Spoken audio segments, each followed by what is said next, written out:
ideal for them because they're going to be able to almost get underneath the removal.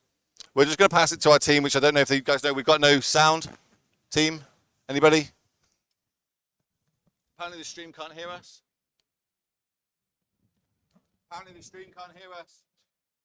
It fixed. Thank you so much, cool. everyone in chat. It's the first round. We got you. Please stick with us. Well, you just missed the best introduction ever. I'm Filipa. I'm here with my one-in-one ring, the Will LXP, and we are ready for a weekend of magic. If you are just tuning in, we are playing the last chance qualifier here for the regional finals in Athens. Top 16 qualifies for the regional finals this weekend, which is really exciting. And these players came all the way to Athens, and this is their last chance to qualify for this major event that we are going to be covering. The format is going to be Pioneer for 3 days. So today the last chance, and then the regional finals this weekend. So I think the original feature match is not the one we think we were covering. It looks like we're going to be on table number 2 now. Just so you're aware, so it's going to be 5-color Omnath, by looks like, 5-color Omnath versus the new hot topic of the format, Boris Convoke, which obviously super explosive deck. A lot of people talking about how they think this is a comparison to the old Hodak era in Modern, which is obviously, it was a huge bugbear to everybody back then, but we adapted and eventually obviously that one ended up getting banned. I don't think, I'm kind of on the side of I like new decks being made, invented in these formats, showing up and also doing well, you know, attacking the metas.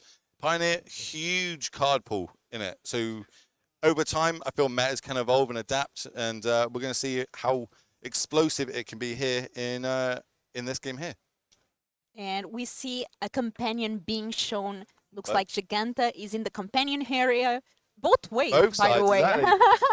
But none of them have got it pimped out. There's no there's no foil one. There's no the new ones. I like to have my companions because they're normally one of ones in the deck. I do like to have like a very special one that they can kind of sit out.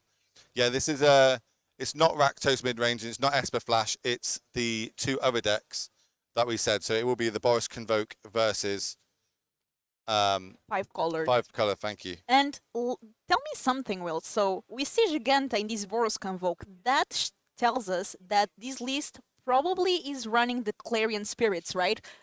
Because some lists are running the Clarion Spirits, other lists are running Burning Tree Emissary, but since we are revealing here Giganta... Yeah, it's flavor of, you know what I mean, what's going to be your late game. Obviously, they're deciding to go for the Giganta here. They want that as a threat. We've seen how powerful companions can be in multiple formats, right? Some also took the ban.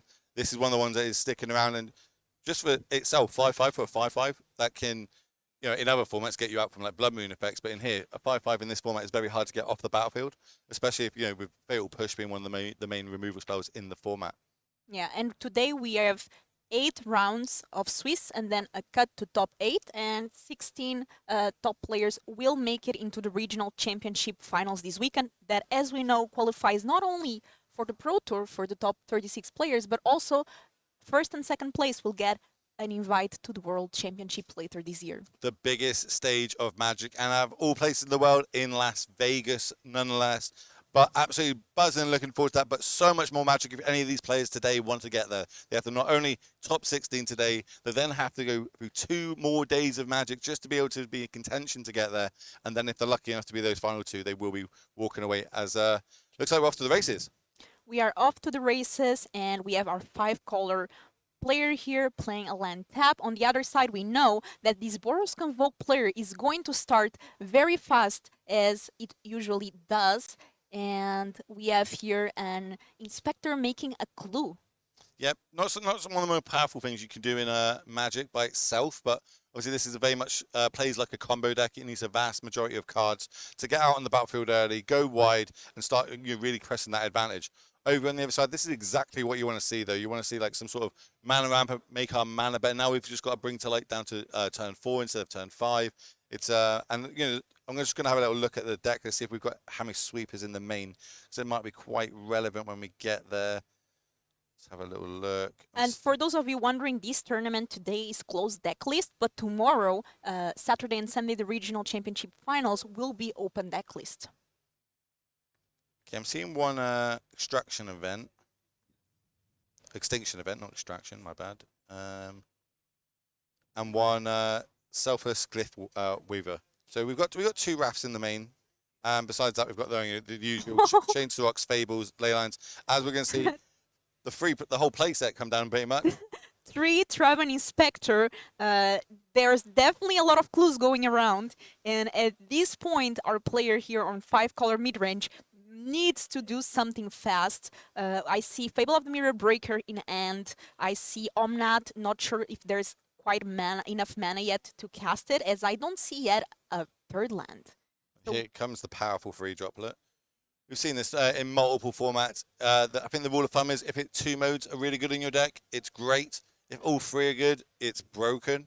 And, being able to make this treasure token now with the Goblin Shaman coming in, being able to make treasure tokens, helping produce our mana. And yep, you're right, we missed a land drop there. no 3rd land here is huge. And here, our Boros Convoke player, Raul, can really try to close this game fast, already having a lot of pieces to convoke. See how they want to go about it. This is like the big explosive turn right now. We've converted. We start getting these big powerful 5 drops down. If we want to go that route, we can also add to the battlefield a little bit more. But then, do we need to start applying pressure? Is that the thing? We don't want to play too far into a wrath spell. To be able to wipe all our cards out from this side of the battlefield. And you see here, this is quite like a heads up play. Okay, we're playing a reinforcer. These have flash. But we're playing it main phase because we want to be able to, convoke all 5 of our creatures in place so we can get down some of our big hits here. As we see the Knight of Eos come down here, we're going to start looking at the top of our deck, and I can see a Bushwhacker in there. And Knight of Eos really inspired this deck and make it so popular. This card is fairly recent and it works so well in this deck, as well as Loxodon. And we are going to just get more cards into our hand and be able to start getting more pressure. And if our 5-color mid-range player doesn't have a board wipe here, they might be in trouble. Well, a lot of damage next turn if they don't have some way to answer what's on the battlefield already, especially those 2 cards that were picks there. We now know that could be another potential free creatures entering the battlefield next turn, all with haste, all with +1/+0. And that's usually how the deck just finishes this. And we have here Fable of the Mirror Breaker going to enter in the 2nd chapter. We can discard up to 2 cards, draw 2 cards. Here, a good opportunity for our 5-color mid-range player, Nitai, to try to find wherever they need, which is, in this case, really needs to be a sweeper. Yeah, I think that's almost the game plan over on the Omnath side is they just have to survive till they can get a sweeper, and then they can try and rebuild with like an Omnath. We've seen that how powerful that could be in Modern, being able to gain 4 life a turn. Obviously, not too many fetch lands in this format, but just playing a land a turn, gaining 4 life against an aggro deck is always going to be, play to your advantage. As it looks like we're playing Slaughter Games. This isn't the matchup for it. So, that's more in the main deck for as a 2 target for Bring to Light against like Lotus sort of combo. So we do get to go 1 more card deeper here. Oh, and we found a forest. So an untapped land here, we can now play something like Omnat. I'm not sure if Nitai does have a board wipe in hand. And why do you think this player chose this deck for this tournament? A lot of players seem to be steering back towards this deck for more tomorrow, as in its open deck list. Okay, so some decks are favored more in open deck list than they are in closed deck list. Mono green is a great example of this. In a closed deck list tournament, mono green's win percentage is extremely high. In an open deck list tournament, it's extremely low compared to comparison. Where Omnath, because it's so many one-ofs, your opponent has to think of all these different one-ofs to play around, and you can't play around everything. So potentially they can guess the wrong one. Okay, I'm going to play around, an extraction event instead of I don't know, a full sweeper, and yet they get caught out by it. So that's why a lot of the top players have kind of moved towards these decks just because of the open format. I believe they're part of a team, and this might be one of the team decks this weekend. And there we see Omnat joining the party. I really like this Omnat. It will be able to not only gain Nitai some time and hopefully some life and some time, and hopefully next turn it can change this game around. Now, does the Boros player have what it takes to finish the game this turn? I'm not sure if they can get there this turn. Okay, we're going to see a giant killer here that's going to get on the battlefield, which I like that play, right? We can't win the game with them playing gaining 4 life a turn realistically. One thing we need to talk about from last turn is the Goblin Shaman token attacked into a 4/4 just to be able to get the treasure token so we can get the Omnath down and get our land trigger so we can gain the 4 life. So we're valuing our life total more over than our creatures, which tells me we are setting up for that big sweeper turn at some point. For sure. And did you see if Nitai already has the sweeper in hand? Because I haven't seen it yet, and I see binding. I think there's an extraction event in hand. So anything I imagine with odd casting cost will end up going if we decide to cast it this turn. Unfortunately, that will catch our mirror breaker. But you kind of take the 2 for 6 trades, if that's, or it'll be for 1, 2, 3. It'll be a 4. So 2 for 4. Yeah. I think I'd snap it off here. And your Sylvan Cartidar also is going to survive that extinction event, so... Yeah. Again, on the other side, we know there's a Bushwhacker in there. We know there's the 2 drop that generates... Clarion Spirit? Yeah, we know the Spirit's in there as well. So, even if we wipe this board next turn, there's still 3 more creatures coming in the battlefield next turn, all with haste, all with +1 zone. That's what makes these decks extremely hard to play against. It kind of plays a lot like Affinity used to in Modern. So this is going to be able to tell us quite a lot, is where this is going to go. Okay, so maybe we're trying to bait out even more creatures, because I think if I was going to play the Chains of Rock there, I could go for an even casting cost spell, then I can follow it up again with the Extraction this turn, and get rid of a lot of the cards on the other side of the battlefield. But they're choosing to go a different route, so we'll see what they want to do. Let's see here. And Extinction Event is an amazing card, and maybe a card that Raul is not expecting or playing around. Well, and that's the advantage of these sort of decks, right? This one is closed deck list. We have to say it today. Tomorrow will be all open deck list, but today is closed deck list. While 16 players try to qualify to play tomorrow in the open deck list tournament. And even I know a lot of players come to this last chance qualifier and they are already qualified, but they still decide to play it just to test out because it's the same format, Pioneer. So they decide to test the field, see if they really feel confident with their decks. Sometimes they end up changing last minute depending how the things perform here. Do you think we are going to see some change in the deck list brought here because of last weekend's event? We had Valencia 2 weeks ago. We had last weekend the finals in China and as well in Dallas? Yes, is the answer to the question in short. Players we're all horrendous, right? Magic players, we always think I want to change this one card of that, but then comes the mad rush. You're literally in another country, you don't have access to your whole collection, you're running around the traders trying to find these cards, the same as other players are trying to find these cards, especially if someone, lets win over, we broke this format, or this card's really good in this matchup. So I think things will be getting changed from today to tomorrow. I don't think the meta we see today is the same as tomorrow. But, that's why everyone needs to stick around and have a little look. Yeah, as we see a lot of power coming across here. Yeah, we saw that our Boros Convoke player plays a Reckless Bushwalker. And this is the way that usually this deck is able to swing for little, being able to give haste to your creatures. And how much damage is this? This is 15 points of damage coming across, if I'm not mistaken. Obviously, being at 13 life, not going to be ideal, so we are going to have to do some blocks.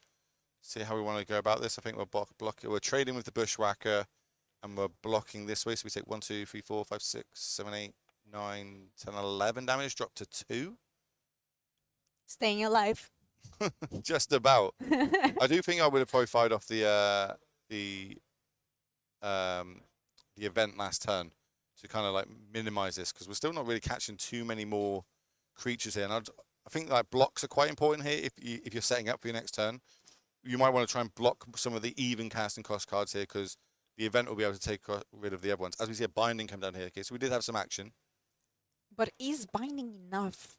It's going to gain us another 2 life. And then Extinction Event might change the course of the game completely.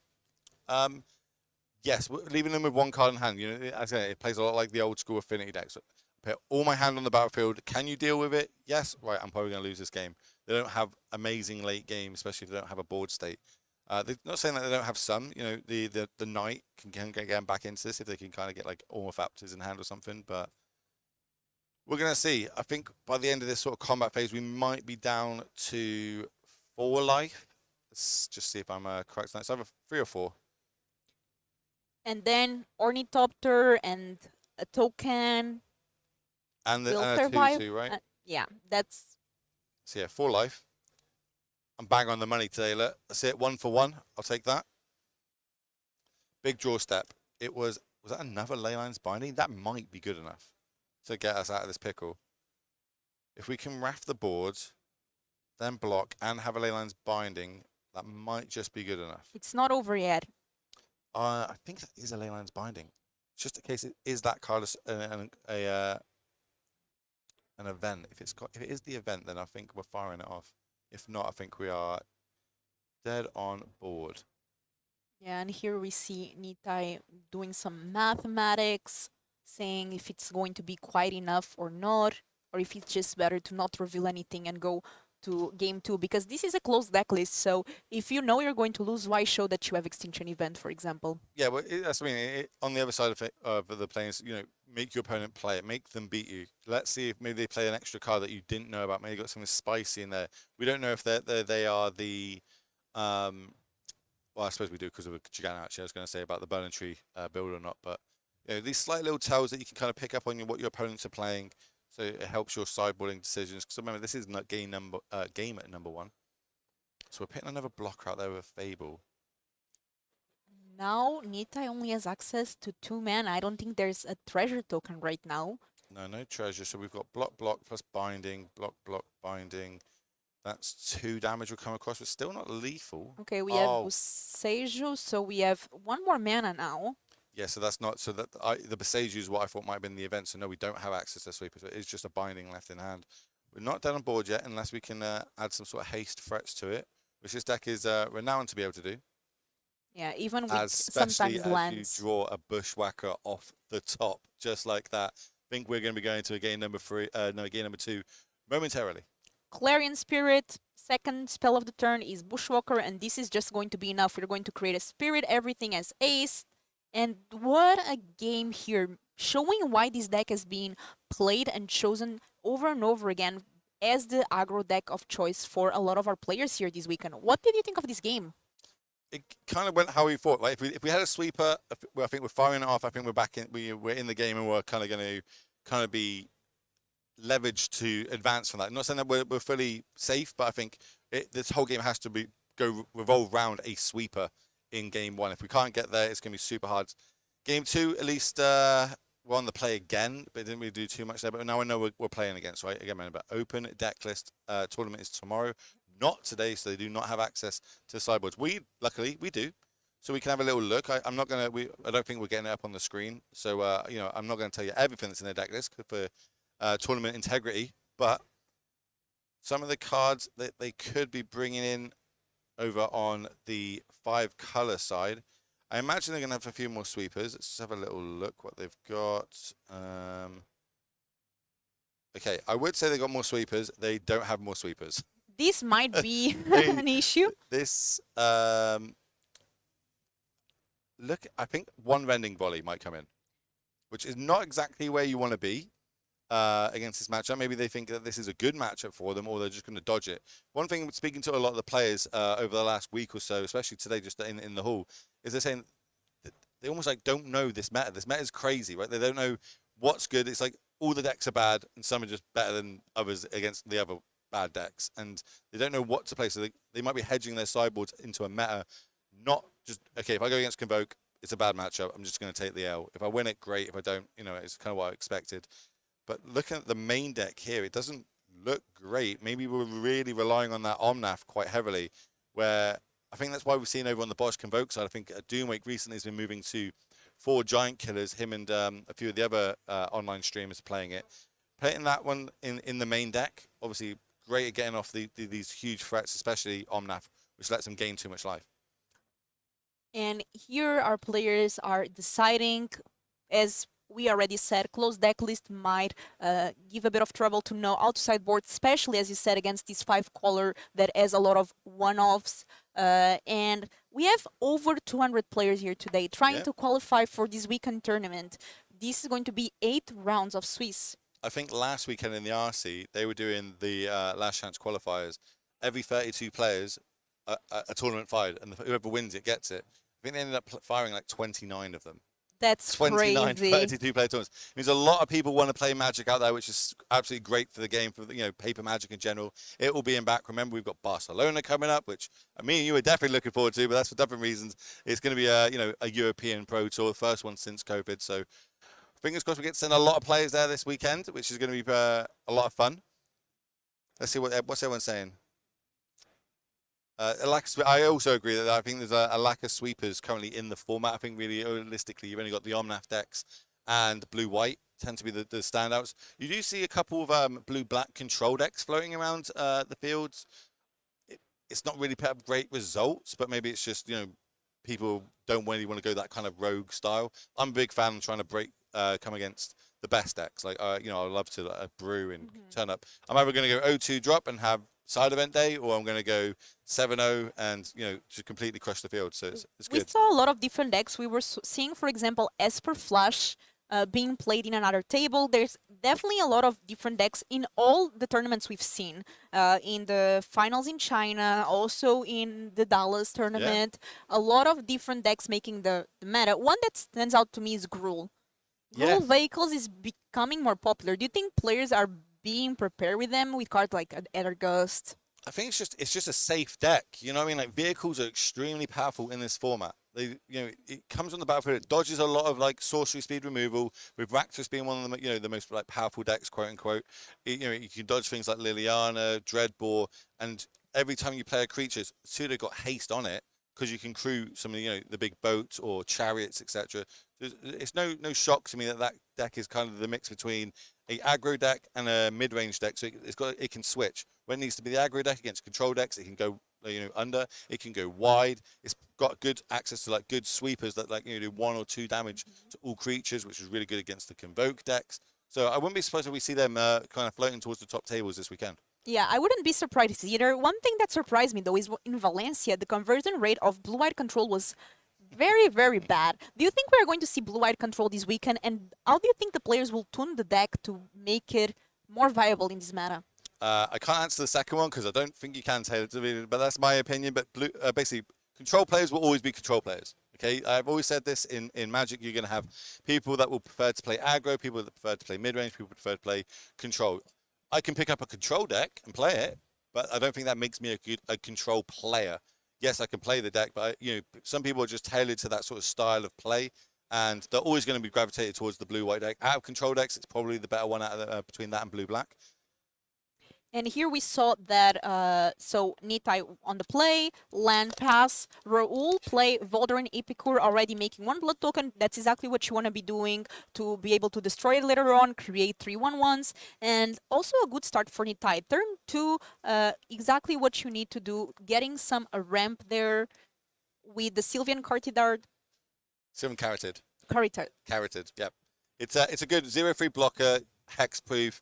A lot of stuff on the other side of the battlefield is going to have 1 power, even when it's boosted with like a kicker effect. It'll be able to only be 2, so it is a good blocker. It filters our mana, and doing exactly what you want to do on turn. I don't think there's a better turn 2 play in the deck. Here we have, Interesting. interesting. First, Boros not doing anything, obviously now flashing in end of the turn. That makes sense. But here, Nitai putting Gigante in companion area. Yeah, don't have a good look at the hand. Okay, right. Now I think there's an event in the hand. I think I got a look at that then, that art. So maybe we are trying to bait out as many creatures here. We're going to try and take this one big hit because this might be a huge hit if a Bushwhacker follows this up. Yeah, because all the creatures you have are even except for the Voldaren, right? Yes. So yes, we do have Bushwhacker effects. That's 1, 2, 3, 4, 5, 6, 7, 8, 9, 10, 11, 12, 13, 14 damage coming across. That's going to drop us down to 5 on turn number 3. This is the scary thing about these sort of decks. That is crazy. And again, if the sweeper of choice here is a extinction event, we're only going to be able to deal with either probably 4, 5 of these creatures, and we're still leaving 2 on the other side of the battlefield, and we're also going to hit our Sylvan Carotid, which is a huge I don't part think of our that's game going plan. to be enough even now, because these Bushwalker is also odd, right? Yeah, so, well, that's odd, and so is the 1-drop. The Voldaren, Thank you. Epicure, yeah. So we're still going to only have a 3 power left on the battlefield. It's not lethal, but the when your opponent's got a grip for the cards on the other side, doesn't look too great for you. Good morning, chat. We hope you're good. Good morning, everyone, and we are here in the last chance qualifier in Athens. These players are fighting for a spot in the regional championship that is going to be held Saturday and Sunday. The format is Pioneer, as well as the regional championship is going to be as well. And top 16 makes the regionals. That's what we are looking for here. Top 16 of this event, alongside other amazing prizes. Shock lands came in here. So we're dropping ourselves down to 3. So we've got a game plan here. How are we going to execute it? This is what I'm going to be interested to see. It might be a bring to light. It might be a bring to light for a full sweeper here instead of just, you know, a partial sweeper. It has to be. That's, I think they're just saying the mana here. And so that makes sense of why we're doing this. So, yep, we're going to see bring to light. One of my favorite cards, I think, in Magic. I love playing this card. It can do super, really powerful effects like going to get the Valky into Tybalt sort of line. You know, it's a nice little interaction in Magic that has come more apparent in recent times. But we might see something here which we go and get the Selfless Glyph Warder. But actually on the other side of it Let me put this card here. Yeah, get it up on the screen. Let's see if we can show everybody at home what it does. So on the front side, it's just a 2/3 creature that, you know, can sacrifice, give your stuff indestructible. But the back side of it is a full sweeper effect. As you got down the side, obviously, normally you don't cast it for this mana. It's quite expensive to cast, but, you know, being able to get rid of everything on the other side of the battlefield, and that looks like exactly where we're going to go with this. We're going to get a full sweeper on the battlefield, and that's what we needed. And do you think this is going to be enough here for our 5-color player? Looking at the hand, so they're at 3. They've got the access to get. If they draw a land, they can get 2 points damage in. I think they will get another turn. Yeah. If that's good enough. If they can follow up with an Omnath into land next turn, yes, I think they're going to get back into the game. But if they don't, they're going to be struggling a little bit, I think. But then we could see back-to-back sweepers here. Oh, and there it is, the exact card that you said. Deadly Vanity. Boom. I'm going to put the card here again. Choose a creature or planeswalker, then destroy all other creatures and planeswalkers. So we still get to keep, as you said, our ramp card, and our opponent gets nothing. 4th mana, we are just going for damage here, leaving, making 2-on-1s with the land, and now Nitai down to 1. So yeah, I think they're going for this. This will make 2, is it like Spirit Pilot tokens? Yeah, so they're going to come in, dropping them down to 1 life. That's going to turn off all their fetch lands on the other side, pain lands if they've got them. But also we've got a Den of the Bugbear on the other side. This might just be, we might have to fire for another sweeper here and just, you know, hope that they don't hit a land for that Den of the Bugbear. Or if Maybe we can follow over an Omnath, it'll be great. Oh no, 5 mana? Could be another Bring to Light for an Omnath. Yep. There it is. Another Bring to Light. Let's have a look. What's the best thing we can get here? I honestly think it's Omnath. Just checking there's nothing on the board that would come in. Nope. There are a bit over 200 people here in the last chance qualifier. Elish Norn, but I don't think this is the matchup for Elish Norn. If it was the old school 7-mana Elish Norn, give all the opponent's creatures -2/-2, I'm pretty sure that one would be a good one to hit the battlefield, but not currently in the format. OG Elish Norn. Yeah, I think Omnath is going to be the card here. Let's see if there's Nitai goes for it. 202 players in the last chance today. They couldn't den this turn because it was their 4th land drop this turn. Den of the Bugbear costs 4 to activate, and then obviously needs to tap itself to attack with it into a fetch land. This is huge. One of the few in the deck. That means we'll be able to gain 8 life if we gain our 4 this turn, pass the turn, crack it in our opponent's upkeep. Fatal Passage, one of the few shock lands in this fetch lands in this format, and this is one of the few decks that actually play them. So it's going to be huge. And we can go for a basic. We saw that Nitai, for example, Forest can bring something else, more mana. This not just starts generating a lot of value. It's going to be interesting, you know, if they decide to either play a second spell this turn, if they're valuing their life total more, or if they're valuing getting cards on the battlefield. I do see a Chain to the Rocks in hand, so potentially we could also double spell again. I think I'm leaning more on the life plan, which it looks like they're also doing. That's just nice. But what I was saying, we need to have a sweeper early. Once a sweeper, we follow up with an Omnath, we get back in the game. If that's not the line, I don't think we've got a line in this deck. And I think here Nitai was rewarded by the way he played, going down to 1, but now things are looking up and just showing that in Magic, life is a resource. 1 is not 0. Huge. So this is going to be interesting here. So they're deciding to fire it off now. So if this fetch land happens, the 4 life is going to be gained on the stack from this giant killer taking it out. I kind of like here passing the turn. You know they're going to crack that fetch end of turn anyway. When they do that in response to you, giant killer, you get the Omnath off the battlefield. They don't gain this extra 4 life, but yeah, you don't get your attack with your 2 1/1 tokens. But you still gain the extra spirit token because it's your second spell for the turn. So I think a little bit of patience there might have been able to, diligence. Obviously, flip side, if they don't crack the fetch, you do look kind of, stupid in that aspect, and they just play another land the next turn. But I think I would have kind of, hedged more towards them not getting the second 4, but the deck's so explosive, can go so wide. It's still wide open. Look, we've lived through a sweeper, yet we've still got 4 threats on the battlefield, plus a den of the Bugbear.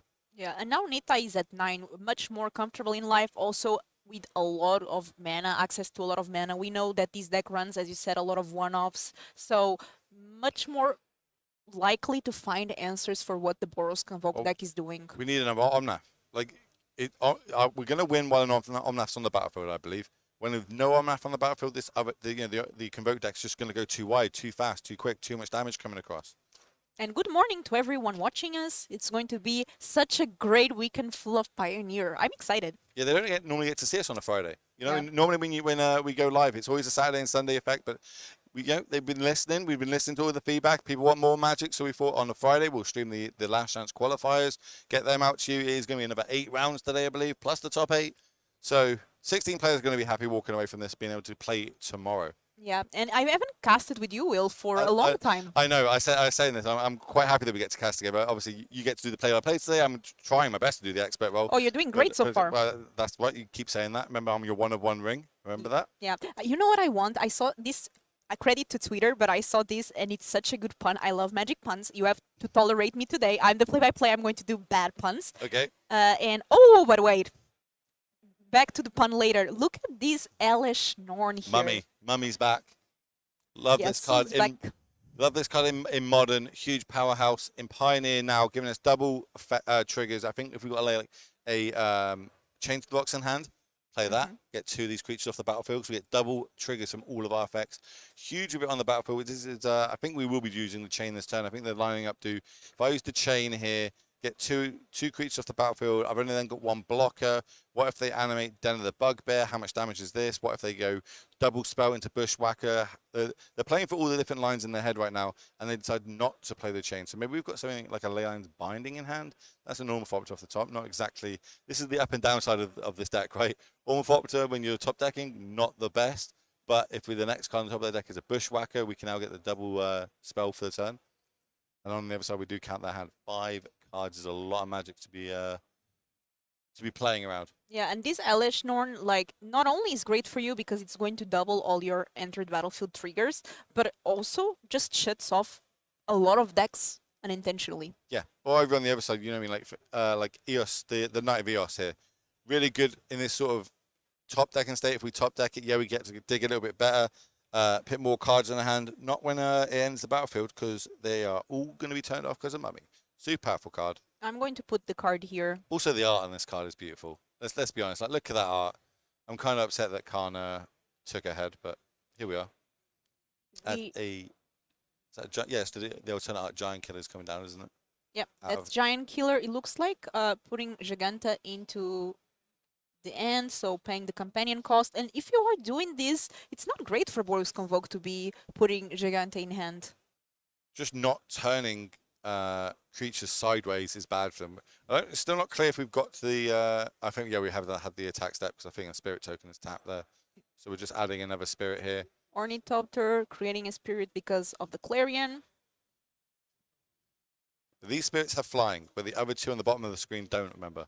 Yeah, Anita is at 6. Maybe it needs to find something like an Omnath to be able to gain some life there. Also, Omnath triggers are going to double because of that Elish Norn, right? Oh, it'd be crazy if we had an Omnath here. This might be a turn that we fire off the event. The event on an even here would clean up a lot of that. In fact, everything on the battlefield besides the Giant Killer.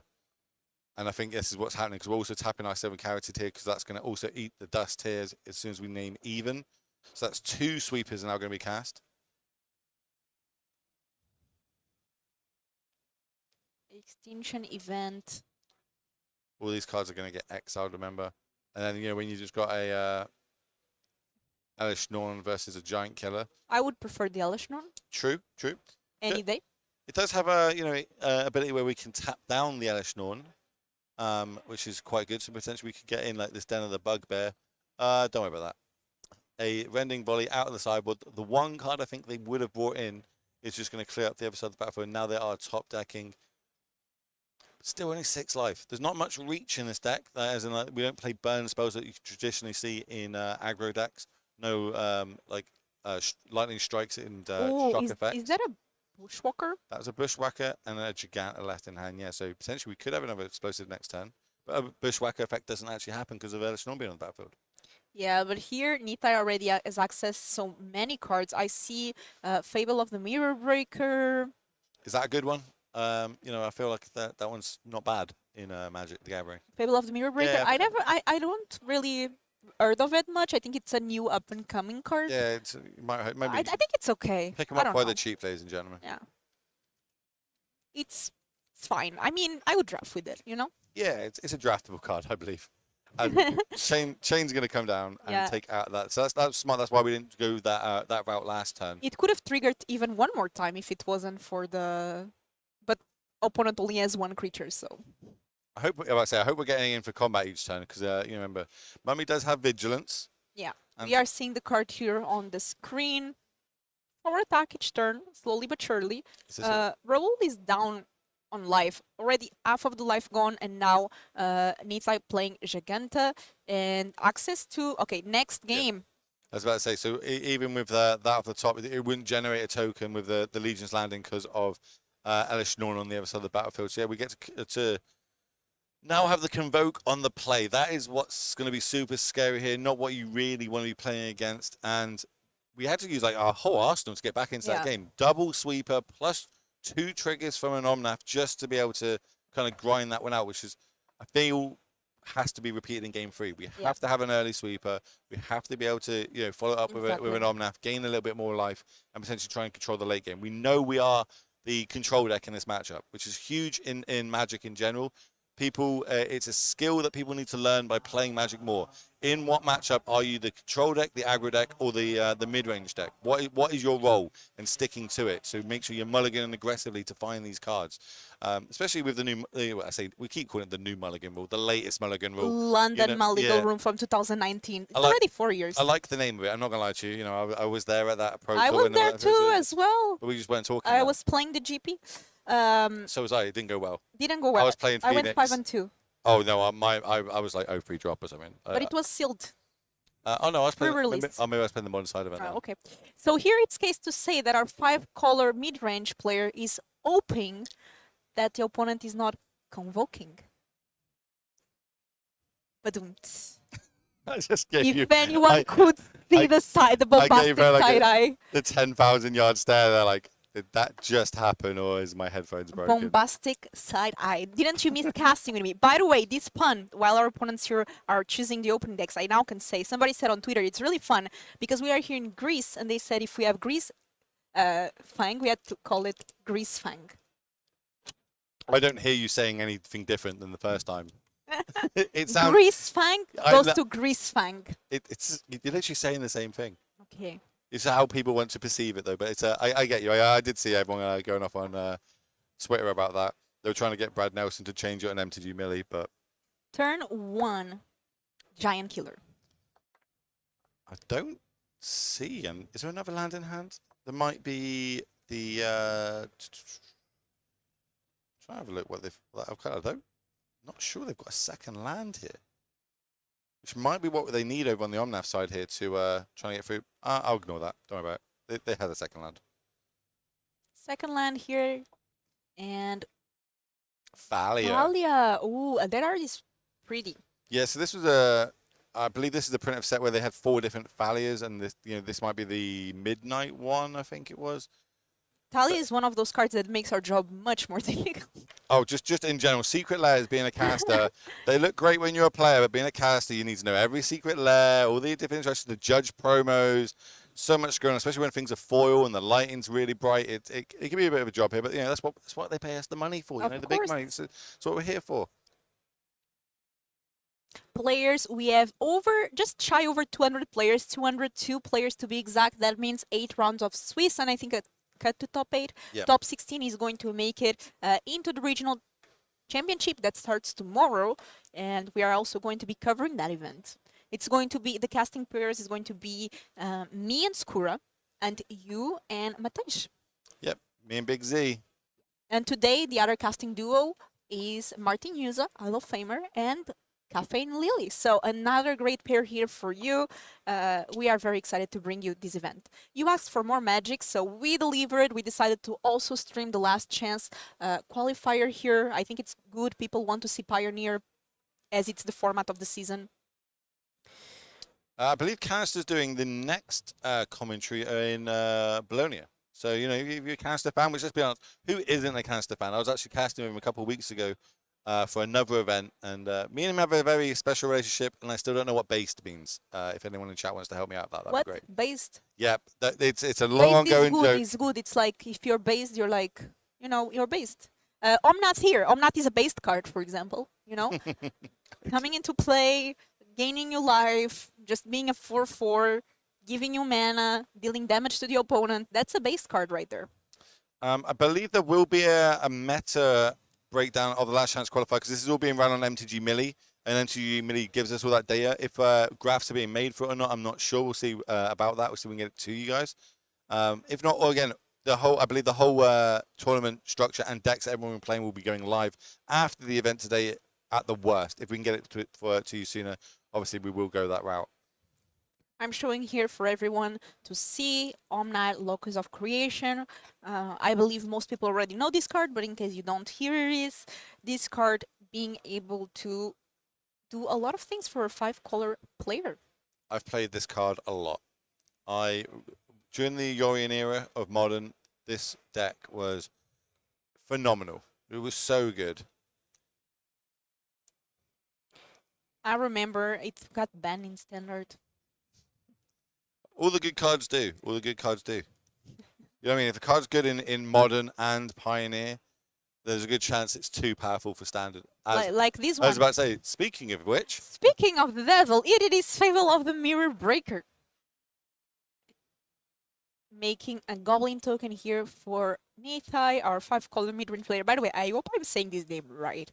Otherwise, our player is going to rewatch this. Let's have a little look. So we've not really had that super explosive start that we normally would see out of these Bosch Convoke decks. Looks like there's no bushwhacker effects, just the kind of dawdly cards. It looks like, you know, the Fallies and stuff might have come out of the sideboard. Let me see, get the deck list up and have a look. Yeah, Fallies in the sideboard, so it looks like they came in. And here it looks like they are reading this card. That's the God of Worthy, right? The one that snow-covered lands your opponent. Yeah, Raydane. It's Raydane, I think. I'm trying to put the cards here for everyone to see. It's also an alternative art. That was the one of the old art ones, as we were speaking about. Makes our life extremely challenging at times with all these old arts, but we're all over it. You know, we've done this before. Super powerful effect. It's also got a flip side, I believe, which is not too relevant in this matchup. It does prevents 1 damage to each of your creatures and yourself for each one that's happening. So against another Convoke deck, it would actually be really good to play the opposite side of this card. I don't know if you can flip it to get the opposite card, see if it works. So this side would actually be quite good in like a mirror, I believe. But no, this is not the matchup for it. We want the kind of the taxing effect, you know, all the non-creature spells casting more, and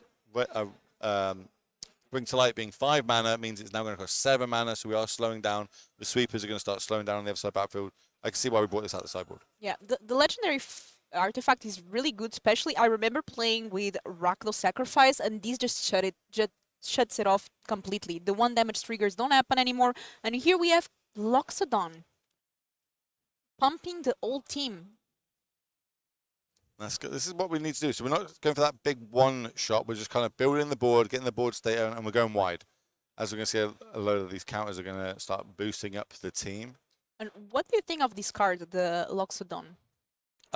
I've always been a fan of this Lockstone card. Like I from draft to I think in standard there was a mono white deck when it was Yeah, being mono played. white Winnie Yeah. played a lot during this time. It's a super powerful card, right? Fight for it. The problem with it is you've got to take a turn off attacking.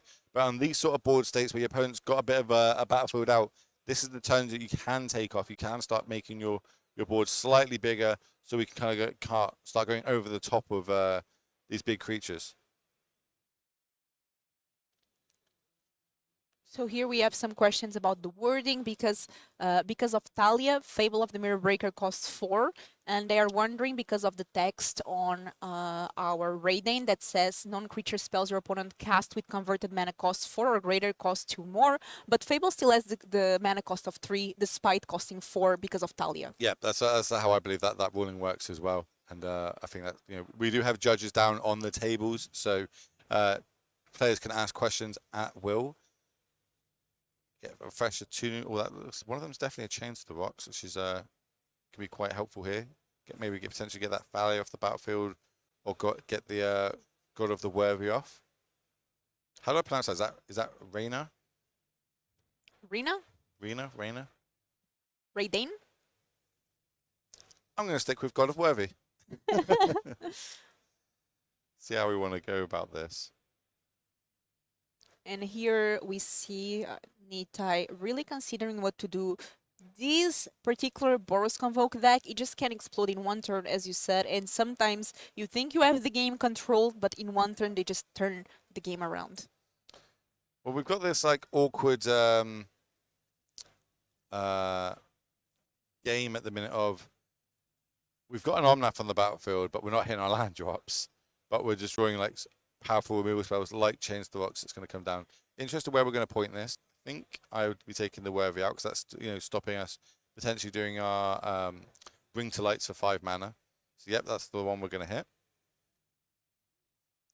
And Raiden here is a great card. One of these one-off cards that you were telling about.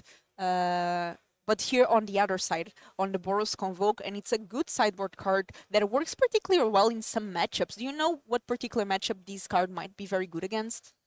Which card, sorry? This Raiden card.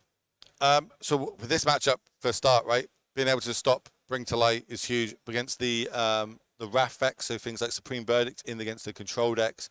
Just slowing down these big sweeper type of cards is exactly what you want this for. And then potentially also, as we're speaking, the Mirror. Playing the flip side, stopping the 1/1s, all these little tokens doing their 1 point of damage, just absolutely negating the whole format of what they're doing. 1 damage, okay, prevent that 1 damage. So I can see it being pretty good. And let us know, Twitch chat, what deck would you bring to Pioneer, and what deck do you think is favored in this matchup? What would you be bringing? Good question. What would I bring in? In this tournament, so it's closed deck list. I think I would bring Karuga Fires. Ooh, I've actually got a couple of friends playing that this weekend. See? With Igmatic Incarnation, I think that's a very good deck. Oh, the late game on it's crazy. I think I'll be, because this is closed deck list, I'll be bringing mono green. I think that deck is extremely powerful, stupidly explosive. We've seen it since almost the start of the paper Magic era of how powerful that card can be. But I think in an open deck list tournament, I would kind of switch gears, and I'd probably default to like Rakdos maybe. Somebody's saying Ben Spears or Trax and Neoform, and Neoform actually bringing. My word, that deck is it's gone up in my estimations of how good that deck can be. It's the base deck. Yeah, it looks like it doesn't do anything, and then it's like, oh, okay, there's an Atraxa now on the battlefield. That's a bit of a problem. Super powerful 7-drop that we've seen in multiple formats. We're gonna see if that's the failure. So this also tells us that potentially this player played in the last regional qualifier because that was the promo for it. Oh, that's true. Yeah. But they even have like 3 or 4 of it. Oh, you've got to have 4 ofs. I'm not a fan of the 1 ofs. That's a canister type of effect where you play all 4 different arts of a card. I play whatever art is cheaper. Okay. Some people do. Don't make fun of us, Will, on a budget. Look, I'm a player. People say that they hate that I don't double sleeve my cards. And I'm like, well, I'm not selling them. And literally, I've got them because I want to play Magic. I don't want to sell my cards, so I never double sleeve. Even like my legacy deck wasn't double sleeved. Oh my god, I have no words. And we see here the board kind of stale, as neither of these players can quite win the the game yet. But usually when Boros Convoke is not yet able to deal damage on the other side, and your opponent has Omnat, Fable of the Mirror Breaker, Reflection now, good thing Omnat is legendary, so you cannot copy it, but...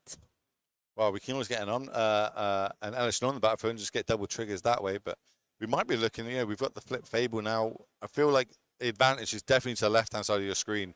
Being at such a high life total, having, an Omnath on the battlefield, having access to all these cards in hand.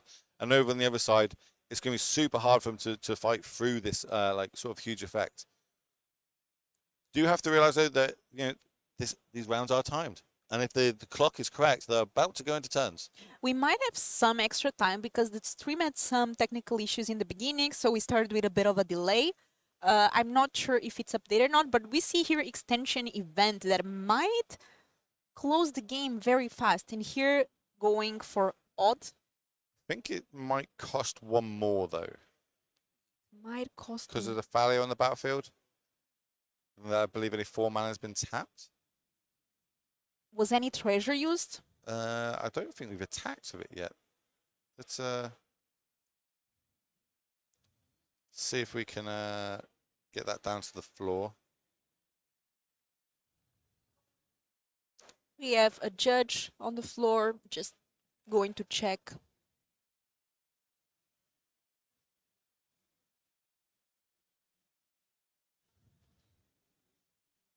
It's easy to forget things like Talia. I don't think it's going to be super, if we play a 2-drop now, then yeah, okay, it's going to, we need to kind of stop the game and rewind it, but I don't think it's going to be too punishing, really. As we're going to, on the other side, shock this in. This is a live tournament. We are here casting live on Athens. This is the last chance qualifier. This is a new thing we are doing. We before was just covering the Saturday and Sunday main event, which is the regional championship, a big event that qualifies the Pro Tour, Worlds, and now we're also casting the last chance qualifier that is played on Friday, and you can qualify for this weekend tournament if you make top 16. Okay, so the Giant Killer did get taxed from failure, and it didn't really make much difference. We could have just tapped those extra land or not. So I don't think it's going to be played out. But it's been passed down to the judges down there. So we'll see how they want to stop the game or not. But getting rid of an Omnath and then seeing a follow-up Omnath, that's huge. I'll see if I can find out how much time is left on the round. Yeah, we are just checking that. Might be relevant. As I said, there was a bit of delay when we started the stream. So usually these players do have a bit of extra time. Attacking here with the 2-2, making a treasure token. Talia is going to block, so we need the mana. Yeah, we need the mana for something. It's interesting for... I think we've got a hostage taker. And this is the one that's been... this is kind of coming to more to light in these bring to light decks, so to speak. A lot of people kind of seeing this as a nice way to interact against certain decks in the format, potentially like mono, green, etc. Because not only do we get the card off the battlefield, like one of the trolls, if the troll dies, it goes back as an enchantment. We can get it straight off the battlefield, reduce the mana symbols on the other side. And I just put the card here up on the screen. If you're curious, Hostage Taker, this is a card that sees some play. It's for sure saw a lot of standard play back in the day. But so here it is. Here comes the Hostage Taker. That gets Valia off the battlefield, so the tax effect is now gone. And then next turn, if we want to, we can also play it ourselves. Probably might, depends if we're turning gears. We do have a lot of land now on the battlefield. Yeah, Anita at 21 life, Rule at 9. I'm being told from the floor there is 1 minute left in this match before they go to extra turns. And then is 5 turns enough to close this? Let's find out. I hope so. I don't like when a game ends up in a draw, especially early on the round. It's not what you want. It's just bad for both players, But realistically, like you look at this board state, I think only one player can win from here, and it's going to be on the off Omnath side here. Can they close this game down? I'll be rushing through this turn. I think that's a bring to light in hand. I'll just slam it, go get a Valky or something like that. Let's see what other cards they got. Maybe an Omnath. Just getting a big body on the battlefield that can turn sideways, that gives you double triggers for the other effects that you can be playing. I might even be hard casting the Thalia just to get another creature on the battlefield. but we need to close this game. You do not want to be starting this tournament with a draw. Yeah, that's exactly not where you want to be. Something like Hellish Norn would be good. Even these Omnat can start dealing some damage if you find a way to get a third land in a turn, but Slightly harder in these decks, you know, in a way it's pretty easy in Modern, but what ways does Nita have to close the game? We obviously still have Giganta in the companion area, which is another creature. well, let's say that you know that maybe they don't know how long is left in the round. Maybe they haven't asked the judge and they're just playing and waiting for the judge to tell them. I would be kind of asking quite a lot here, you know, and rushing through this turn a bit quicker because if we get Omnath down, I think on the other side they might all their draws are just really small little creatures Okay, we have Bring that to don't Light. do much. So Brings Light, it's got to be Valky or Elish Norn. I think Elish Norn just does more in this spot. We could potentially get like a Fable could come down. Let me just read Bring to Light, just get the exact wording on it. Creature instant sorcery, yes, we can't get Valkyrie, yeah. So I'm not entirely sure Valky is what we need here. We need to close the game down. This is a super powerful effect when we turn to the Tybalt Cosmic Imposter. This is a late game card. This isn't a win the game quickly card. Let's put T-Bolt here so you all can see it.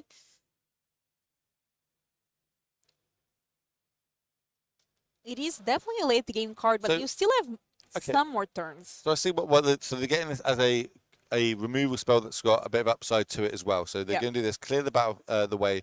They're going to swing, come in for 6, drop down to 3, and then potentially try and close it down next turn. Still no dice on the battlefield though, so I don't know if we are at turns yet. But even if we are, okay, it looks like turn 1. Nita might be able to close this next turn, as Raoul is down to 3 life, and now we have Omnat, Osterstaker, which is 6 damage. So if there's no answer, Raoul may play the flash. Oh yeah, we've got 2/1/1s. We've got a flash, a way to put in 2 blockers with flash, plus we can tap something down with this giant killer. And this is where I mean I would want to be playing a lot quicker to gain potentially an extra turn or 2, because it might come to that. Oh, and there it is, the flash. 2/1/1s are going to be able to block, and at this point, Raoul not really playing to win, more playing to draw. Yeah, you know, you got to play to draw is technically better than a loss. You know, you do get 1 point for a draw, 3 points for a win, 0 points for a loss going through these Swiss rounds. That 1 point might be relevant later on in the tournament. What do we exile? Okay, we've got a Renin Volley. That's good. That's good. And so this is going to be a protection spell that you know, is kind of showing up a little bit more in different formats. It's kind of like Brave the Elements, but this is let's see if I can get it up. It is, which one is it? Is it the? No, that's not the collective effort one. It is Surge of Salvation. That's the one. A one of in the sideboard. Surge of Salvation. Let's put here in the board for our players to see.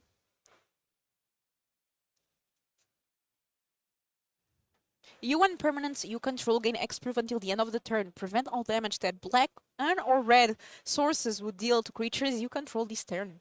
And what color is Omnath? Omnat is every color except black, I think. And what color is Hostage Taker?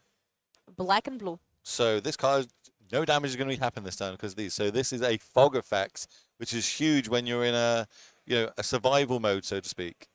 Staying alive. And there we have the flashy creature. We're blocking just for effects here. No damage is going to happen. Because of this Surge of Salvation that we can see the card here on the screen. That's a little nice feature. First of all, shout out to our technical team because I like the way they put the pictures of the players. That really makes the tournament more, more close. We can actually get a face to the players that are here trying to qualify. And also this little card. Let us know if you like these changes that our technical team did, always trying to improve. Give our feedback. We always appreciate it. So, is this another Bring to Light?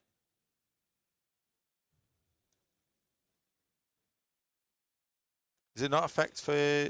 So it is against creatures. Yeah, you're right. Chat's so big brain all the time, aren't they? Yeah. So basically, you and permanents you control gain X-Proof, but the prevent all damage. It's only for the creatures. So here comes. So this is kind of like another reason why I think I would like to have done the Elish Norn first, then into like a Valky the second turn. But there's not too many ways to close the game out. Not many creatures in this deck at all. We've already got the Hush Take on the battlefield. Already got the Valky. I don't think this is where we want the Wrath effect. I'm pretty sure this is going to be an Elish Norn coming down. As long as it's still in the deck. And this is turn 2. They're looking at the Wrath effect here. This is not what you want. I'm pretty sure you don't want this Selfless Glyph Warder Weaver here. It is a 2/3, but you know the abilities on it is not what you're after. Yeah, and here a lot of decision is players not really concerned about time. They are already in extra turns. And these players started later than the rest because so probably you will have very little downtime because most likely after this match players will get ready to start round 2. And so we are playing it. It This looks like Selfless we Glyph are. Warder. Let me put the card here. That is interesting. So are they playing the I think maybe they're playing the other side of it because all the creatures have gone to the graveyard. Are we playing the Wrath side of it, the Wrath effect? Do you want to try and get the Deadly Vanity up for everybody on the screen? Yep, let me put it so we have here the upside. Let me just turn it over to the Deadly Vanity side. It might be it. We are seeing it.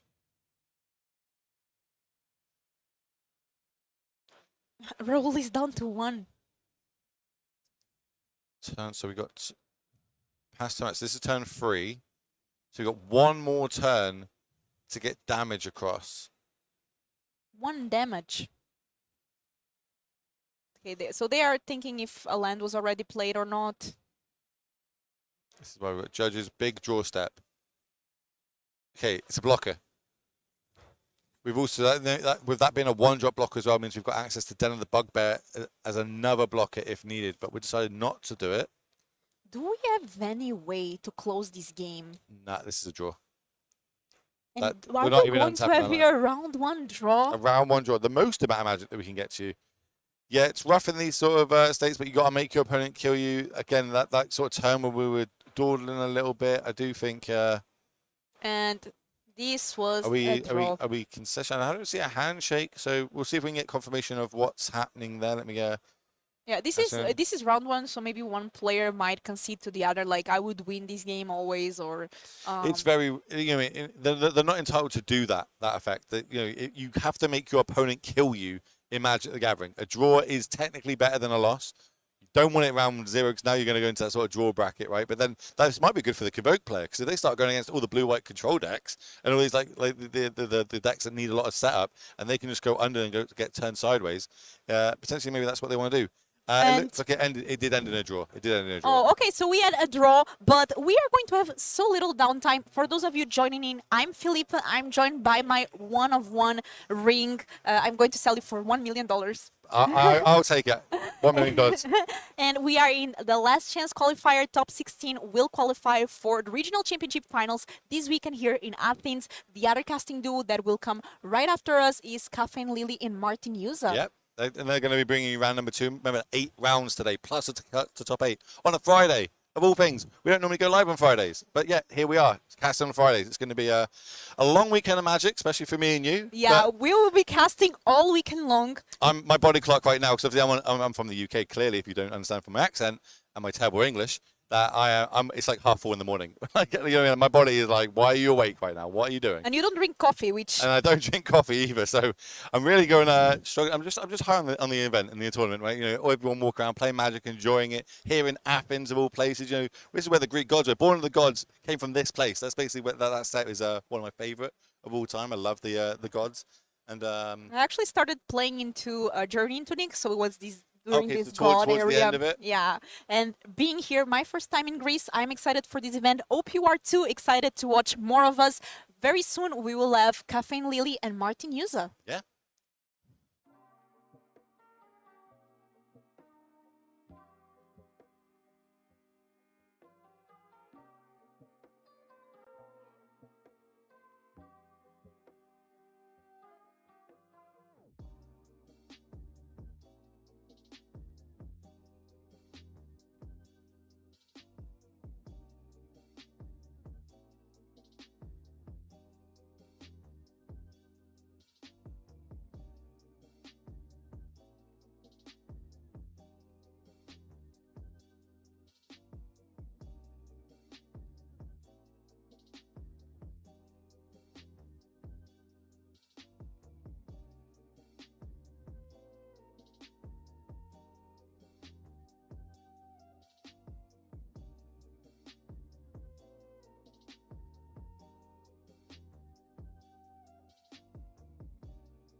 Hello, everybody. Welcome from Athens. We are here with Martin. We are ready for the second round of this tournament. We are here with the last chance qualifiers. And this is so cool. And we are ready, and we have a list of players that will play today. They will try to qualify for the final for tomorrow. So we have 4 players that we can watch and to keep our eyes on them. Yeah, we have roughly 200 players in the last chance qualifier. I was tasked with picking some players to watch. The names I recognized, we have a Pro Tour winner, Remy Fortier, who won, I think, Pro Tour Valencia like 10-ish years ago. We have Elias Watsfeld, who won the online Players Tour a couple years ago. We have Elliot Busso and Yusuf Vefa Kamal, both Grand Prix Prague winners. Those are the names that I recognized right off the bat. We're gonna add some more to the list as we go on. You know, some of the cool decks, some of the known players as well. But for now, these are the names that I recognize right away. We're gonna see how they do, and we actually do have both Elias and Remy playing the first feature match this. And we are ready to go. We are in the round number 2. Today will be 8th round plus top 8. It will be funny. Let's So see. round 1, we looked up on Melee, and Elias and Ashley were playing what looks like blue-white control for Ashley, but Elias didn't submit on Melee. I believe he submitted a paper deck list in person. So we had no idea what he was playing. This is actually a surprise for us as well, but it looks like both players might be on blue-white control. Search for Ascanta definitely shows like a control deck rather than something like Spirits, but Elias only has regular lands in play so far. Hasn't really shown whether he's playing Spirits or control just yet.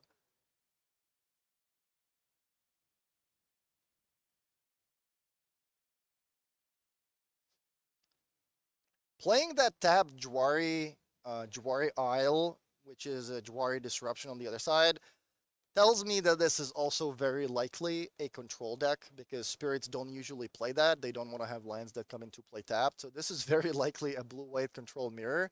Something for the control mages. Blue-white control didn't really do well in Valencia. Yeah. 2 weeks ago. Exactly.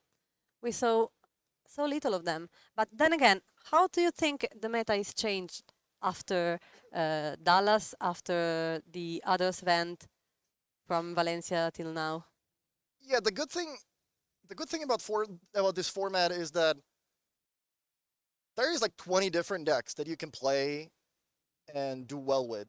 It's a format where if you look at all the different regional championships, each of them basically has a different winner. There was a Gruul deck winning in Dallas. We had a Creativity deck doing well in Valencia. One of the RCs that I believe happened in China had a Tarka red deck completely crushed the tournament, going undefeated.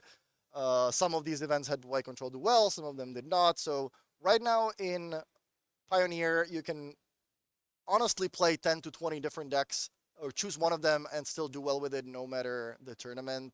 What makes the biggest difference for me is whether you know your deck inside out. You need to know the matchups. You need to know how to sideboard. You know what things to focus on, and that's really all that matters in the format right now. It looks like an ultimata right now. Yeah, the Wandering Emperor, one of the better threats in the mirror because you can play it at instant speed. Forces Elias to absorb that because he obviously doesn't want his opponent to resolve a Planeswalker.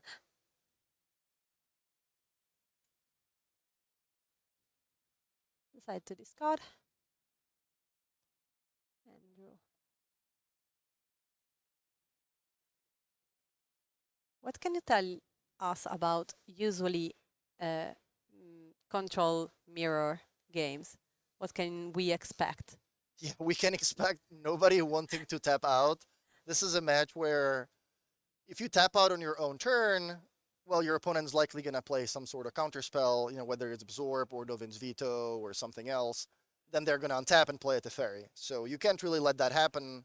For that reason, both players will want to mostly just pass the turn back, do things at instant speed, resolve cards like Memory Deluge. This is why the Wandering Emperor is such an important card in the mirror, because it's a threat you can play at instant speed, and it can start putting pressure on the opponent, which is eventually going to force them to tap out.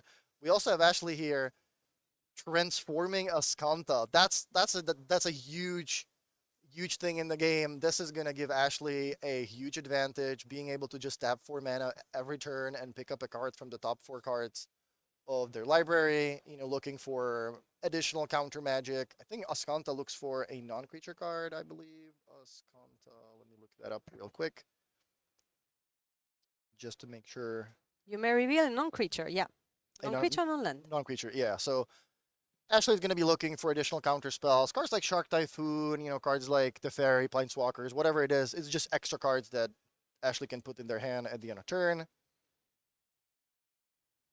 And yeah, that control matches usually card advantage is key. Making your land drops is key as well. Whoever can make more land drops means that they can play more spells in a turn, which is a great way to resolve one of the things that gives you advantage, like a Planeswalker or a Ascanta. And Teferi is trying to resolve. Yeah, this is a situation where Elias would like to keep passing, with counter spells in hand and also make land drops. But because Ashley already has a flipped Ascanta, you can't just keep passing forever, because your opponent is going to have a huge advantage putting more cards in their hand. So Elias is basically forced to act here, saying, well, if I just sit on untapped lands forever, you're eventually going to, have a Planeswalker and 6 counter spells in hand and just script the perfect hand with this Ascanta. So I'm just going to be forced to try to gem my spells and hope that you don't have the right answers for them. Dovin Veto for protecting the Teferi. Wow, looks like it resolves. So Teferi resolves. Ashley activates Ascanta, gets a Fateful absence, tries to kill Teferi end of turn. Elias says no with the Dovin's Veto, untaps 2 lands with another veto in hand, and that should be an interesting game, because now both players have a card advantage engine that they can just keep using every single turn, and neither of the engines can actually impact the other one. The fairy gets countered. And another counter. Yeah, that's a card you really want to have in the mirror. Dovin's Veto just counters anything without giving the opponent a chance to really say something about that. You also want to have cards like Shark Typhoon, because it's also another instant speed threat that you can put into play at the end of your opponent's turn and start pressuring their life total or deal with their Planeswalkers.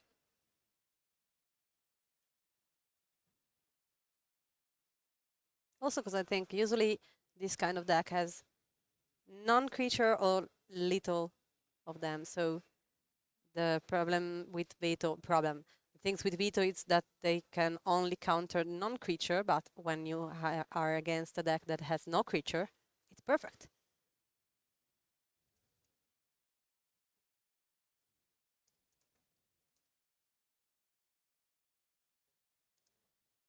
Let's see.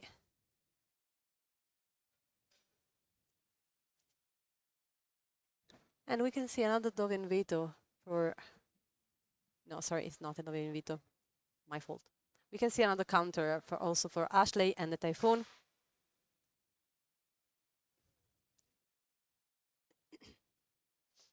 I think... yeah, Elias has a Wanderer in hand and is trying to resolve. And looks like it resolves. And create the token. Wow, and I would have thought a couple rounds ago that Ashley has this game locked up, but now with Elias... Yeah, but right now he was tapped out, so it was a perfect spot for Elias to cast his Wanderer.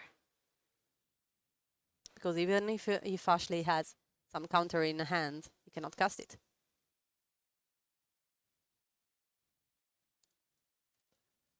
And absorb. With 2 Planeswalker on the board for Elias. Right now, it looks pretty good for him.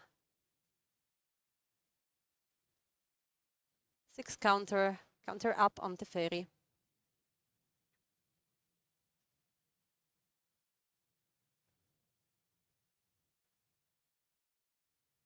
And a +1/+1 on the token. Who can attack because also has vigilance.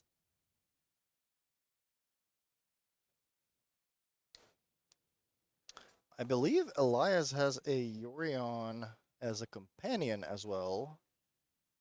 Oh, maybe it was announced and then just put a little bit Yeah, on the side. I'm looking at his deck list, and there is a Yorion in the sideboard. I'm not sure if it was picked up in hand already, if it is still hanging out in the sideboard.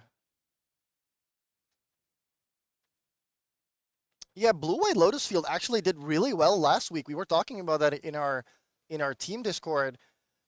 It is a deck that was kind of a little bit under the radar for a while because if most people that play Blue-White are either playing Blue-White Control like we see on the stream right now, or Blue-White Spirits. But there was also a Blue-White Lotus Field deck, I think with Strict Proctor and the cards like Discontinuity and Disallow, that did really well last week. Kind of, flying under the radar, but Strict Proctor and just like stopping triggers from happening and working with a lot of mana with Lotus Field just looked really good in the format in the previous week. So maybe something to take a look at if you are a Blue-White enthusiast.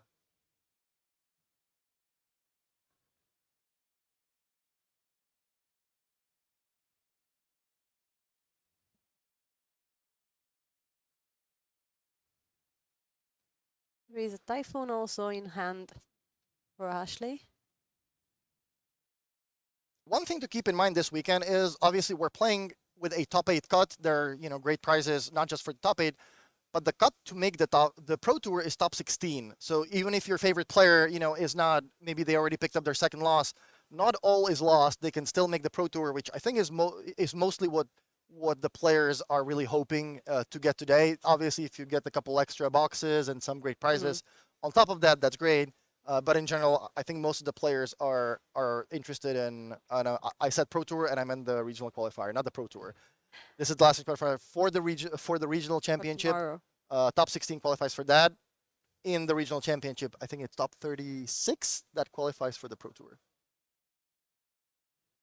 Yeah, and now we are fighting for tomorrow, and hopefully they chew for Sunday. 202 players at the start. And I think that also top 8 will have some money prize, boxes, and ticks.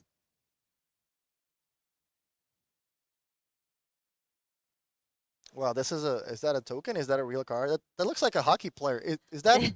They are a hockey player. They are tokens from the Shark Oh Typhoon. wait, that's San Jose Sharks. The right token is Brent Burns, I think. The defender that had always puts up a lot of points. Doesn't have a lot of teeth. I think he's one of the physical players. On the left, looks like Joe Thornton, Patrick Marleau, something like that. Oh, that's Logan Couture, I think. Anyone in the chat an NHL fan? This is actually, I think this is a great match just to show, how control matches play out when these decks get paired against each other, because it's really different kinds of Magic than you were used to if you play mid-range, aggro, those types of decks that usually just build their own board and just play to the board and try to put quick pressure on the opponent. This is a completely different matchup.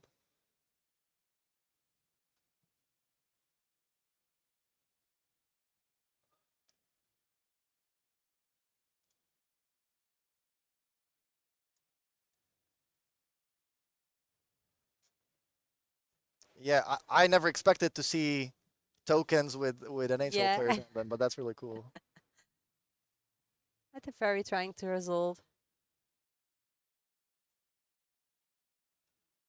So not only does Elias have 2 Dovin's Vetoes in the graveyard, he already used a Rewind, a 4-mana counterspell, which is not something we're used to seeing as well too much.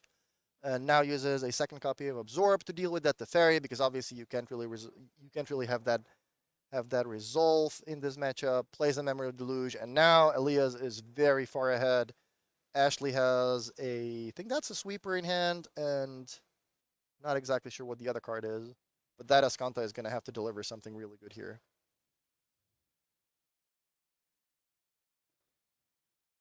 Meanwhile, the dice is on the Teferi. It gets stacking up.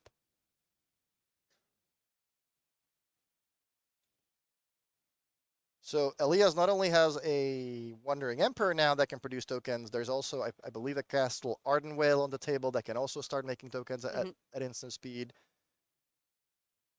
And it seems like what he's trying to do.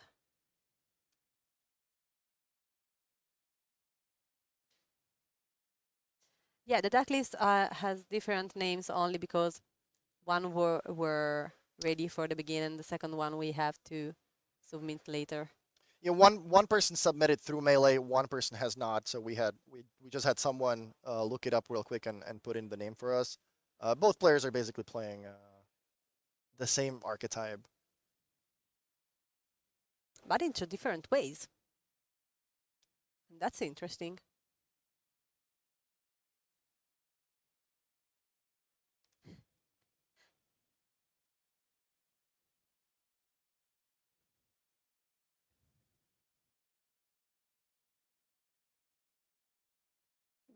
Another Teferi Shrine. 5 mana left for Elias.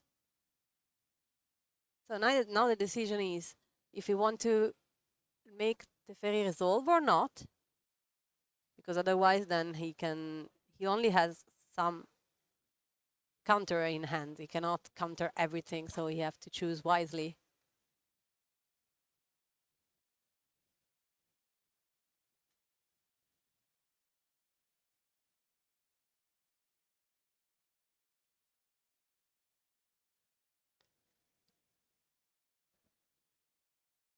I'm pretty curious about how they will hand.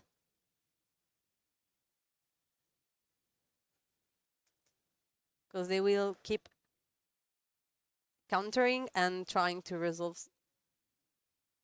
things, but at some points they will have to find a way to end it. Yeah, this really is one of the more skill-intensive matchups because the control on control mirrors, these games take 20 turns to decide, maybe even more on both player sides. So you play 40 turns of Magic. If you make one little mistake, yeah, you're gonna it's gonna spiral out of control. So every little mistake you make can end up with your opponent having Teferi on the table and just untapping 2 lands every turn, drawing 2 cards, making sure they have more mana to resolve more things, and you really have to pay attention to every little detail and cannot make a single mistake over the course of the game, because if you do, it just always snowballs into a big advantage for the opponent.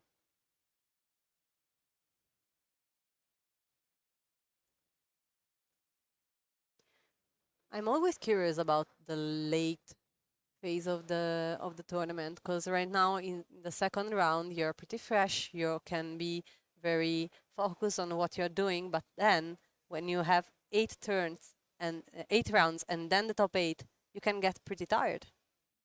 Oh yeah. If you're playing blue eye control, you accept the fact that you have no free time during the rounds. You can't relax in any time. You can't have like coffee break or something Yeah. like that. And you definitely need coffee more than most because these games take forever. That's the thing with Blue Eyed. I talked about that a lot last time. Blue Eyed was the 3rd most played deck in Valencia, and it didn't really do all that well. Then it was still the 3rd most played deck at DreamHack, which was surprising to me because in Valencia it posted a 38% win rate, which is very bad for a big tournament out of a big sample size. In Valencia, I think it did fairly reasonable. It was like a 50% deck. But the reasoning for me to not play blue-white is not that I don't like the deck. I think it's a good deck. I think the strong players, choosing blue-white definitely makes sense because it is a very skill-intensive deck. But there's only 50-minute rounds now, and with only 50 minutes in the round, with things just taking a long time. Your deck is not one that can finish the game in five turns, like if you're playing aggro. Not only do the games just take naturally very long, but you're also playing with cards these days that get like more difficult. You know, look at Fable of the Mirror Breaker, for example. The card does 17 different things. You have to, when you put it in play, not only does it do a lot of things, you also have to manually do things. You have to look for a token, you know, put it in play. Next turn, you're resolving the discard to draw to trigger. Next turn, you have to actually manually, you know, flip the card around in its sleeve. You have to get it out, flip it around, put the 2/2 into play. So things just in general take a lot of extra time than they used to in the past. That's what it seems like to me, at least, which is another reason for me to really be careful with my deck choice and make sure that I play a deck that really, you know, is actually capable of winning 3 games in time, or rather playing 3 games in time, making sure I can finish 3 games. Also, because right now a lot of us playing on MTG or MTG Arena, and so when you have to switch and play on paper, you have to remember everything, and it's not so immediate. Yeah, shout out to Guillaume Wafatapa, as someone's pointing in the chat, who was the player that just one day decided, I'm going to play Control in every tournament because I really like Control, and he was playing either Blue-White or Esper Control for literally 5 straight years. Guillaume has 6 Pro Tour top 8s. I believe all of them were with a deck that included 4 Cryptic Command. And every time Guillaume would look at a Control deck list, I remember he was on the testing team that I was on for a Pro Tour, and we were like discussing Control decks, and Guillaume basically took the Control deck that we had, which I believe was Esper Dragons at that time, and literally took 4 removal spells, took them out of the deck, added 4 counter magic, and just called it a day. That's how. And he obviously made, you know, top 16 at the Pro Tour or something like that. So that's kind of how Guillaume rolls, and he was definitely one of the, you know, best and most well-known Control players of the last 10 or so years.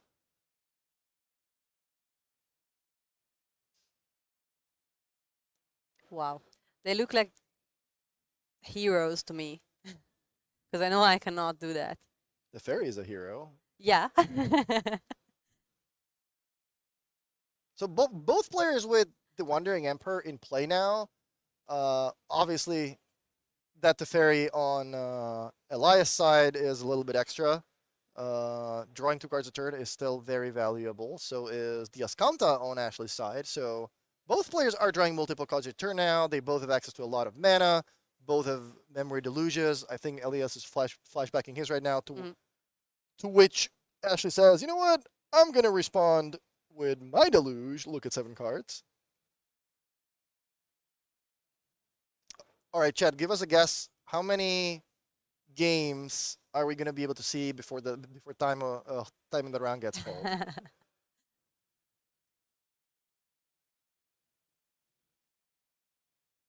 1.5. 1.5. That's a good guess, I think. Yeah, that's a good guess.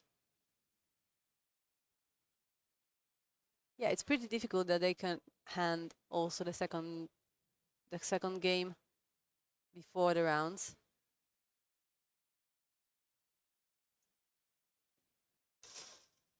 The fairy is up.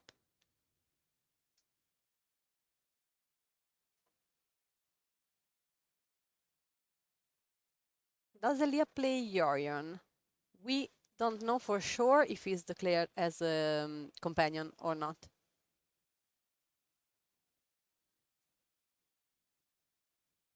Bouncing up the token.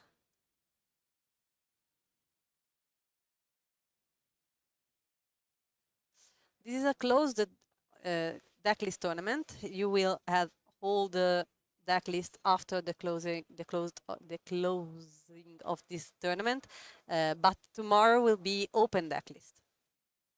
Yeah, that's a good point. Actually, that also plays a big role in deciding which deck I'm gonna play, at least, because with open deck lists, for example, I thought about playing aggro decks. I like aggro decks right now. I like Rule. I like Mono White Humans. You know, Boros Convoke is another deck you can play. But with open deck lists, nobody's really gonna keep a slow hand against you. If you're playing at aggro, part of your win rate is in game one, players keeping, slow hands, hands they want to kind of gamble on, maybe thinking, hey, I have 2 Dovin's Vetoes in my hand. Maybe I'm playing against control. I'm going to keep that. If they keep that against aggro, well, that's going to be a horrible hand to be on. So part of your wins is definitely that, like, game one, your opponent doesn't know what you're playing. With open deck lists, that's just not going to happen. Nobody's going to keep a slow hand against you.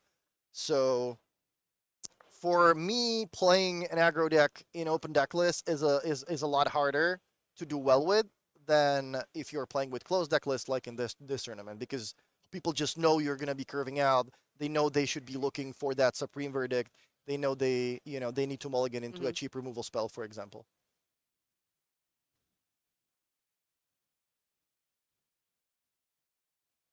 There is a whole word behind the choosing of a proper deck for this kind of event. And it's things that I always find very interesting when you don't just choose your deck because you like your deck, but then you have to think about open deck list, closed deck list, and everything else.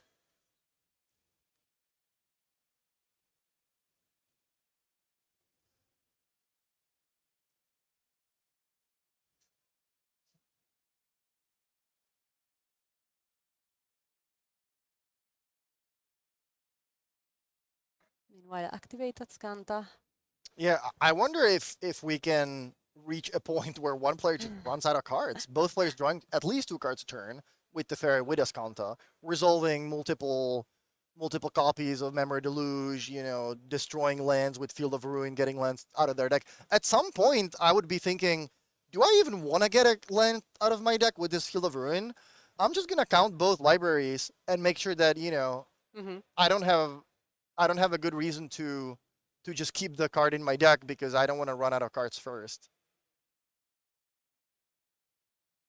And that is why it could be useful to know if Elias have a Yorion as a companion or not. Because then we will know if he has 80 cards in the beginning or not. The very up.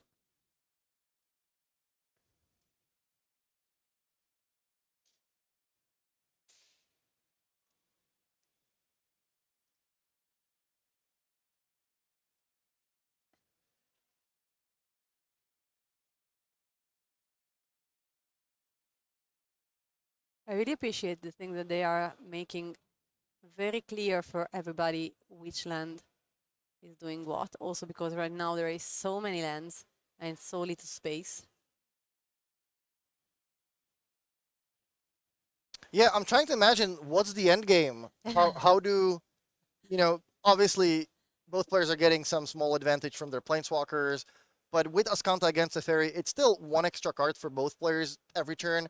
So we're slowly gonna start taking a look at the board position. Maybe someone's gonna make more tokens, but then again, both players have a lot of anti-creature cards, so they're working with Supreme Verdicts, temporary lockdown, cards like that. So it's gonna be really hard to actually do some reasonable damage with creatures. The creature lands in this matchup are usually Hall of the Storm Giants, which I believe Ashley had in play a couple rounds ago. I think Elias used the Field of Ruin on it, so that's not an issue anymore. Elias has the Castle Ardenvale, which can start making tokens, but I think Ashley has that as well. So at some point, somebody's going to have to make a big play, that kind of like swings the momentum in their favor, but I'm not really sure these lists have anything like that available. So I wouldn't be shocked if one of the players just runs out of time, or runs out of cards, I mean. Also, I was thinking, I didn't do the math. Do we know what is the score that you need to achieve for going to top 16 or better? I can run that through like a thing we have. If Yeah. this one will end in a draw, it's not very probable, but could be. So if you want to make the top 8, I believe we have roughly 200 players and we have 8 rounds. X11 should be very, very, very likely to make the top 8. if you're trying to make the top 16, X and 2 would be my guess, and I wouldn't be surprised if somebody with X and 2 missed. But obviously, I don't want to make assumptions and tell you it's gonna be exactly that, and then have something weird happen. So I would be looking at roughly X and 2 qualifying for the regional championship tomorrow, and roughly X1 and 1 or better to make the top 8. Because as you said before, I think that right now the main goal is to go to the qualification for tomorrow. Yeah. Yeah, with X and 2, I think roughly like half of the X and 2s are probably gonna qualify, maybe a third of them. So you really need to start with wins in the tournament to make sure you have good tiebreakers. And if you don't have good tiebreakers, then you need to be looking at that X1 and 1 record. Maybe even X1. Maybe the draw is just not gonna work out. Maybe it's just gonna be one player at 8-0 and like 7 players at 7-1, something like that. I can definitely see a draw not being enough. That's the best thing you can do in these tournaments, is just try to win all your matches. I remember when we were playing the MPL and the rules were changing, and someone was talking to Javier, and they're like, "Hey, do you understand how this works now? Do you know the structure changed? Do you know what we need to do? Do you know how many points we need for this?" And Javier's like, "Dude, I don't know. I'm just trying to win every match. I'm just trying to make sure I actually, win all my matches, and that's the best I can do." So that's the best advice I can give you as well.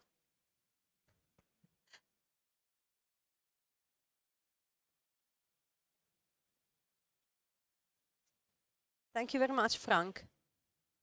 So we know now that's probably 6-2. Yeah, we were just talking about that, Frank. I think a third of the 6-2 players roughly probably makes it, but yeah, we don't want to make any conclusions here, or say it's going to be like that, but it's not going to be like that. So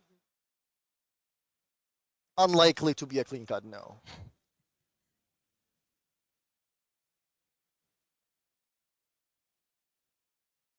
We also weren't exactly sure how many players we had, because some players registered last minute on site, and we weren't sure if the number was over 256, which would also give us, I believe, a 9th round, which would also change the math and stuff like that. So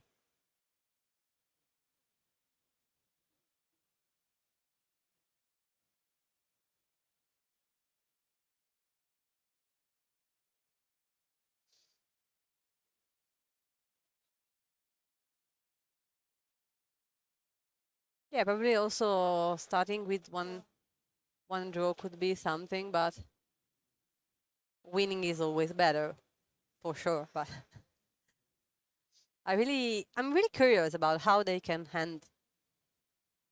yeah, looks like both players have about 15 lands in play right Yeah. now. So the libraries look pretty small to me. What is it, 10, 15 cards roughly? Yeah, I wouldn't be surprised if one of the players ran out of cards. If you ultimate the fairy, you can start, dealing with your opponent's permanents and dealing with their planeswalkers, maybe dealing with their lands. I don't know if the game is going to go for that much longer, that actually exiling all their lands in time is a possibility right now. But something you can do also, if you run your opponent out of counterspells, is that you can use the fairy to tuck itself into the deck every turn. So you play the fairy, do -2 to put the fairy back into your library. You have no library, so it goes right on top. You draw the fairy next turn, you play it again, put it on top, do it again. So that way you would actually not run out of cards. So if your opponent doesn't have a counter spell, you can guarantee that you don't draw with an empty library.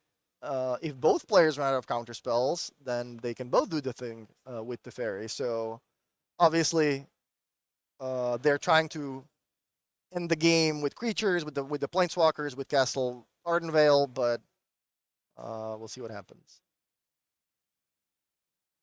We have Gabriel Nassif in the chat. Look at that, a Hall of Famer, Pro Tour winner, 15, 16-ish top 8s at Pro Tours, one of the most successful players to ever touch a deck of Magic cards.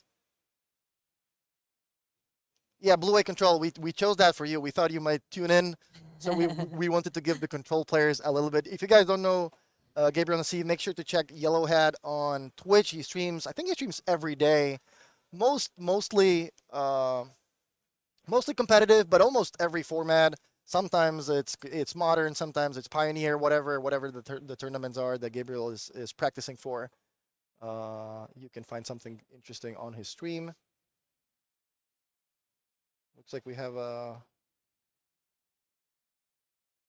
board sort of clear again. Only one 2/2 token. Field of Ruin destroying the castle on the other side. So as far as creature lands go, I am seeing 2 copies of Hall of the Storm Giants on Ashley's side, and I think Elias has access to 1 more Field of Ruin.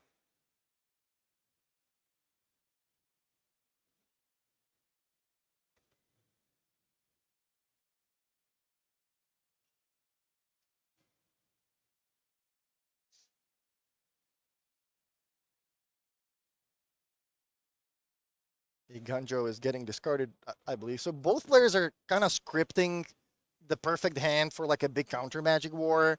Elias by drawing 2 cards a turn with that Teferi. Ashley by no longer activating Ascanta because it was destroyed, but already, with a couple of counter spells in hand, ready for a counter war. But with Elias with the Teferi on 7 counters already, he has a huge advantage. Now we can start to do something with. Yeah, Okay. Elias does have his deck list does have Yorion on it. We don't see it anywhere on the screen, It but could be on the side. yeah, I believe it is like 95% he is playing Yorion as a companion, which would also give him a bigger deck to work with. But I mean, there's always a small chance Yorion is just in the sideboard as a card to work with, which would be very unusual. But hey, some decks ran a Yorion in the sideboard. Typhoon Resolve. I guess I can actually count his deck. Because Elias he submitted a deck on paper, so it's not on Melee. We can't look at it, unfortunately. It's not a tournament with open deck lists, so unfortunately for you, we can't show the lists just yet either. But if you bookmark the tournament website on Melee, you can come back when the top 8 starts. That's when the deck list gets public for the players. That's when we can also make the list public for everyone else. So you're going to be able to see everyone's deck list in roughly 7 hours from now. Yeah, this will be a long day of Magic because we have 8 rounds plus top 8. Yeah, there's a Joe Thornton acting as a Shark Typhoon token. I've really been enjoying that from Ashley. I have to say I'm a big fan of that.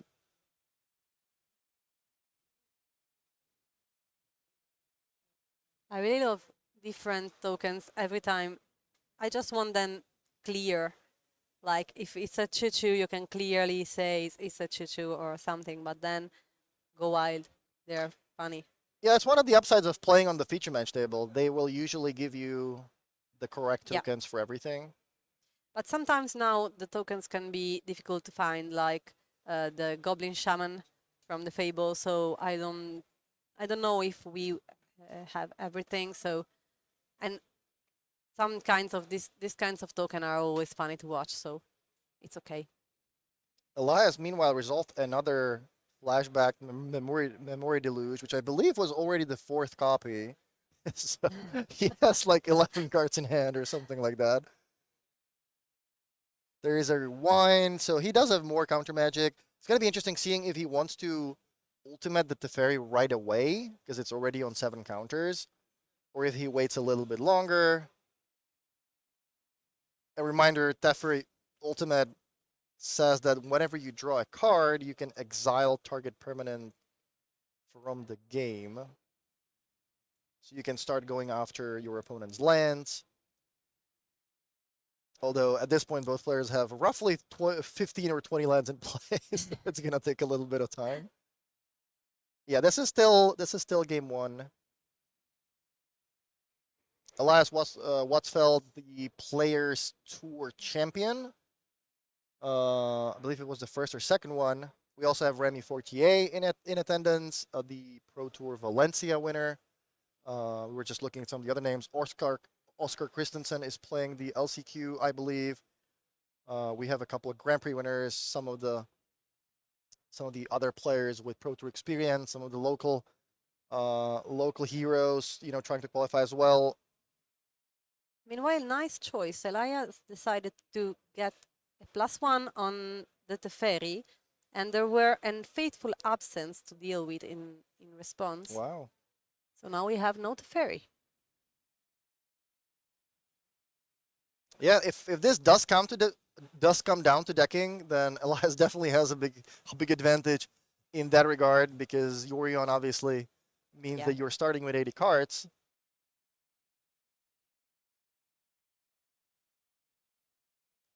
Meanwhile, 11 minutes left. I think this is the correct time for this table, because we can remember you that they have extra time just for setting up and everything. Yeah, picking feature matches for this round was fun because we had to do it in a little bit of a hurry. Things were happening pretty fast. I just picked the two Pro Tour / Pro Tour Players Tour winners, and Elias didn't submit his deck on Melee, so I only knew that his opponent was on Blue-White Control, which I'm like, yeah, that's going to be a fine match probably. I didn't get to check the other match, what they were actually playing, and I learned later that it was a mono green Devotion Mirror. So the chat would probably kill me, because now we also found out that Elias is also playing blue-white, so we have two mirrors on the screen for the first match. But I don't think it's gonna come down to us being able to show the second match at all, because this is still in game one.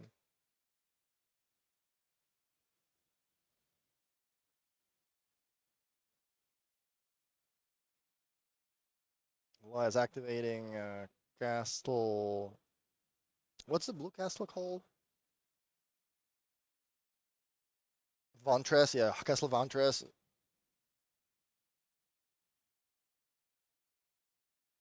That's a really cool thing about blue-white control, is that you can just put so many utility lands in your mana base. You have the cycling land for 2 that comes into play tapped. You are playing creature lands like Hole of the Storm Giants. You can put the White Castle, Castle Ardenvale. You can put Castle Ventress in your mana base. You have access to cards like Field of Ruin. So even if you get a little flooded, there's always something to do with your mana. You're also obviously playing at least one copy of a Gunjo. Sometimes you have one of Tawara.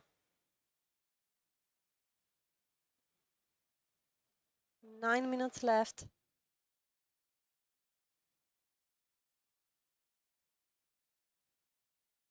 Very few cards remains for Ashley in the deck list, in the deck.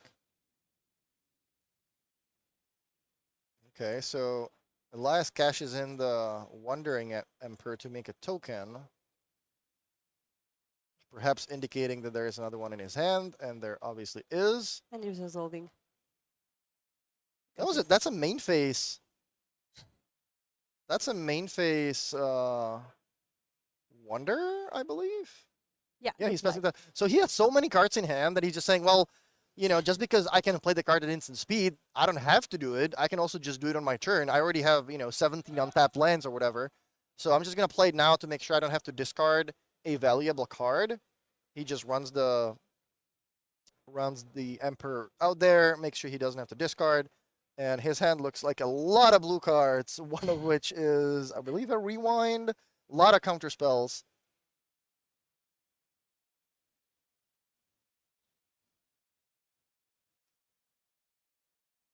I think that's it. This is the battle of tokens.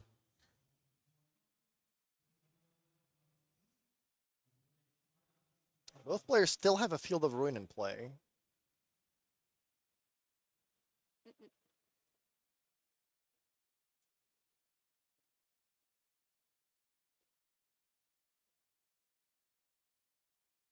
The card under temporary lockdown is It's the Blue Omen. Omen of the Sea. And the lockdown was played earlier to get rid of a couple tokens that were pressuring a Planeswalker. I think it was dealing with like a Shark Typhoon token and something else. Oh, what's in the sleeve? That's a good question. Yeah, I don't know actually.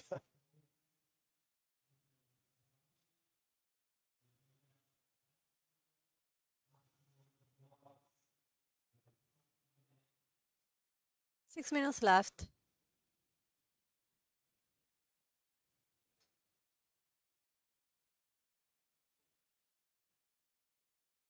Yeah, I think this is the correct timing that we can see, as we heard the judges called.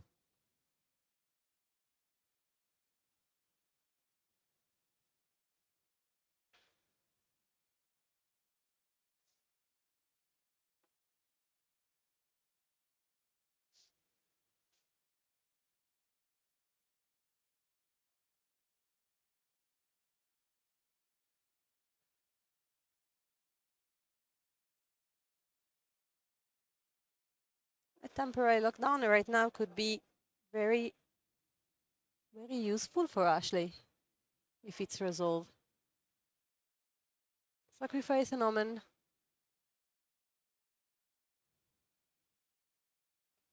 Sacrifice, no, not the second one, just resolving the temporary lockdown, so wiped out all the board.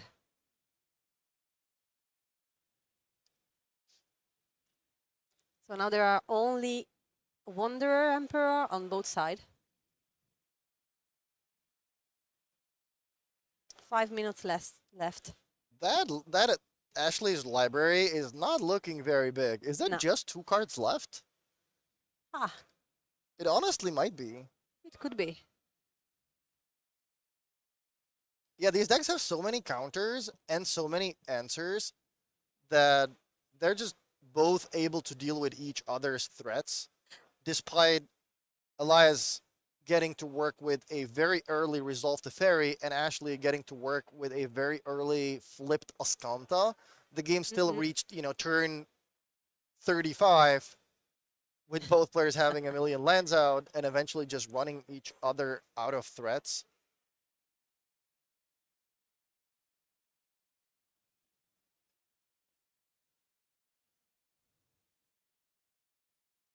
Four minutes left. Searching for another lens.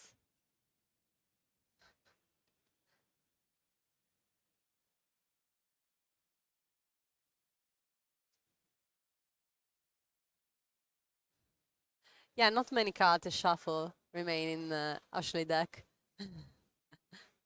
But rules say that you have to shuffle, so you have to shuffle. Shuffle 2 cards, yeah.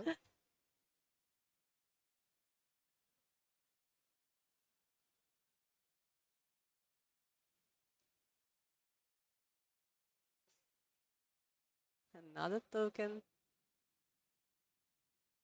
So the players do have a little bit of extra time because they were moved over to a feature match. So there might be a little bit more time than 3.5 minutes. But I think it looks like both players are just saying, hey, there's 5 minutes left, maybe total. We're gonna be sideboarding. There's just no way we're gonna finish the match in time. So it looks to me like they actually shook hands and they just said, yeah, no point in, shuffling the decks for 3 minutes and sideboarding and then having 1 minute and 30 seconds to play a game where obviously neither player has the means to actually be able to put so much pressure on the opponent that they would be able to close the game before turn 8 or so. Maybe if you draw a hand with multiple Shark Typhoons, Wandering Emperor, the other player mulligans to 3, they don't have any answers. Maybe you can finish in 5 minutes, but yeah, I find that hard to believe. There's the Yorion, so Elias did have access to Yorion, which is in the sideboard, acting as a companion. Yeah, so at the end, when you were asking how many games will we see of this round, the correct answer was just one, just the first one. But as we said, 2 minutes left was too little.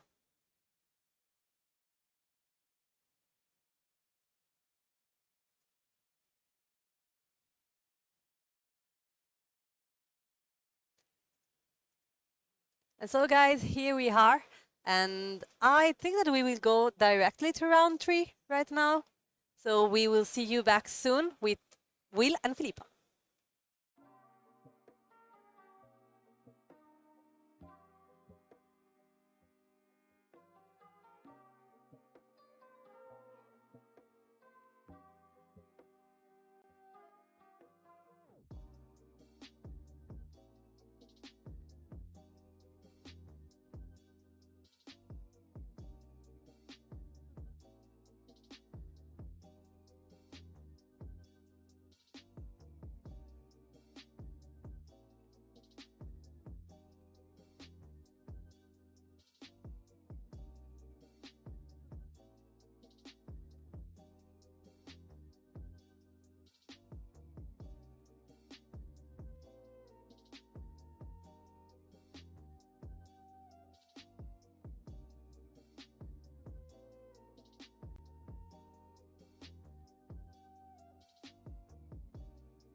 Welcome back to the tournament here. We are in Athens. It's the last chance qualifier round 3, and I'm here joined my one-on-one, the only ring, Will Al X. How are you feeling today? I'm living the dream. It's like walking around the environment, and it's really nice and cool in here, which I was kind of worried about wearing a three-piece suit because Athens is extremely hot at the minute. So I'm quite happy that the aircon's on, but the players here are buzzing. We just had someone's 18th birthday that we went and sung them happy birthday and got a cake and candle for them. So like, you know, whole family's turning up this weekend, and well, I guess it's what they're turning up for, right? Yeah, it looks like they are turning out here, especially for one particular thing that I see, which is an invite for the Legacy European Championship this weekend here in Athens. Top 16 qualifies for it, but a lot of great prizes, as we see here. Top 32 gets a prize, which is good, and also gets a free entry for a future tournament. Exactly. People turn up this weekend. Maybe they're already qualified. They just want to get some reps under their belt, playing Magic again, remembering the triggers, etc. Because online it does it all for you. And for the trouble, even if you win, invites do get passed down. So maybe you're helping teammates out get qualified by potentially knocking other people out of it. So a lot to play for. I say 16 plus 14 booster boxes. That's a lot of drafts going on. You know what I mean? So I almost want to play one of these events to do well when Lord of the Rings is out because I would love 14 boxes of the new Lord of the Rings set. I cannot wait for that set to drop. It's going to be awesome. Yeah, that's going to be amazing as we see great prizes here. And can we take a look at the players to watch? A lot of great players here. We see, for example, Remy, Pro Tour winner that is right now 2-0. What players caught your attention here, Will? Oscar Christensen. That's the name that rolls off my tongue. Right, he won LEC Amsterdam. Very known player from over with the Danes over there. They've got such a good, strong team and have for years. He's obviously won the LCSA. He's also Pro Tour regular. Super nice guy as well. And also every time he goes on camera, his mum always comes in the stream and watches. Oh, that's so sweet. Yeah. And Twitch chat, you're probably right now thinking, but these casters, they are just putting people that draw. We don't have the fault. We will see. Finally, we'll get a feature table that won't draw here. Yep. And what matchup are we going to watch? So we got one where I feel like we'll finish at least in time this time. Is we've got Mono White Humans versus Karuga Fires. So I'm going to start over on the Kruger Fire side and talk to you about I can't pronounce the last name, but it's Dr. Ali. Okay, so this is a large group of players that have come and play in Dubai. So Dr. Ali is actually the front runner that he pits on all the events in Dubai for these people to be able to play and qualify. They've come over about 20 strong, and in his daytime, he's literally a doctor saving lives. And he's bought something spicy, Cougar Fires. He's 2-0, the nicest man you've ever met if you manage to speak to him. So see if he can pull it out the bag here. But then on the other side, we've got a known veteran of the game. It was done super well at all different levels. We see him as a regular here in Europe on mono white. I think he plays mono white in every format I've ever seen him play, to be fair. If it was in standard, modern, pioneer. You're going to ask me how these line up. I'm not sure how they line up. I feel like play draw is going to be pretty important. And as we see here, it looks like mono white on the play is where I'd say if they're on the play, I think they're going to be at a big advantage here. And they are going to be starting off. So let's look at what Kruger Fires has got that can kind of deal with these early threats. I'm seeing Bone Crusher Giants. One thing that I see in common with Karuga Fires and the Omnath deck that we see on round 1 is that they have a lot of one-offs as well. Oh, yes, they do. They've got some... I'm just seeing we've got obviously Alice Norn that you speak of, Trax, Agent of Treachery, all the usuals that you kind of come to expect so far. But realistically, we need to get on the battlefield early. We need to start getting, Leyline's bindings coming down. Things like Bone Crusher Giants. Keep this battlefield down before we can get to the late game. We know we are the control deck in this matchup, and we need to try and utilize that. Yeah, and we see here Recruitment Officer already dealing 3 damage. We already see Talia's Lieutenant, which is a key card from Mono White in the battlefield. Great start from Mono White, right? Yeah, this is exactly one. As well as that, you've got a Mutavault. That is going to be super hard for him to deal with. As you choose when it gets turned on. You choose when you want to attack with it. And now moving forward, our battle plan of playing more creatures, ideally humans, on the battlefield. That Lieutenant intentionally is just going to grow by itself as well. So it's all playing into our game plan here, going super well here for Pan on the right of your screen. Yeah, and that you said about these players coming from Dubai is really interesting. After all, this is a DMA tournament season. It's not just Europe, but also Middle East countries. So really nice to see it. We see, though, Bone Crush Giant here, the Stomp, dealing with Talia's Lieutenant. We know that this card can be very explosive, so Adeline does enter the battlefield, and this recruitment office is going to deal 3 damage, another 1/1 attacking, so 4 damage here that Dr. Ali is going to take. Yep, obviously Adeline. So that you kind of there's a good point there, like with Bone Crusher Giant. On which one do we want to kill? Do we want to kill the lieutenant or do we want to kill the Recruitment. Thank you, the recruitment. And the reason why I believe they did what they did is because Adeline does make human tokens, so it would grow larger and be a free. So we killed the lieutenant on the battlefield, even though it was just a 1/1. The end of this turn, it would have been a free because of Adeline. So good head-up play there, using the Bone Crusher Giant to take out the threat that's going to be harder to take out later on as the game goes. Yeah, and you see here, I think this was a breeding pool, Yep, that's taking breeding pool. 2 damage, which is not exactly what you want to do against mono white, be taking more damage from your lands. But we see Fable of the Mirror Breaker. This card is a key card in the Karuga's Fire deck, and Wait for it. Oh, wait. Chat, wait. Oh, I gave him my tokens and everything. He didn't. I thought he was going to use one of my new tokens. Oh, okay, that's it. the Sack him off. suspense, Oh, the no. suspense is real. For those of you that don't know, Will here printed some Marvel Yeah, I got tokens. some Marvel Snap tokens. I and, already snapped some of them. They're quite fun. But I literally gave him them, and if you end up getting a feature match at some point this weekend, you have to use them. First time he gets a chance, doesn't even put it on the battlefield. I mean, friendship broken. Friendship broken. That's this tournament already breaking friendships here. It's all good though, but looking at the battlefield, at least the 2/2 token can trade. At least Adeline is going to be a problem though. Like, that card just in general is going to be a problem. Do we have any way of getting it off the battlefield that's easy? We've got an Otawaris, we could bounce it. We do have a Torch the Spirit Realm, so we can get it off the battlefield that way, plus Leyline's Bindings. I think what we were trying to dig for, trying to find the best we can, is a temporary lockdown. We can get that on the battlefield, everything CMC or 3 or under, 2 or under, sorry, will start getting pushed away, so that'll get rid of the tokens, get rid of all the small threats. But then Adeline's such a good card, it just rebuilds the battlefield. Exactly, and then you still have Multivolt, which is Brutal Qatar here is brutal. Yeah, literally does what it says on the tin, and because it's a token, it does not matter, will not be coming back. And look at the amount of damage, because this Adeline is huge right now. It's what, 4 power now, it'll be 5 when we go to combat. Yeah, because we are going to create another 1/1. So things are not looking great here for our Karuga Fires player. No, not ideal. And I said that, being on the play with the mono white aggressive deck and having the curve of a 1-drop into a 2-drop into a 3-drop into another 3-drop, potentially we might even be able to add more to the battlefield now.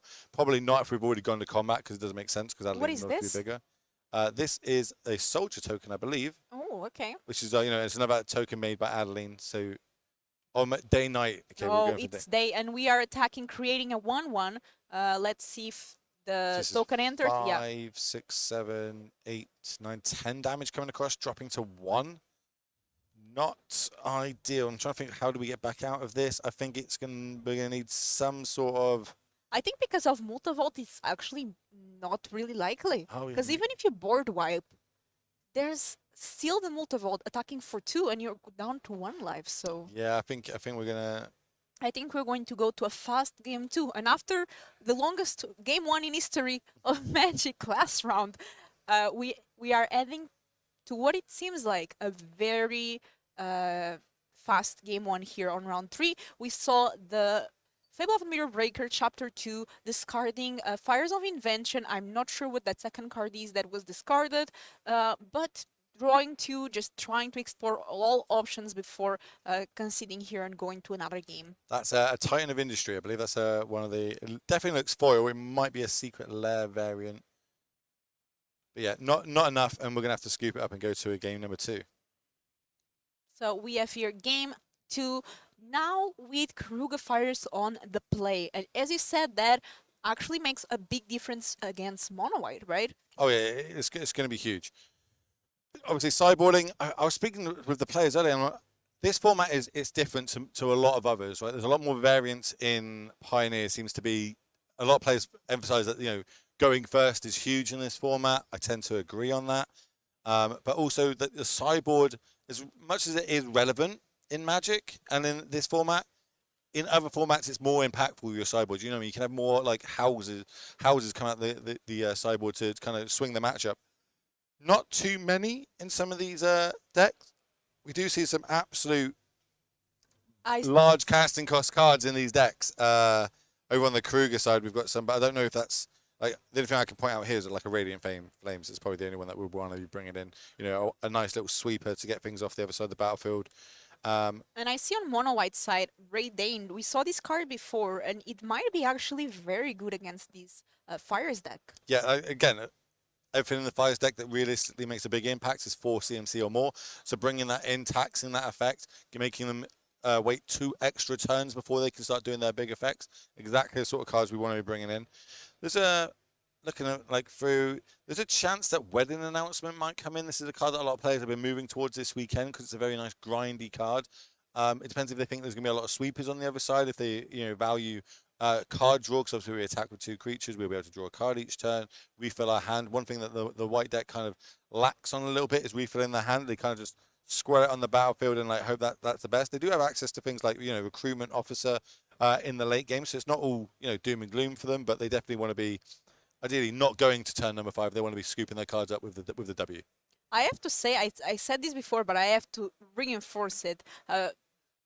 I really like what our technical team did here with the pictures of the players, because even for us, we are here in the booth, so we not always can see the players, because sometimes a feature match are sorted out really quickly, so it's nice to have a face behind the people that we are commentating on, and even for people at home, maybe they recognize these players, they played against them sometimes, so really nice there to be able to see our players, and this tournament is being so much fun so far. Definitely a lot of Pioneer people are all trying to encode the format, and it looks like after so many events, it's still a kind of open format. Yeah, it's interesting. I'm really looking forward to just this weekend in general to see how the meta is going to shift. Right, obviously there's been 3 RCs up to this point. We're now Europe, so we're technically we're one of the bigger ones that will happen in general throughout this season. So seeing how they are going to affect the meta here, if it changes at all, we've seen them keep changing. Every meta is evolving from what the last RC is about. Europe was slightly different. Like we don't favor control, we don't favor aggro, we don't favor mid. It is kind of a meta game dependent. And speaking to the players, they found it really hard testing. Like I don't think I've seen one team that has got a team deck. Everyone's kind of got their own thing going. There might be 2 or 3 people on the same sort of team going or on the same sort of deck, and that's really interesting how they've been coming and going. To tackle this format, especially one of the big popular European teams, that they decided to break down into groups of 3. So I think there was like 15 of them, and they just picked 5 decks. 3 people per deck. You're going to test it inside and out, all the deck variants, what cards are good against it, what cards are bad against it, and they all give make their report back. Here, this is good versus this, and this, and then they use the data analytics, and that's what they were using to turn up this weekend. Some of them are playing today that were qualified still because they just want to get the reps in and make sure that the decks are playing ball. At the end of the day, you need to build the confidence in your deck so you can use it and utilize all the little niche interactions that can happen in Magic the Gathering. I'm very curious to see what these players end up choosing here for the regional championship this weekend. And let us know, Twitch chat, because we introduced this new thing of streaming the last chance qualifier. Before we were just streaming the main event Saturday, Sunday. Let us know if you enjoyed that. We're trying to bring more Magic. Also for the players that are playing this weekend, maybe to watch a bit more of Pioneer while testing, or even for the players home, making some company, having some Pioneer Paper Magic live. Let us know if you like this. Exactly. So it's a weekend event, right? Like there's always been events on the Friday. There's always been last chance qualifiers. There's even been events that were legacy that feel like Black Lotuses and things like that at these tournaments. But they've been streamed, right? So we're like, well, why don't we stream these events on the Friday? Like this is literally an 8-round tournament with a cut to top 8. It gives us more time, warm our vocal cords a little bit, get into the flow of things. Let's me and you cast together for a change because we, normally me and you are play-by-play. Today, I get to step up into the expert role and try and think I'm smarter than I am. But then tomorrow we're back again, but we're gonna have a different casting pair. Yeah, also shake things up, which is nice, and give me an opportunity to cast with you. That's the thing. I'm buzzing about this. We haven't done this since the very start. Copenhagen, I think, might have been like one of the last times that we did it together. Yeah, then we both venture into the play-by-play role, and I would like to think that we're better than when we were in Copenhagen. Oh, I think we are definitely improving. I'd like to think that. I also would like to think it's really nice because the more I cast these events, especially when it's the same format, you kind of get a deeper understanding. And even though play-by-play is not the expert, it still is really nice to get a deeper. Card. Yeah, it's completely different to be able to completely pass through hopefully at home what's going on, what cards are being played, and hopefully people are enjoying it. Yeah, let us know in the chat if you are enjoying it. Obviously, you know, we've got chat in front of us. We can interact with you, especially when like mulligan decisions are happening. We need to kill this dead time. So maybe you've got questions of this tournament. You know, how does it work? Remember, this is a closed deck list tournament today, but for the rest of the weekend, it's all going to be open deck list. They'll be shown on the screen for you all, so you can all see what's going on. There'll be the exclamation mark deck list and standings in the chat, so you'll be able to understand what everyone is doing, what they're playing, see the full 75. So, you know, you can almost play along at home, but not. Exactly. And here I see some people asking, so let me see, do we have the meta breakdown? We will have, I think, the meta breakdown a bit later on, yeah, maybe. I did. Last round I asked about that. We will be getting a meta breakdown for this tournament specifically, and of course over the weekend. And talking about breakdowns, analytics, and data, the one and only Frank is in the chat. Frank Carlson, good morning, good sir. Big shout out, Frank, always here in the streams. We appreciate it. You do so much work behind the scenes, and we really appreciate it. I'm actually using his, so he put out a load of information yesterday about the last couple of RCs. That's the information I'm using today in the expert role of, okay, those matchups work out well, don't work out well, etc. But we're off to the races. Recruitment office already played here by Mono White. Here, Fire's having a normal slow start, let's say. This deck is not supposed to be the one leading, especially with Karuga, when all your permanents cost 3 or more all your cards. And what is this art? I'm so sorry. That is a Thalia. Oh, that's a Thalia. Yep. Thalia has so many another arts. art. I know. It used to just be the one art. Now it's like 6 or 7 different arts. But, you know, we're on top of our game. I believe that's one of the secret layer ones that's just come down there. I never saw this art before, but let me tell you, Thalia here is just going to make... Oh, the chat says I'm wrong, and it's the a Vanguard, which is one of the new ones. Maybe I can put it here on the... I can put it here on the screen for you all. I'm trying to look at the deck list. They don't have a Vanguard in it. Oh no, they do have Vanguard. You know, chat's right again. So this is the one that gives Ward. I mix up. This is one of the newer ones that has just been printed. So it gives all your humans +1/+0 and Ward. Oh, Ward Copper 1. Coat Vanguard. Yes, yes. See, also an alternative art. Yeah, like chat never change. You are here as much as we are. As we see things on this battlefield start changing again, Adeline's going to come down and start impacting the board. This is a one-shop card. It can just create a huge battlefield by itself if it goes unanswered. Let's see if we've got an answer here over on the fireside. We are getting to that turn 4, where this is where we start playing some of our better, more powerful spells and start turning and burning. Yeah, and I put here the Copper Coat Vanguard on the screen so everyone can see. Yeah, it's not one that you typically is played in many other decks. It wasn't too bad in draft occasionally. You know, it's a nice little threat, but it's turned up in constructed now. Also, the art is really, really nice, right? Like just swing. I think they're swinging a big sword into the ground, and it's kind of breaking through the art. Gotta love it, especially all the art. And that's another thing this weekend. We've got artists here this weekend. There's artists for Magic cards. Tell me, you can turn up, get them signed, get them altered. It's so much work, so much fun. And looks like we are having here Fable of the Mirror Breaker. Have you heard of this card before? I don't know. I think it's all right. I didn't use my token again. Oh, I'm going to have some serious words after this with it. Will gave Dr. Ali a token to be representing in the stream, but he's not using it, and I will make sure we have words afterwards. It's fine, chat. Don't worry. It's a will problem, not a chat problem. But it does come down. This card is obviously extremely powerful. One mode is a good card. 2 good modes that are good for your deck. It's really good. 3 cards is absolutely broken. And it looks like how much damage is Jiha here able to provide? Another token is going to come across. So it's going to be 5 on the Adeline, 6, 7 for the tokens, 8, 9 for the one drop here for the officer. So 9 damage coming across. Again, dropping to 5. If we don't have a sweeper here, we could be in trouble. Even something like Radiant Flames isn't going to be good enough here because that can only do up to 3 points of damage. And just letting you know that this Brutal Qatar has been amazing both games. Oh, absolutely both games. Just getting off, being able to follow up a Fable by taking away the token is huge. Because there's almost no downside to it, right? Once it hits the battlefield, the token goes. If the creature dies, no creature's coming back from it. It's permanently gone. Did you ever add so you ever add this card, the Brutal Qatar, and then it becomes night, and then it becomes day again, and then you take another creature. Take another creature, and then you could do this many times and explore this card this way. Yeah, the longer the game goes, the better that's going to be for them. But I think we need some sort of sweeper effect here with a Leyline's binding. So again, I'm pretty sure that that might be a secret lair variant of one of the is it like Glacial Chasm, I think, or Glacial Fortress, maybe that one. We've got a card, we're playing it. So here's Radiant Flame. So Radiant Flame's for free. So that's step one. This is going to do 3 damage to all creatures on the battlefield. So that's going to get rid of everything besides the Adeline. I really feel we need to have a Leyline binding here. And is there any multi-vault on Gia side?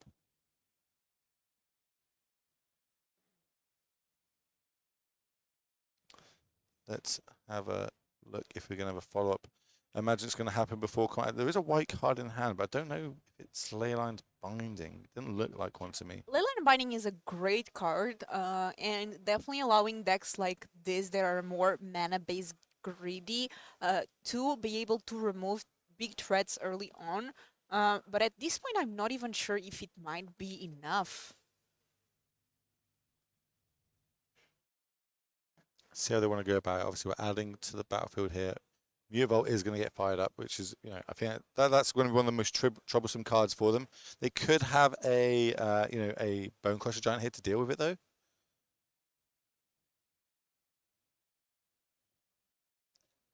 Things are definitely not looking good for Dr. Ali here. He might have like a Torch the Realm Spirit. He might want to use like the channel effect and like flicker it to get it out. I don't know. I don't know how he's going to go about this. Let's see what he's got. It looks like he's got something, and I think that is what's happening. So we're going to flicker it out, and it's going to end of turn. We're doing this before combat, so the token doesn't get made, which is obviously, you know, in the pre-combat phase. And looks like Dr. Ali survives to see another day. Now, what follow-up might we have? We are going to flip the reflection, so it's going to be reflection of the Kiki-Jiki. There's a lot on the other, at 3 life on the other side of the battlefield. I'm looking through this deck, and again, I think we need 2 cards. All our sweepers only deal with things either CMC or 2 or 3 toughness. If we could somehow get an Attrax on the battlefield and use, you know, maybe have that as a blocker to gain some life would be ideal. If we could get Agent of Treachery on the battlefield, you know, steal it is another way to get it off. Things are not lining up perfectly how we would like it to over on the fire side. Titan is also a good card. Titan of Industry. Yeah, Titan would be all right. I can get us a little bit more life, make another blocker, which might be what is needed here. Also able to deal with multiple things, gain life. And looks like Dr. Ali here taking the decision, might have multiple options. Well, he's in the tank, you know what I mean? Very smart individual. As I say, he is a doctor. He literally, as a day job, does save people's lives. And him and a bunch of others have come this weekend from Dubai to all battle it out to try and, you know, qualify for tomorrow, play a bit more Magic. But even if it doesn't happen, they're still the happiest bunch of people you've ever met. They're so nice, so friendly, so heartwarming. And that's kind of what this is, right? This is a Magic the Gathering tournament. Emphasis on the gathering. People just turn up today on a Friday, even if they're qualified already, chilling out in the hall, doing cube drafts all over the bout, meeting people, hanging out. It's, you know, I just love these whole weekends. And we can see by pictures of the players, they just genuinely look so happy, and it really warms my heart to see how happy players are. And right now, they're both 2-0, so doing pretty well in the tournament. Even if they end up losing this game, still have a chance to make top 16. That's what players are looking for. Top 16 qualifies for the regional championship this weekend. And even if they don't qualify for some reason, still a great trip. I've seen it's a beautiful city. Yeah, super good. I'm really thankful for the aircon in this building, I must say. It might get a little bit more warmer tomorrow once we soften up. Okay, this is going to be one that we haven't seen. This is another one of this. Is a Cleaver Impersonator. So enters the battlefield as a copy of any non-land permanent on the battlefield. So he's going to copy his Prism effect, is it? Yeah. Okay, yeah, okay. So we're going to copy the Touch the Spirit Realm there. So now we're able to, you know, kind of get this Adeline off the battlefield. We've got 1 blocker, so it's not. No, that's just lethal, isn't it? Yeah, and I'm going to show the Clever Impersonator here, but it might not be enough. So I'm pretty sure we animate the Mutavault. The Mutavault is going to put 2+1/+1 counters on both of these, or 1+1/+1 in each of these creatures. with the training ability, and then 1 block. We need something like a Leyline's Binding. Leyline Binding would definitely be good, but And we extend the hand. That is going to be enough. Unfortunately for Dr. Ali there, he's going to pick up his first loss this tournament. that was a quick game. Why do you think these players bring Clever Impersonation over the Glasspool Mimic land? That's a good question. It might just be because it's any creature on the battlefield, so you can I believe you can target I your think opponent it's and stuff, even right? non-land permanent, so it can be... It can copy fires and yeah. things like that if need be. But we do have a backup feature match by the look of it. We do definitely have a backup match, and I will tell you right away. So we are going to watch. Let me just check. Ooh, okay. We have some spice here. We have Lev Dosenko with Rakdos mid-range, and it looks like it's a mirror. Little Rakdos mirror. We might see quite a few of these this weekend. Just in general, this being one of the most powerful decks in the format, having access to things like Thoughtseize, Fable the Mirror Breaker, and Shield Dread. It's a very good curve that you can have with these decks, right? Turn 1 Thoughtseize into a turn 2 creature spell or a bank bus, and then go into Fable, then go into Shield Dread. It's really super powerful that they can have, but they are shuffling up. So there might have been the end of that game. So we're going to see if we can get another feature match for you all. But at the minute, this is the players to watch and how they're doing going into this round. So let's take a look. So Remy, former Pro Tour winner, 2-0. Pretty good. We have here Kemal, 2-0 as well. GP Prague winner. We have Iliad with the Zorius Spirits. That's a very fun deck. 1-1, so still can make here a good result. GP Prague winner. Pro Tour experienced and a streamer as well. Really nice to see here streamers representing in this tournament.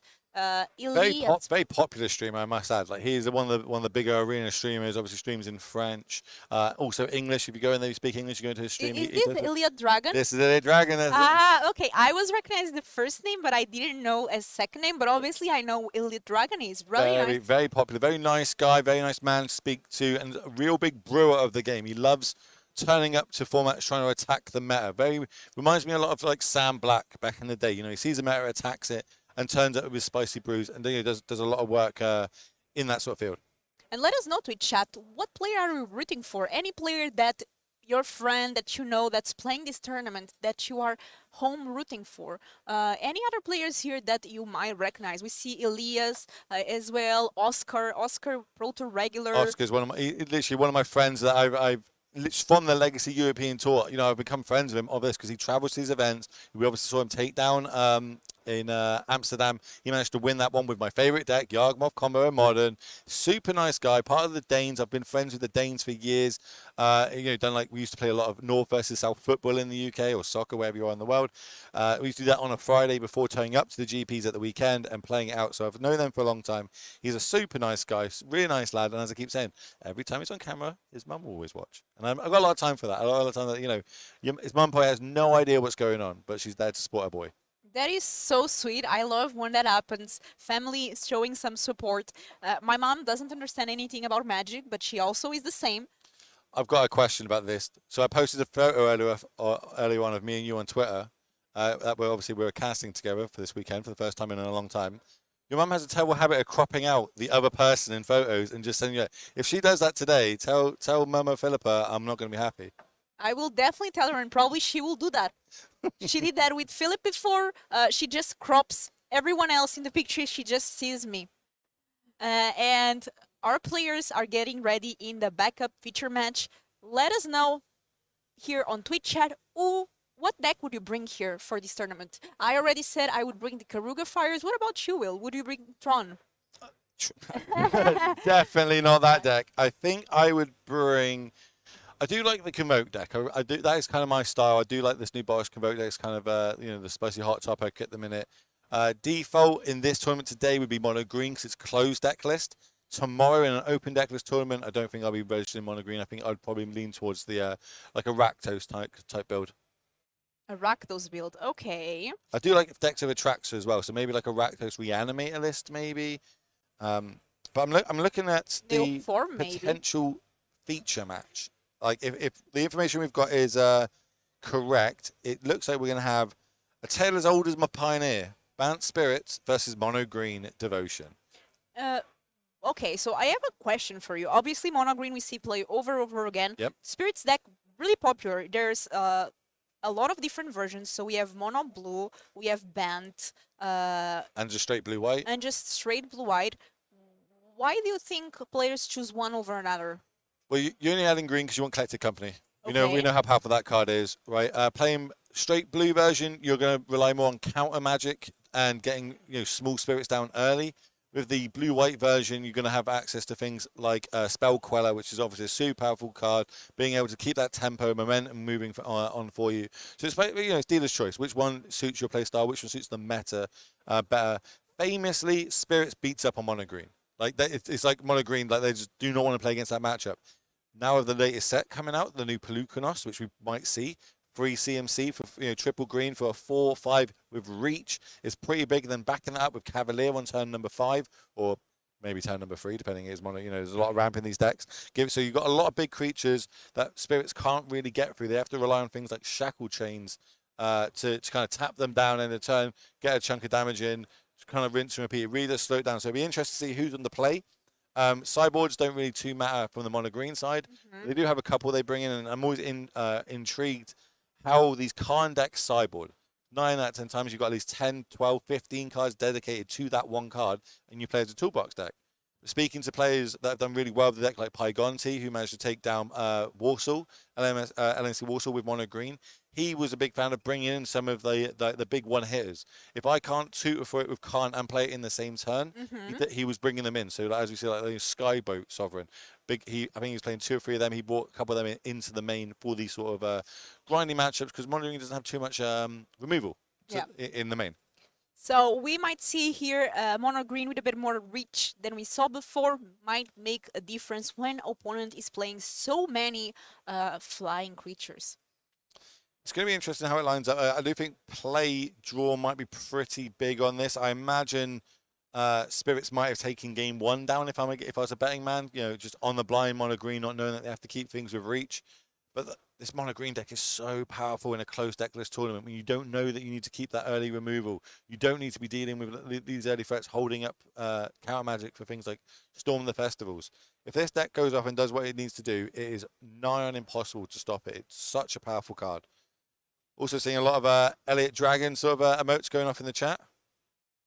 A lot of Elliot Dragon's fans here. Frank was saying he'd bring an Embercleave deck. That's why I love Frank. He brings Embercleave to basically any event he can play it in. Besides Modern, I haven't seen him play it in, but I always see him turning up with Embercleave. I love that card. I love that card too. I love that I card. missed it in Standard. Wow, so people saying. Yep, if you come first, you will get 14 booster boxes. Legacy will post them to your home address. So, you know what I mean? Imagine if you My God. Imagine that mail day. Oh, all your friends would be around asking for drafts, wouldn't they? Do you want to do a draft? Do you want to do a draft? Do you want to do a draft? I love doing drafts with friends, just gathering some snacks and having some magic games. I was casting an event last weekend where everyone could drink while playing. Oh, we in Bulgaria we can drink while playing. Oh yeah, it was crazy. Yeah, we always have this option. Must be nice. Like as an Englishman, I'm all for it. I'm all for the. No, in Bulgaria while definitely playing. that's like beer and magic. Elliot going into this round was 1-1. He had 1 win, 0 losses, and 1 draw. I was speaking to him, just before we went live. So I said to him, if he keeps winning out and gets to like winning in sort of slot, that's when I believe we're going to try and get him into the feature match. And when we do, we obviously want to see these emotes going spam in the chat, go crazy with it. So I think we're having a mulligan here, which I think this is quite smart, right? You know what cards you could have that mono green start, which is great. I'm going to have a turn 1 elf into a turn 3 troll into turn 4 this, that, and the other. That's not great against Spirits deck. Like your game plan does not line up well against the Spirits game plan. Their game plan is going to disrupt you too much. You need to try and find things like Pelucanos. You need to try and find cards to slow down their game plan because you're very heavily favored in the late game because your creatures are just going to be bigger. You're going to be able to go a lot wider and have that added combo element to it. I really like Spirits, and I think it gained popularity. Why do you think more people are choosing this Spirits deck lately? It's got the flash element, right? It is a tribal deck. It's probably one of the most powerful tribal decks we see in Pioneer. In other formats, different Pioneer, different creature type decks will kind of be more powerful. I'm still waiting for Slivers to come into Pioneer. That'd be my favorite day and my favorite tribe. But until then, Spirits is going to be one of the more powerful ones. A lot of really powerful cards printed into the Pioneer format, and it's one of those creature types that always kind of gains one or two cards every set. It might not be playable, but every set there's always a spirit that kind of crops up that people keep trying to test out. And it's scary because it's a creature deck with counter magic. That Spell Queller, just the fact that your opponent might have it, can disrupt your whole game. I really like when there's these kind of interactions where players are being aggressive and at the same time have the ability to do things like countering spells. Speaking of interaction, how about Authority of the Consort? So creatures your opponent control enter the battlefield tapped. Whenever a creature enters the battlefield under an opponent controls, you gain 1 life. Gaining life bit, not the main relevant part of this, but just slowing down creatures on the other side of the battlefield coming in to play tapped. Interesting choice here. And we're following up with a portable hole. So this is the kind of the downside of this sort of these cards, right? We haven't got a threat on the battlefield yet. We need to get a threat on the battlefield and have it stick. Keep getting this chip damage in while we keep interacting with what the mono green side is doing. If we're just interacting, we're not winning the game, and eventually they're just going to get enough land to be able to hardcast these big powerful spells. For sure, and here it's definitely showing mono green deck already trying to ramp. We don't see any Nykthos yet. No, normally you don't try and deploy that one too early because you do want to try and have free green mana in the early turn. So things like we can play trolls or the Plukonos, as I was saying. And a lot of people kind of wanted this card banned, and it's a super powerful card, right? In a powerful shell. Is it ban worthy? Probably not. I mean, this deck is very easy to beat if you come and you don't want to lose to it. And there it is. So Kiora and gets spell quelled. Yeah, one of the powerful cards in the deck. It is a pseudo counter magic. Lines up very good against things like Supreme Verdict that can't be countered because it actually exiles the card while it's on the stack. Oh, it works like Divide by Zero that also dodges this countering effect. I'm really excited to see here what the Spirits deck can do to disrupt Thomas, because now we might start seeing Karn, we might start seeing these powerful cards that just completely change the game. I see that Thomas has 2 cards in hand. One is an elf, which is not great here. No, but it's like mana neutral and another Nykthos. So he's got all the mana in the world, just nothing to do with it. That's going to enter taps though. I'm not sure if we're remembering our gain life triggers here. Doesn't look like we are. Let's see if we can get word to the judge just to keep this up. And I think this is a Shacklegeist from our Band Spirit player here. It's a foil. That is a Rattle Chains. Rattle Chains, yeah. That's everything cast at instant speed. Again, one of the more powerful cards of this deck. One of the, always going to be a 4 of because it's not comes with it as a kind of pseudo protection spell. It's got a body attached to it. Plus, it means all your other spirits will gain flash. That's really good. I'm going to put the card here on the screen. This Spirit deck, I'm glad it's starting to see playing again. I saw it play a lot when its Pioneer started back in 2018. And then 2019, I remember we had the first big event. It was back in Brussels. I don't know if you remember. Many players showed up to try this new format in a more competitive way. Spirits was pretty popular back then. Lost a bit of the popularity since, but now looks like players are choosing this deck again. So this is where we're seeing the power, right? One, obviously flooding out on the mono green side. This happens. A lot of the cards, they've got a handful of really powerful cards, a handful of cards that will enable these powerful cards. This is not what they want to see, just flooding out. But on the other side, now we've got Rattle Chains down, and all our creatures can come in at end of turn with flash. We can hold up counter magic. If something's played, we can counter it. If it's not, we can then stock the board like we're doing here, adding 2 more threats to the board. And I'm showing here to the people watching Mausoleum Wanderer that was played by the Band Spirit player. And as you said, this creature is amazing because you can sacrifice it to counter target instant or sorcery spell unless this controller plays X. That's amazing. And matter. that was a game. Doesn't matter. On paper, that's how that matchup is meant to go. It's meant to, spirits are here to prey on this sort of deck. It's very hard for mono green to interact, and it needs to, have a vast majority of mana to be able to go off on that. Spirit's able to kind of stop that, take it down, and congratulations to them, advancing to a nice 3-0 record, I believe. Yeah, that's a great way to start. You really want to get that top 16. Top 16 is where you want to be at. Because why? Because top 16 qualifies for this weekend tournament. And Will, what does this weekend tournament qualify for? The regional championships. Why so many people are gathered here to play this tournament? Well, for me, this is going to be my favorite Pro Tour of all time coming up. Right? We literally, everyone tomorrow, over this next 2 days, you're going to see start qualifying for Pro Tour Lord of the Rings in Barcelona. Like, two fandoms colliding, and I'm all here for it. This is, if I could pay for any of them, and on top of that, it's also modern. Yeah. Very popular format in Magic the Gathering. Genuinely one of my favorite, if not, it's probably my favorite format. I don't mind Pioneer. I like watching this. I like Standard, but modern is where it's at. Everyone loves modern. Right? Everyone loves watching it, seeing it, playing it, and now we're getting a full Pro Tour of it. And then, as a kicker, it's going to be full Lord of the Rings. Okay, I'm really hoping like the winner instead of a trophy is going to get like a Narsil sword or something, like Sting sword, some sort of trophy like that. I hope Wizards do a nice flavor text like that. They've got a lot of good promos coming out at the minute with the cast from Lord of the Rings films, like turning up, talking through the Magic cards themselves. That. I love all the promotion that's going on with it. Don't even get me started on the flavor text of the One Ring. What would you do if you opened the One Ring? Would you throw it in a volcano, or would you grab the money and do something else? I think I would sit on it for a little bit and milk some clout, because being a content creator, it's all about the milking that clout. I feel like you get a lot of eyes on you that way. And then I'd probably could do like a Golem cosplay. What? That's the second time you call me Gollum today.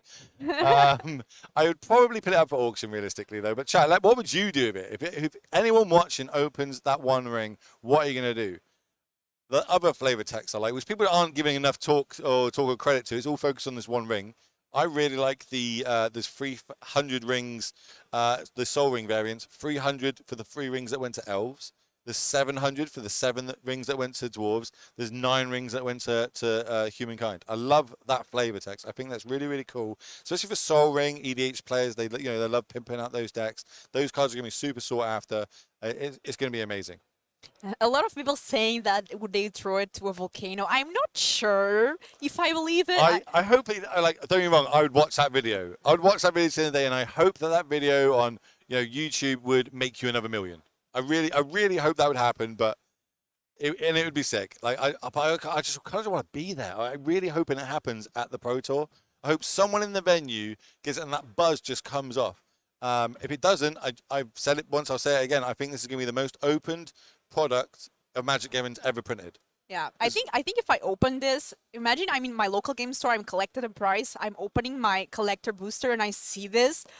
I don't know what I do. I just put it in my bag and go home really quick, and I'm like, oh, what am I going to do with this? What F&Ms give away collector's boosters as prizes? I don't know. I need to go to those F&Ms. Jeez, that'd be an absolutely disgustingly sick play. I'd love to, my F&M does good prizes and stuff, but collector's boosters, all the details out there on the websites of how and what packs they're going to be in. Only certain type of ones are going to have them, and it's going to happen at some point, I hope, in the next 10 years. Someone could just buy boxes and just sit on them. They might not open. We may never see the wrong ring. I can't even say that. The one ring. I don't get my R's and W's mixed up there. Turning to Jonathan Ross for anyone knows who that is. You become Gollum when you open it. Why is everyone calling me Gollum today? They were not calling you. They were calling whoever opens it, not exactly you. You get corrupted. Okay, I like this. I would sell it to someone who would throw it into a volcano. So you get your money, and yet you get to be there and watch someone throw it in. I would just sell it, keep the money, go early retirement, and play Magic the rest of my life. It's a cool, I would love to say I'll do something like what Logan Paul did with the Pokemon card and make it like a one-of-one necklace and just rock around do casting with the One Ring on and stuff. I think if Post Malone opened that card, he might actually do that. I can imagine that. So there's a lot of people trying to sell it here. Frank says he's going to throw it into a volcano. That might be the hit, right? If you get Frank Carlston throwing it into the volcano, that's sort of, I would love to. I suppose if you could generate enough money, you could almost pay the cast for literally get the cast of the rings and just be like, can you just reenact it? But just throw this in. I would if I open, I will take pictures with it, but I'm only going to post after I sell it, and then I'll post the pictures for the cloud. But but I'm not going to post it until I sell it. I don't want anyone like I don't know. It's a lot of money. Oh, it's life changing, right? Yeah. Literally, we've got a situation of magic which came out of the Willy Wonka and the Chocolate Factory films. You know what I mean? There is a golden ticket out there, and someone's That's going to such be a able to get sweet it. movie, by the way. It's I'm old enough to remember the original. That's how old I am. What else you say in chat? So what card are you excited for, like coming out of this set? Because obviously it's only a modern playable set. This isn't a set for standard.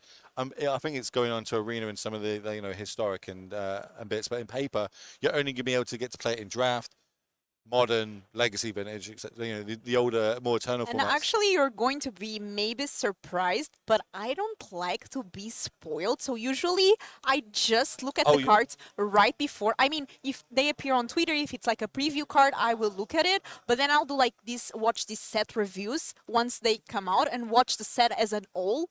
That's usually what I do. What about you? I turn up to my pre-release and read everyone's cards. Oh my god, Literally. yeah. I'm like, I just need to see what that does. I'm literally that guy for the whole tournament. It's like, what does that one do? Oh, that's really good. I wasn't playing around that. You know what I mean? I'm not trying hard at them. I just want to turn up, have fun, and I'm gonna have so much fun with this Lord of the Rings set. Honestly. I'm going to have so much fun next weekend. I'm going to be playing the pre-release at my local game store. So Friday I'll go to a local game store. Saturday I'll go to another one. Maybe I'll open the One Ring. Who knows? It would be very fun if it end up in Bulgaria, out of all places in the world. But who knows? That's a good question. Like, where do you think it's gonna be? What continent is gonna open that ring? I have no idea. They just say it's because I asked this question on Twitter, which is, but you have to know what distribution center is going to mail it out, right? And they just say it's in English. It has to be in an English booster, but they don't say where, so it can be anywhere supposedly. Yeah, battles in this set would have been pretty good. Like some modern battles. Obviously, there's a lot of battles happen in the films. It'd be nice to have ones that Minas Tirith, the I can't remember what's the second film called? Why am I having a mind blank? What's Second Lord of the Rings film. I don't Two know. Towers. Is it Two Towers? Yeah, Two Towers. Two Towers. You can have a Okay. Two Towers battle, all this sort of I stuff. watch all the movies, but to be honest, I don't know the exact names of them. Though it's the same with Harry Potter. Like I've watched it all, but I don't know the exact name of each one of them. That's the next crossover. I'm sure we'll have a Harry Potter one. I'm waiting for the Star Wars one. That's the Let us know, Chad.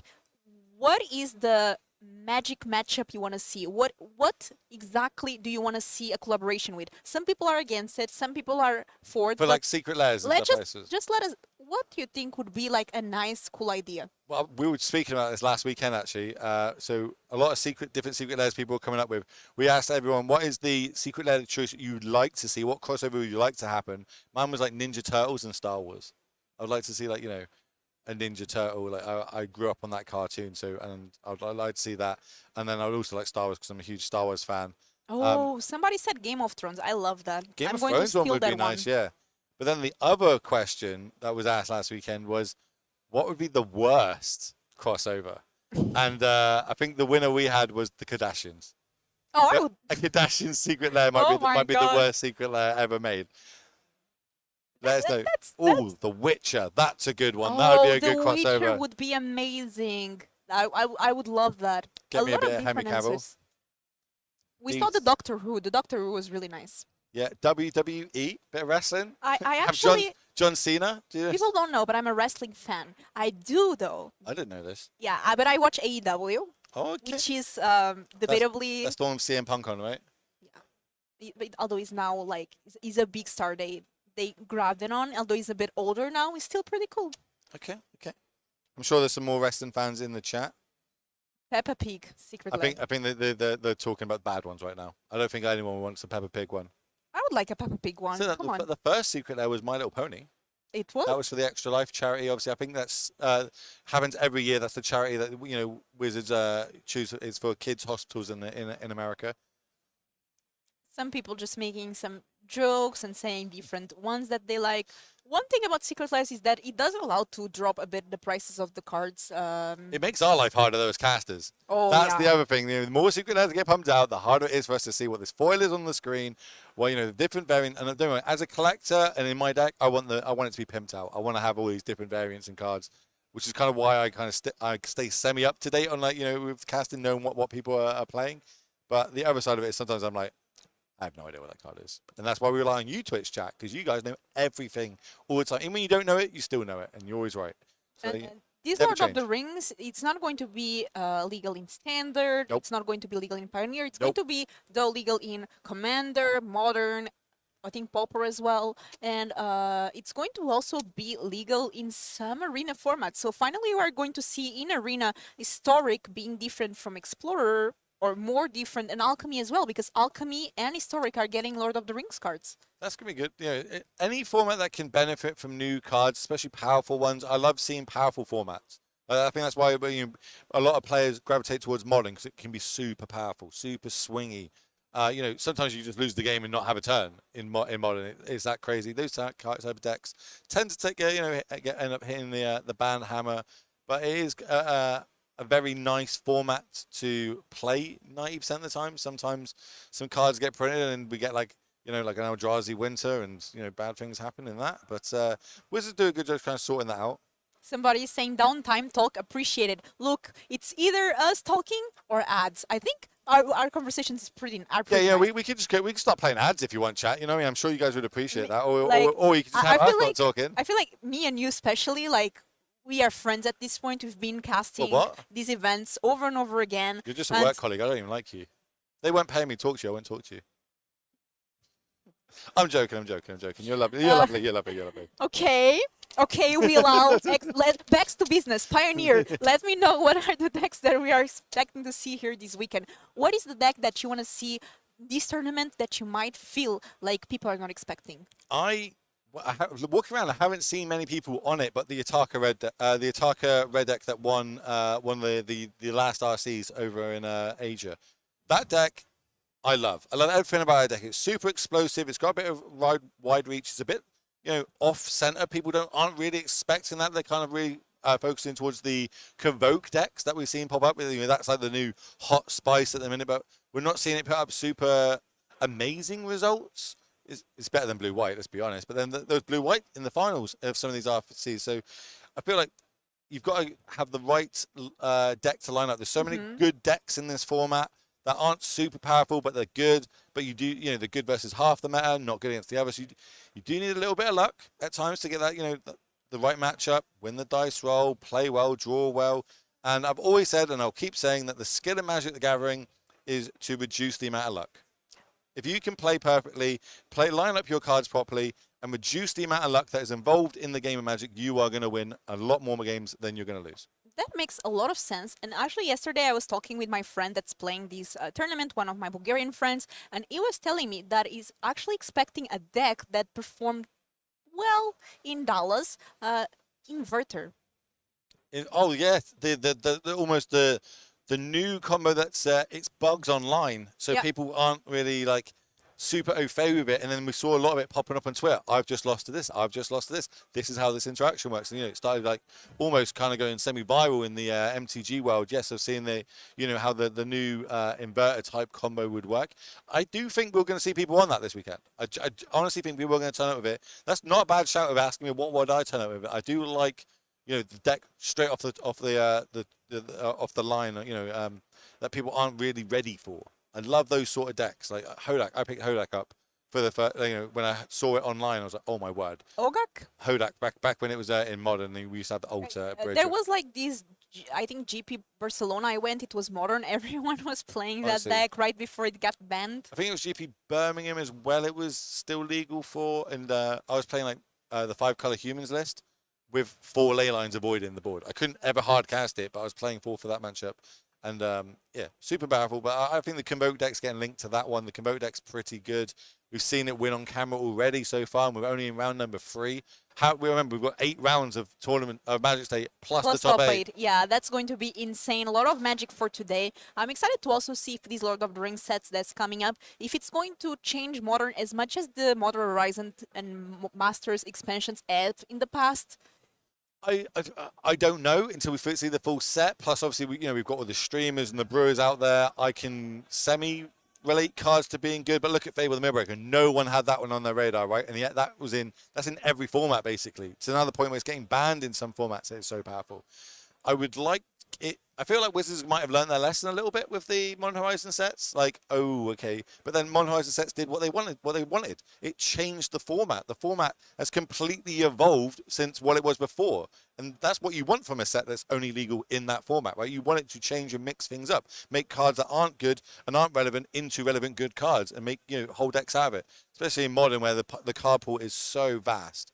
That's true, and I'm excited to see how it's going to shape Modern. I see some people asking, we don't have any feature match available, because usually what we do is, if there's players still playing, we do a feature match, but we are not going to interrupt mid-game, so probably somebody on turns. These turns take quite a bit, and round 4 will start, I'm sure, pretty soon. Martin Juza and CaffeineLily are the other 2 casters for the day. I'm joined here by the Will Al X, and tomorrow we have different casting duos, actually, because Martin Juza is going to be playing the regional championship, so he is qualified and he's going to be playing it. So it's going to be me and Skura, also known as Islas in Front, and you're going to be casting with the legend, the one and only Big Z himself. Big Z. What an upgrade! Wow! I don't know. One's better look than the other. One's better than Magic than the other. You know what I mean? I'm the better in Magic. We'll tell him that. We'll tell him that later on. But yeah, that's how it works. If you're tuning into these events, this is the first time you kind of seen, why are you two talking so much? Basically, we have the 2 feature match tables, right? And Pioneer's a quick format, majority of the time. So both those games are finished. We then go out into the field, and anyone that's sideboarding, either going to game 2 or game 3, we ask them, would you like to come to the feature match? We move them across, we set them up, and then we give you more Magic. Unfortunately, there are no more games left to do that. There haven't been. I think someone's probably got a deck check. It's probably a control mirror out there. So instead of giving numerous ads and you're wandering off, we're going to sit here, we're going to interact with you guys, answer questions. Maybe you can't be here this weekend. If you have any question, let us know. We will read it. I always love interacting with Twitch chat. It's one of my favorite parts about streaming and casting these events, because I, during COVID, missed so much this paper coverage. Just paper coverage. The fact that it's back, and I know me and you, we are both blessed that we're able to be part of this here. You know what I mean? Bringing it live to you all. Remember, Paper Magic's coming back. We've got a Pro Tours now. We've got RSCs from multiple locations around the world. It's so good to see. And so, let's see what they are saying here. There's 4 matchups left. But round time is 0. Yeah, so all the 4 games are in time at now.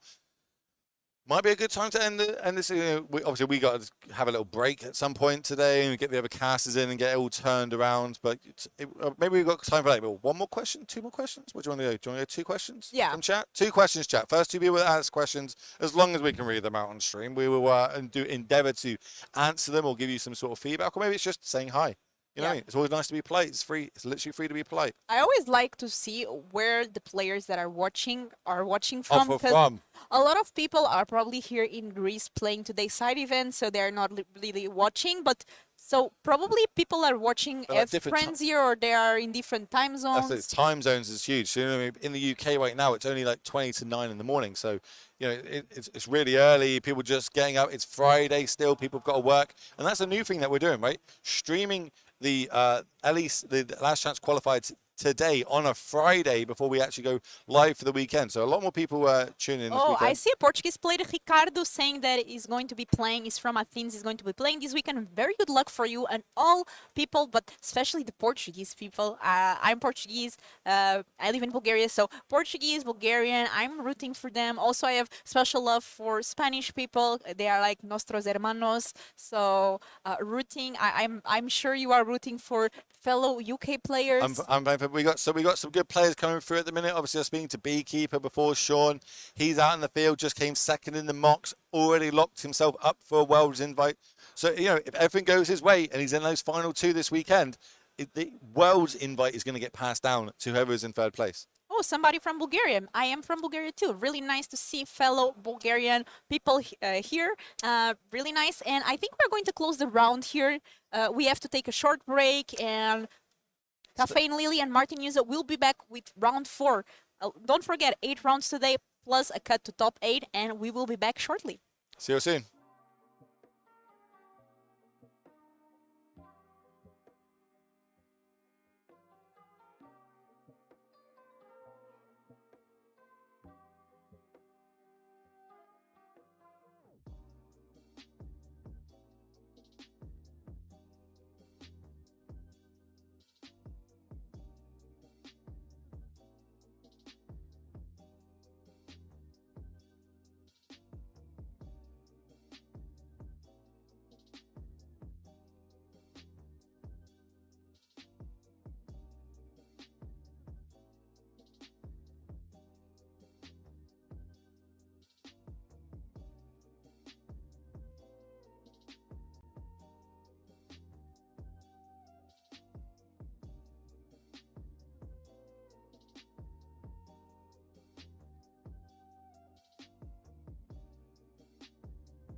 Hello everybody, welcome back. We are here in Athens and we are ready for casting the round 4 of this last chance qualifier that will qualify for the final today, always here in Athens. And we have the meta breakdown from tomorrow. Yeah, for today, sorry guys. As we can see, Rakdos mid-range is still the most common deck. Is it creativity on the second? What is the main thing that you can tell us about this meta breakdown? Yeah, so the most important thing looking at this is that Ragdos midrange was roughly 20% in the last 2 weeks. If you took a look at one of the bigger tournaments, personally, I was covering Valencia. I was doing coverage for DreamHack. Both of these tournaments had 21% of Ragdos midrange. It didn't really do all that well, so we are seeing a pretty big drop-off to just 11 or 12% of Ragdos midrange. There's a lot of mono green devotion. I thought that was a deck that looked really good in Dallas. It is, I think, pretty well positioned. Maybe a little less with open deck lists because your opponents always know that you're playing a Ladder World deck and they should mulligan into a hand that has an answer for that. But other than that, it's still showing signs of a lot of different decks. I think that's great for the meta game, and I think that's great for the health of the format. So Pioneer in a pretty good spot. Yeah, also if you want to find something more on a big view on the meta, you can just check for the Metagame Mentor articles from Frank Carsten. They are amazing, and he did also a slide and compare all the tournaments, the latest tournaments of Pioneer, so you can always keep an eye on the meta. Meanwhile, we are starting, and today, for this 4th round, we have a mono white humans against a Jund Citadel.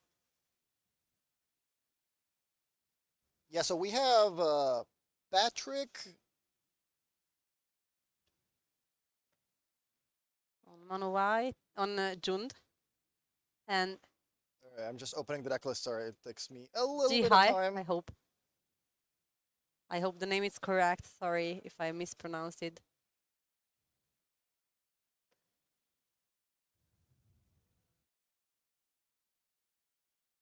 Meanwhile, we console and hopefully initiate start on the board. And I think that other line is resolved. No, or maybe I'm not sure about it, but yeah, it's for sure resolved. Okay, so I managed Yeah. to open the deck list finally. Yeah, we have Mono White playing against Jund Citadel and Priest of Forgotten God. That's a card we've been seeing in these Jund collected company deck lists with Mayhem Devil and the Cauldron Familiar combo. In this deck, there's also 4 collected company, but there's also 4 Bolas' Citadel. So the game plan is going to be putting a bunch of mana creatures in play, cards like Gilded Goose, cards like Elvish Mystic or Llanowar Elf, and then using cards like Vostrider, Priest of Forgotten Gods to start triggering things, play Bolas Citadel, and hopefully start casting cards for free off the top of the deck, using the scry effects to make sure that we don't run into too many lands in a row, and with the life point triggers from cards like Mayhem Devil, you can start shooting your opponent's creatures. From cards like Prosperous Innkeeper, you can start gaining more life so you don't die to the Citadel, casting cards off the top. And eventually you can also use the Citadel to finish the opponent off for last 10 points of damage. On the other hand, Mono White Humans, a classic aggro deck. Nothing new about it really. In the last couple sets, this deck picked up Invasion of Gobakhan, which is seeing play mostly in the sideboards now for the control and combo decks, and we're also now seeing 4 Copper Code Vanguard as a main deck inclusion that pretty much replaced Luminarch Aspirant in the lists.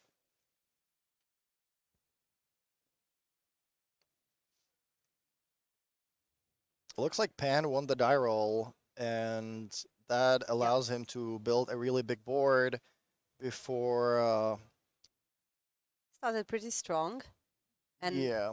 it was mono white does, no? Like you want to start very aggro, very fast, and start with a big board. Yeah, that's exactly what you need. You need to mulligan into an aggressive hand if you have a slow one. Ideally, you want to curve out in the first 3 turns. You're using cards like Talia's Lieutenant to make your team bigger, make the blocks harder for your opponent. Obviously, Adeline, also one of the cards that is really important in the deck because it's a big body that can attack for a lot of damage while creating more tokens, allowing you to go wider and wider. The tokens previously only really got bigger with Talia's Lieutenant. Now with Copper Coat Vanguard, you're also attacking with at least a 2/1 every turn if you have Adeline in play. A very different game between the round 2 that we covered and this one. This one looks pretty fast. And meanwhile, we can see that also Patrick is at 10 life points at turn 4, and it could be an issue for him because now we have to block like kinda everything. And he's down to 2. Is there any way for him to came back from this position?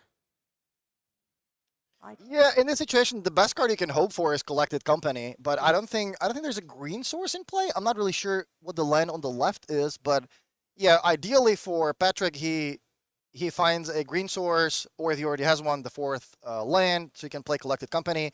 Ideally, he would company into Mayhem Devil plus Ghost Rider and hope that he's going to find enough triggers to at least shoot down some of the attackers, but it looks like Pan was able to just go wide so much that Yeah. this is just too fast. I don't think Patrick had a 4th land, so yeah, we are moving on to game 2. But meanwhile, this one is a closed deck tournament, decklist tournament, but we can imagine what they have in sideboard and we can watch. And what do you think is good for Patrick to try to find in his sideboard to side in against a mono white?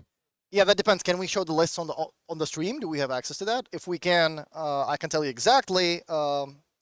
If we cannot, I can roughly talk about that. If you are playing the John Citadel deck, you want to bring cards that are good against aggro, cards like Fatal Push, something that helps you stabilize in the early game, not take so much damage from the early creatures before you can find the cards like Collected Company to start building your own board. So I would be looking at that, maybe perhaps some kind of sweeper, but sweepers are generally not in the sideboards of decks that also play to the board. So I would not expect that from the John Citadel deck. If I'm on the other side playing White Weenie, or Mono White Humans rather, I would be looking potentially some removal as well, like perhaps extra copies of Ossification to be able to deal with Mayhem Devil, because that's a card you really can't afford your opponent to have in play for too long. As long as you can keep Mayhem Devil off the table, I think your deck is already pretty well positioned, especially on the play to just do what it's supposed to do. So I don't think there's really anything else that comes to mind. I don't think I would want to bring in anything like Wedding Announcement. That's a card you want to have against Rakdos Midrange, where they have a lot of spot removal spells, where they have a lot of cards that, they can trade 1 for 1, but if you create three tokens out of your announcement, that sometimes puts you ahead on cards. So in this situation, they have Mayhem Devil, which just shoots your creatures for free, something they don't really have to invest cards into. So that's not a matchup where I would bring in Wedding Announcement, but rather something that deals with the Mayhem Devil for good, so that they can deal with my own board. Rest in Peace could be a card if my opponent, actually showed me a bunch of cards that work through the graveyard. We know that Ghost Rider has Escape, but I don't think that Patrick is playing Cat and Oven, so it doesn't look that appealing. And yeah, outside of that, I think both players will just bring in some removal spells from the sideboard. And do you think it's a big difference for Patrick on the June side to be on the draw right now and to be on the play and not on the draw? Yeah, I mean, in any constructed Magic, it is almost always better to be on the play. But yeah, a lot of the matchups in Pioneer right now, advantage the player on the play, and that is also because there's a lot of decks that don't really interact that much. There's a lot of decks like Mono White, there's a lot of decks like Mono Green Devotion, Boros Convoke. So right now, it's not that much about interaction for a lot of these decks, but they just kind of rather want to, Go fast. execute their game plan as fast as possible and try to overrun the opponent. That's mostly what the aggro decks do. In this matchup, both players are also building their own board, whether it's the synergies between the cards with sacrifice effects or the synergies in on the Mono White's human side with the human triggers and cards like Thalia's Lieutenant. So both players are also pretty low on interaction. So in this match, winning the dial is a huge thing. And I think now we are ready to start.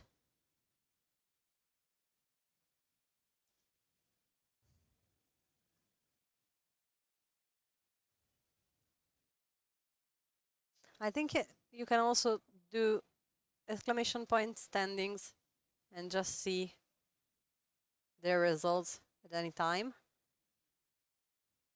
The deck list will be available after the end of this tournament.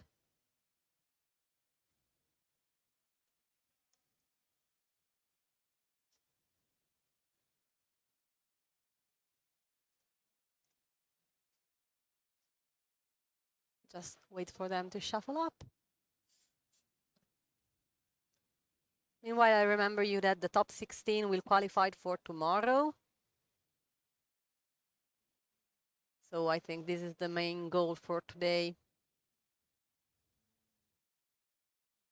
Yeah, right now, obviously, you want to make the top 8 to get the best possible prizes, but here, most of the players are obviously eyeing the qualification for the regional championship, which happens this weekend, starts tomorrow, and for that, we have the top 16 qualify for that. So even if you don't, finish in the top 8, maybe if you pick up your second loss during the tournament, not all is lost. You can still do well and pick up that qualification. I know people are discussing what kind of record you need to have. I believe we have 8 rounds. I'm not 100% sure. I think we have roughly 200 players. If it is 8 rounds, I think it would be roughly X and 1 making the top 8, and probably the top third of the 6 and 2 players making it to the regional championship tomorrow from today's qualifier.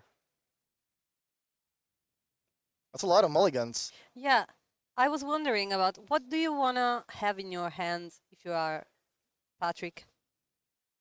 If I'm Patrick, I just want to have some acceleration and Collected Company, because Collected Company is the best card in my deck. That's the card that lets me find Mayhem Devil and the cards I need to start shooting down my opponent's creatures. So ideally, I would be looking for a hand like 3 lands, one of the mana creatures, Collected Company, and just 2 random cards. I think that is already a pretty good start. Pick up the 5. Yeah, like this is a match where even if you mulligan to 5, it's not that bad because Patrick is looking for specific cards. He's looking for Mayhem Devil, he's looking for Collected Company. So it's much better to have a card on 5 or 6 that has a company or Mayhem Devil than keep a hand on 7 cards that's like, 5 lands, a Collected Citadel, and a Priest of Forgotten Gods. That's not really going to be able to do anything in the early game. Citadel is maybe a little too slow, so you're just kind of looking for that company and Mayhem Devil.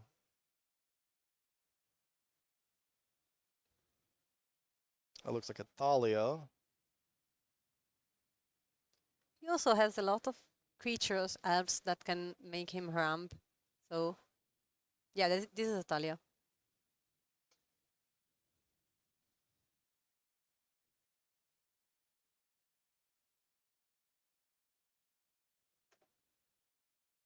I believe that it's Outland Liberator, It is. the naturalized creature that can maybe take care of that portable hole holding that Llanowar Elf hostage. Thalia attack for 2. Obviously, first strike means no blocks. Going to be interesting seeing if Patrick decides to blow up the Liberator. He does, so he's going to have access to Llanowar Elf now. With 3 lands and that Gilded Goose in play, that is access to 5 mana. So if Patrick quickly passes the turn, that's usually a sign of a Collected Company. He can also choose to do it on his own turn if he wants to prevent prevent day changing to night in some situations. Looks like he chose to quickly pass, which if you're playing against a collected company deck, that usually means that you know what exactly is going to happen. Patrick certainly had a play available to him where he could have chumped the Thalia. If you are going to blow up the Liberator to destroy the Portable Hold, then you might as well do it. But you can also just keep the Liberator around for a little bit longer and see if your opponent maybe plays something else that you want to destroy. You are on 5 cards. Perhaps if your opponent did bring in a card like Wedding Announcement for some reason, maybe you want to be able to deal with that instead.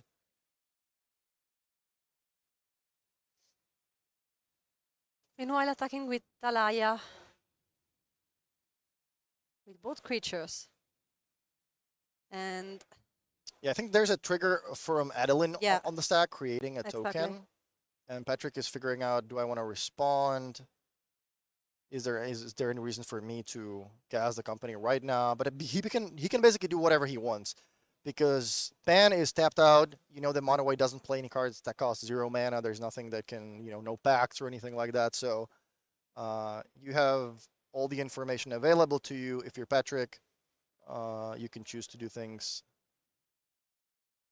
as you please, and your opponent's not going to be Yeah. able to stop you. There's the company. counting the mana. We're just explaining better. And let's see what is found. The Mayhem Devil.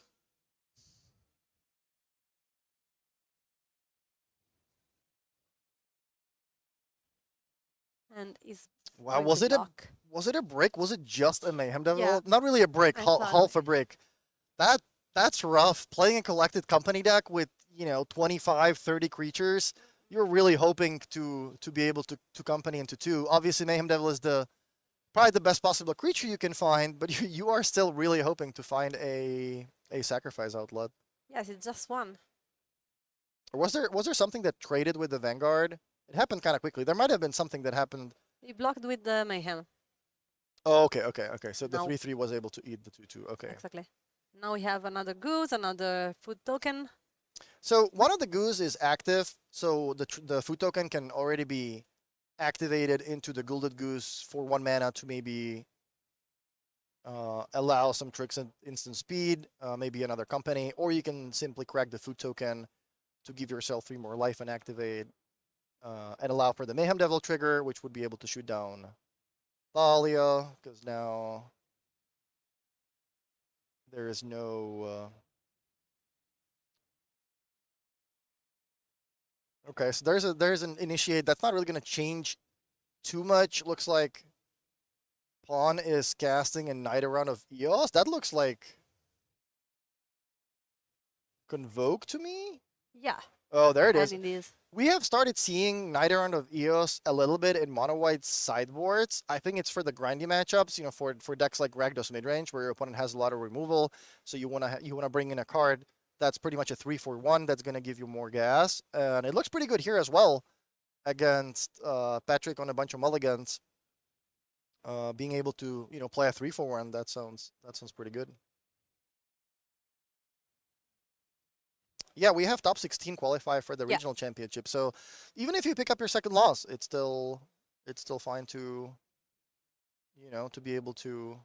Yeah, even if you don't do the top 8, it's good enough if you are going to top 16 and then you can play your chance tomorrow.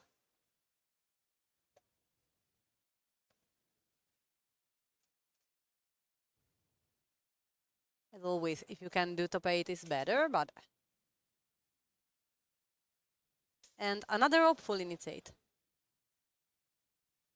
Attacking with Adeline. And creating the token. So Adeline is what, 3, 4, 5, 6, 7 power? Yeah, right now she's big. Does Patrick have another company? Yeah, the block on the token is free because it is just a 1/1 right now, so you can eat it with the Mayhem Devil. Looks Using like the goose. Another food token. Add a 2 mana. and sack it. Okay. So that happens before damage, obviously, to make the Adeline a little bit smaller. So Patrick was able to gain 3, shrink Adeline to 6. So it looks like he's gonna take sort of 3 points of damage in the end.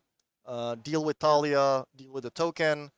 So slowly stabilizing maybe, but we know that Pan picked up a couple of new cards, and the 4/4 is also kind of the biggest creature on the battlefield outside of Adeline. So decent attacks available for Pan. Next turn, is Patrick gonna be able to find a way to say something about it?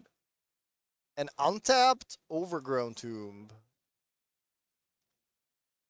Was that Overgrown Tomb? It is. Okay, it does make sense because that's your 6th mana source with the Llanowar Elf. So now you can double activate your Gilded Geese for 2 food tokens, and you still have 2 mana left over to crack one of the food tokens to give yourself 3 more life. But it looks like Patrick might be on chum blocking duty now because Pan has another Copper Code Vanguard that's going to make the creatures bigger. We have Adeline's going to create another token. And also we can see that there is another hopeful initiate on Mono White hand, but also a wedding announcement. Wow, okay, so announcement was brought in. Yeah. Attacking with, like, everything. So keep this Adeline going up. And hopeful initiate has training, so now they are getting a +1/+1.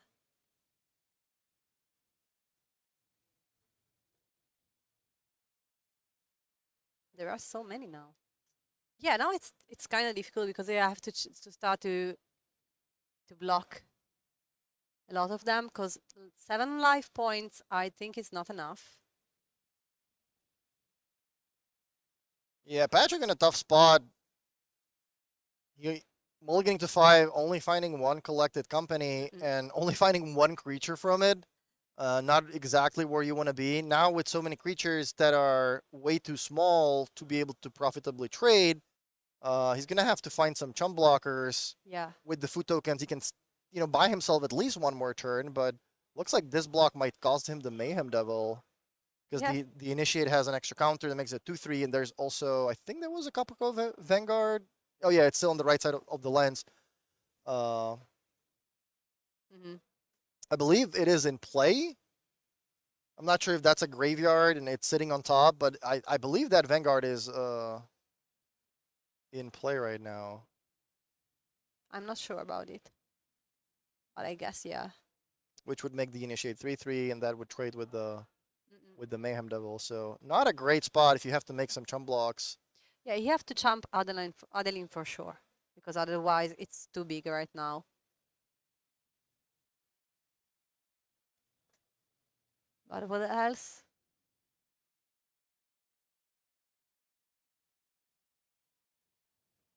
He's blocking 1 hopeful, 2 tokens. We know one of the Vanguards died earlier, being blocked by the Mayhem Devil, but there's also a card on the top. Yeah, outside of that I the thought screen. was I thought that was a graveyard, but yeah, it could be just a token or something. So let's see what Patrick has. 1 mana. Okay, so create a One, food two, three. token, Yeah. and now what Patrick can do is he can sacrifice both of these food tokens, gain 6 life, double trigger the Mayhem Devil, which It was on the board. which allows him to shoot down the Copper Code Vanguard, stop the pump ability for the rest of the team. That makes Initiate only a 2/3, so now it turns into a great block for Patrick. That's gonna eat the Initiate. Adeline's getting chump blocked by Llanowar Elf, which means there's 2 points of damage coming through from the Initiate, 4 from the Knight, and 2 from Mutavault. So that'd be 8, gaining 6. So Patrick would go to 5. Is that correct?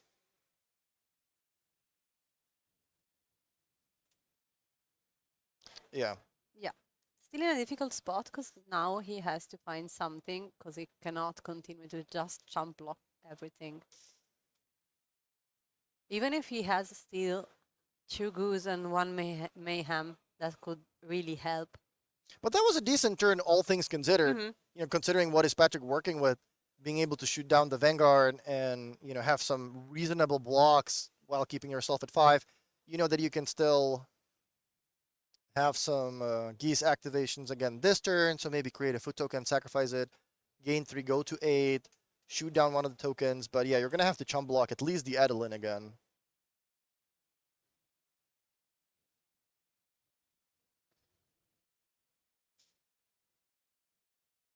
I'm thinking about what is the better option for mono white player right now to just trying to keep up and doing the aggro way, just keep pressure and everything, and hope that his opponent has little to respond, or or it could be also good start to wait. Oh, in this game, yeah, you just want to keep pressuring the opponent. Hey, you're working with fewer resources than if you started on 7 cards. Your company half bricked. I have to take advantage of the fact that you don't really have all that much sacrifice synergy going on. So I'm just gonna be putting on as much pressure as possible. Perhaps even activating my Mutavaults if I have like a Thalia's Lieutenant, just to attack for as much as possible and try to stop you before you top deck another company or something that can bring you back into the game.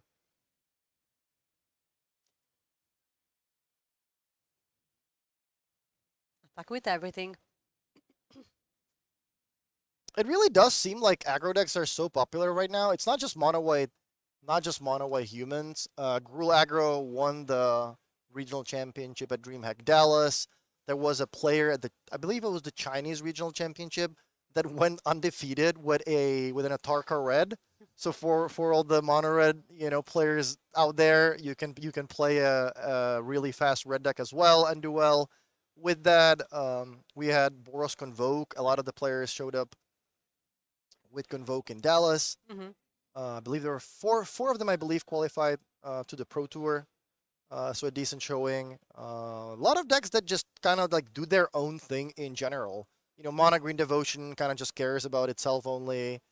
Or, decks like Sultai Rona or the Jeskai Ascendancy combo. We have been seeing a lot of those, and not that many decks that interact. Too good jump blocking on Adeline and on the Night Errant. Wedding announcement is coming on the board.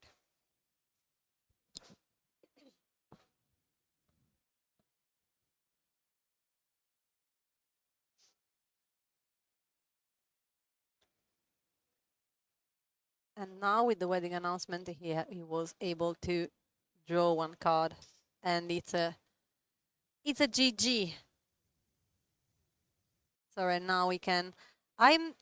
Do we have a second Oh, wow. table? This was the collected company, by the way. I think Patrick is revealing, yeah, I companied into 2 companies and a Fatal Push that I had to put on the bottom, and I only got a Mayhem Devil out of that. So that was not the top 6 cards I wanted to see. That was really unlucky for Patrick. So Pan is able to take down the match, going 2-0.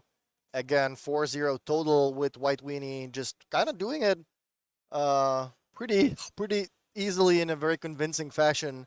Just running people over with the fast start, curving out, and then having cards like Thalia's Lieutenant to make blocks really hard for the opponent. But also this one was his first lose of this tournament, so it's 3-1 right now. It's not a bad spot. It's not a bad position for hitting the top 16.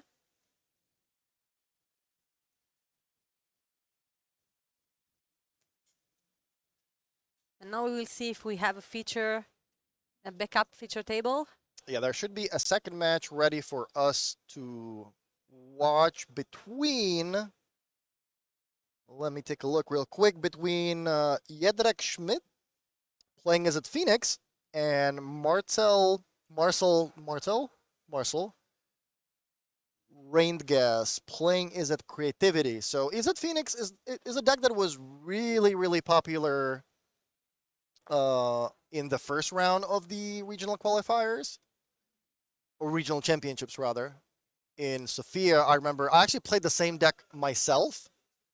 It's just it's a fun deck to play. It's a deck where you get to do a lot of things. You kind of have a lot of interactive spells. You have Fiery Impulse. you have Consider, you have Opt, you have Lightning Axe. So you have a lot of ways to do things, even if you're on the draw. But lately we have seen that deck sort of being replaced more by creativity. Looks like we're taking a look at the metagame breakdown again exactly. before we are able to show you the second match. What I was talking before was Mono Green Devotion, the third play deck now. I think that makes sense. I think Devotion put up great results in the last weekend. Creativity second. That's a deck I'm also playing tomorrow. I'm going to be playing the main event. I'm going to be playing the regional championship. I brought Creativity as well. I just think it's a fairly well positioned deck. I think playing the cheap 1-mana removal spells like Fiery Impulse and Spikefield Hazard is great in this format because there is a lot of Llanowar's decks. There's a lot of aggro in general, so I kind of want to have access to that. Plus, Spirits have been very popular lately as well, so I want to have access to Rending Volley. And if I'm playing a red deck, I just prefer the creativity, power in the late game and the having access to the combo. Plus having a few more answers in general. Blue gives you access to counter magic.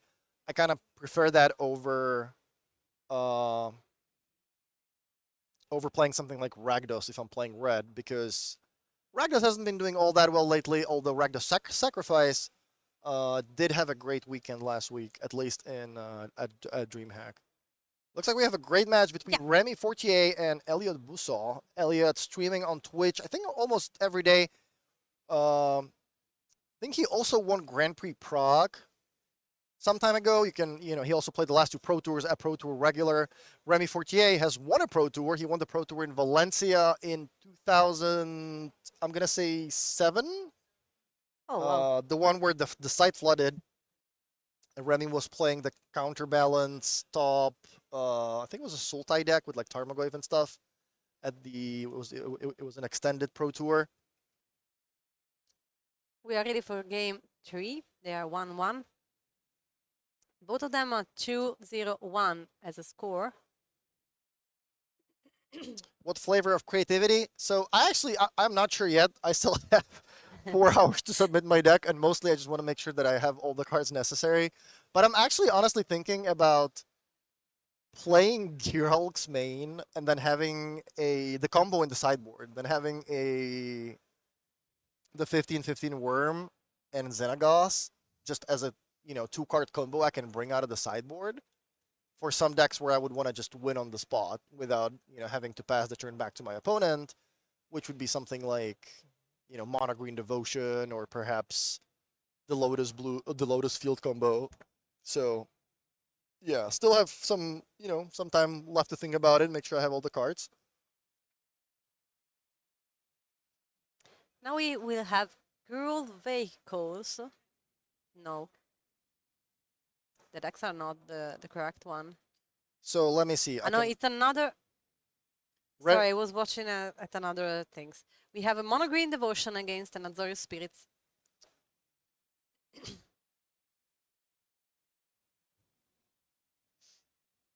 And what do you think about this matchup? So Azorius Spirits was one of the decks that did pretty well last week. It's a deck that it is sort of an aggro deck. You are hoping to start with the 1-drop, put Curious Obsession on it, and then stop your opponent from resolving their big threats with your cheaper mission spells. But again, it actually has interaction. It's not like the other aggro decks where you're just focusing on executing your fast starts and doing your thing. You actually have ways to interact, which is how you're trying to stop the combo decks from resolving their combos, or perhaps the control players from sweeping your board with board clears.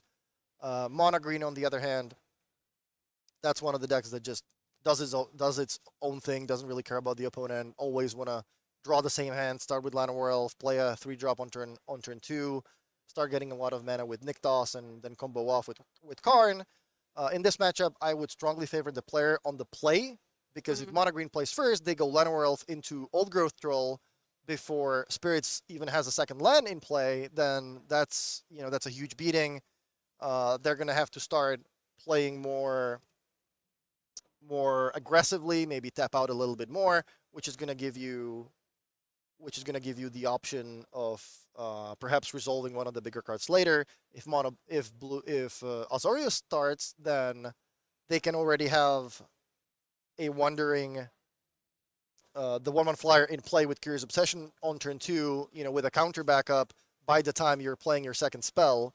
So winning the dial or being on the play in general is a huge advantage. In this game 3, I think Remy played first, so I would slightly advantage him, but it also depends on how much interaction Elliot has in the sideboard. He can certainly bring in cards like Ether Gust or, just more counter spells in general, and then make sure that Remy doesn't resolve any of the very important cards. Also, Remy was starting with 1 mana, no cards, no drop. And Elliot is already started with the Mausoleum Wanderer. Yeah, Elliot's thinking a lot here, possibly signaling either a card like Supreme Phantom. Do you want to tap out, just to deal a couple extra points of damage? Perhaps signaling Curious Obsession and a 2-mana counter. Do I want to play the Obsession now and then not having access to the counter next turn and maybe have you resolve something really, really, really important? Or do I just want to hold the Obsession for one more turn, use the card like Lofty Denial to stop you from playing a card or, whatever you may have, and then next turn untap, play my 3rd land, play the Obsession, and then still have 2 mana up for another counter spell. And you see that's exactly like this because we can see Curious Obsession and a Lofty Denial in hand for Elliot.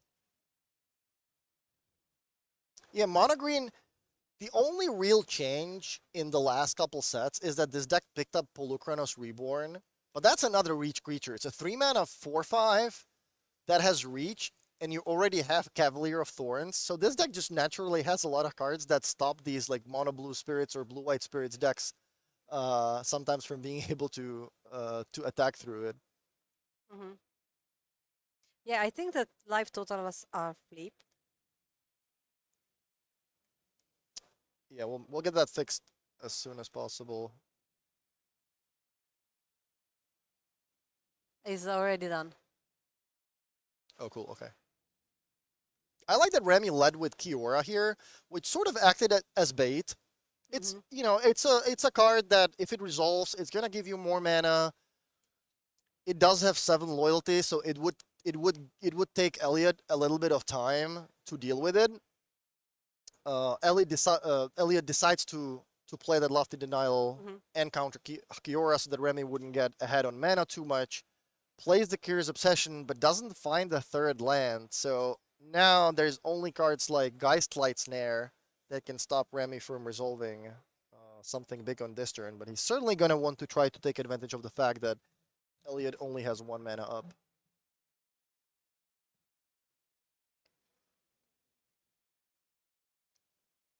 Two, three, four. There is a Karn.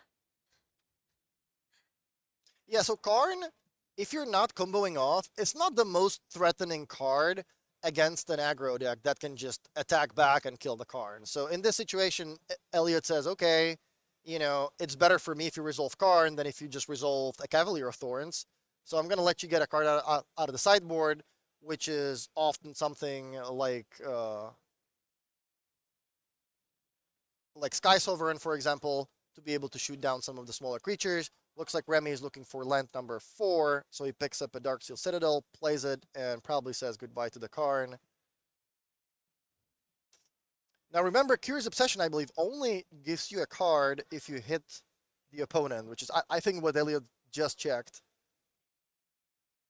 So no extra cards for Elliot there. But he definitely does want to deal with the Planeswalker. Still stuck on 2 lands. Without the 3rd one, but I think there's double Lofty Denial. If he ever finds a white source of mana, there's also Spellcaller in his hand. So a pretty good hand for Elliot, being able to stop the next 2 big threats with the Lofty Denials, hopefully for him. And as soon as that Wonder starts to connect every turn for an extra card, he's going to be more likely to find his 3rd land as well. Let's see.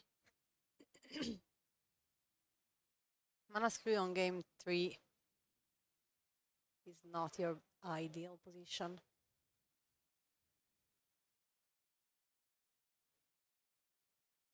But 2 mana open for Azarus Spirits could be enough.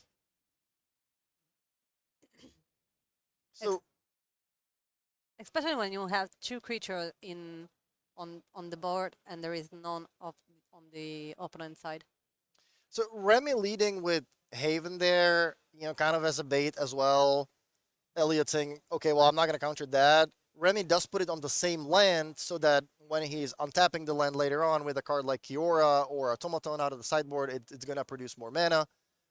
Tries a Kiora, Elliot says, you know what, that'll give you too much mana, so I'm just gonna counter that again. Still has another Lofty Denial in hand. Now the Curious Obsession creature finally connects, giving him another card, but No still no land third steal. land. Yeah. But hey, if you're going to be in a position with only 2 lands in play, this is what you want your Yeah. board to be. You want to have that creature with Curious Obsession. You do want to have some of the counters in hand so that at least you're not falling behind on the table, because still your opponent will not be able to resolve the big cards. Also, Curious Obsession in this situation is very good because every time you hit your opponent, you can draw a card, so you can start to search for a land, hope for a land.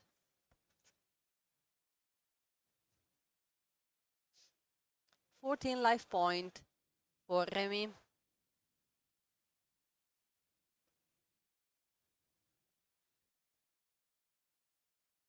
Let's see.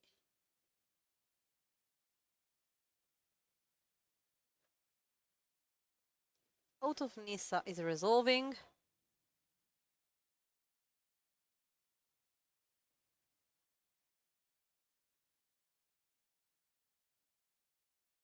Let's see what is, if it reveal or not. He has revealed a land. Yeah, so the mono green deck looks really good if you have everything going on according to the plan. If you go turn 1 Llanowar Elf, turn 2 Kiora, you start making more mana, start putting all these 3 drops into play with triple green cost with triple green in the mana cost. Then you play Nykthos, start making a lot more mana. You play Karn, you start going off. Maybe a card like Storm the Festival to find the combo pieces or the big planeswalkers. But if you don't have the Llanowar Elf on turn 1, if you have a slower start, your opponent has interaction, it kind of looks like a slow mid-range deck that just doesn't really do all that much, but that's kind of just what you sign up for when you play mono green.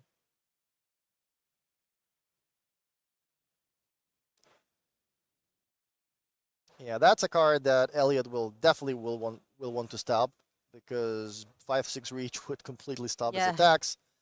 So he says no with another Lofty Denial. Remy says, or probably thinks to himself, of course you have a third one, but hey, still no third land for Elliot.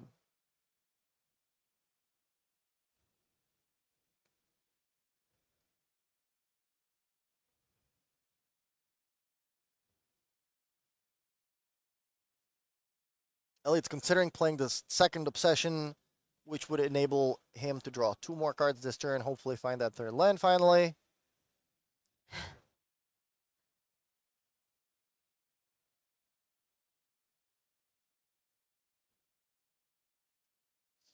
A second Curious Obsession and attack with both. So now he can draw 2 cards and start to make value. I don't think he drew oh, okay, no, he did. Yeah, finally. One of the cards was a Geistlight Snare, so he does have access to another piece of counter magic for next turn. Plays a Portable Hole, deals with the Wolf Willow Haven to set Remy back by 1 more mana source. I think that still gives Remy access to 2, 3, 4, 5, 6, so he can play Storm the Festival, which I believe he had in hand.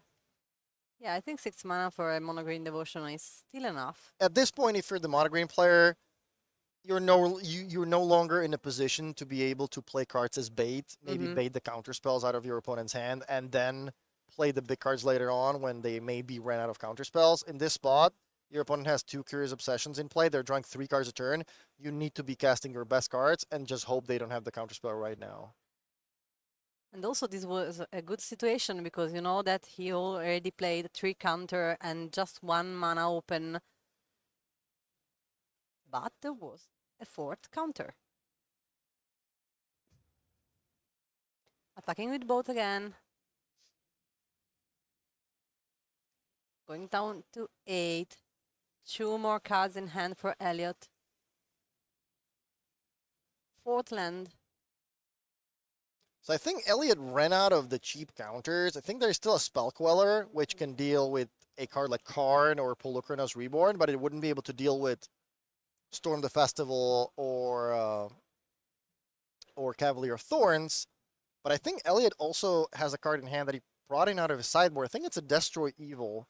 So that would be a good way to deal with the Cavalier if it resolves. Also, that Mausoleum Wonder can deal with a Storm the Festival if Remy doesn't have extra mana to pay.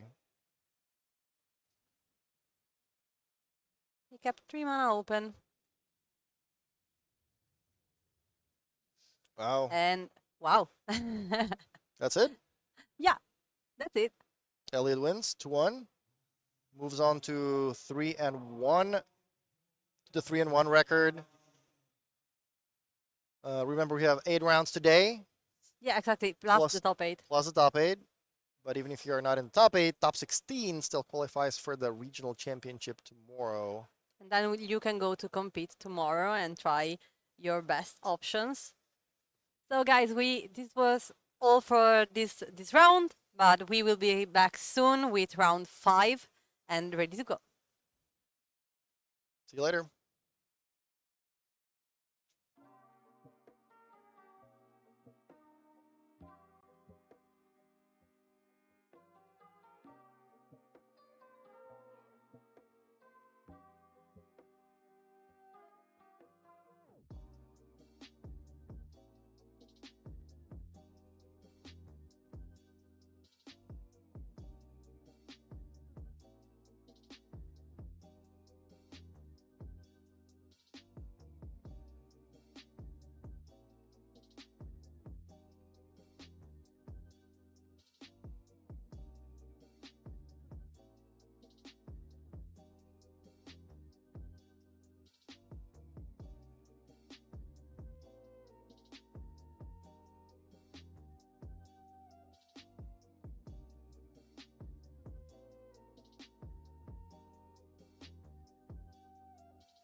Welcome back to the Legacy European Tour. We are here in Athens today. It's the final, last chance for the regional championship here this weekend. Top 16 will make it into the regional finals. And the format is Pioneer. Round 5 is upon us, and we have some spice to show you. But first, let's see what the players are playing for. As I said, top 16 makes the qualification. This is what the players are looking for to make this qualification.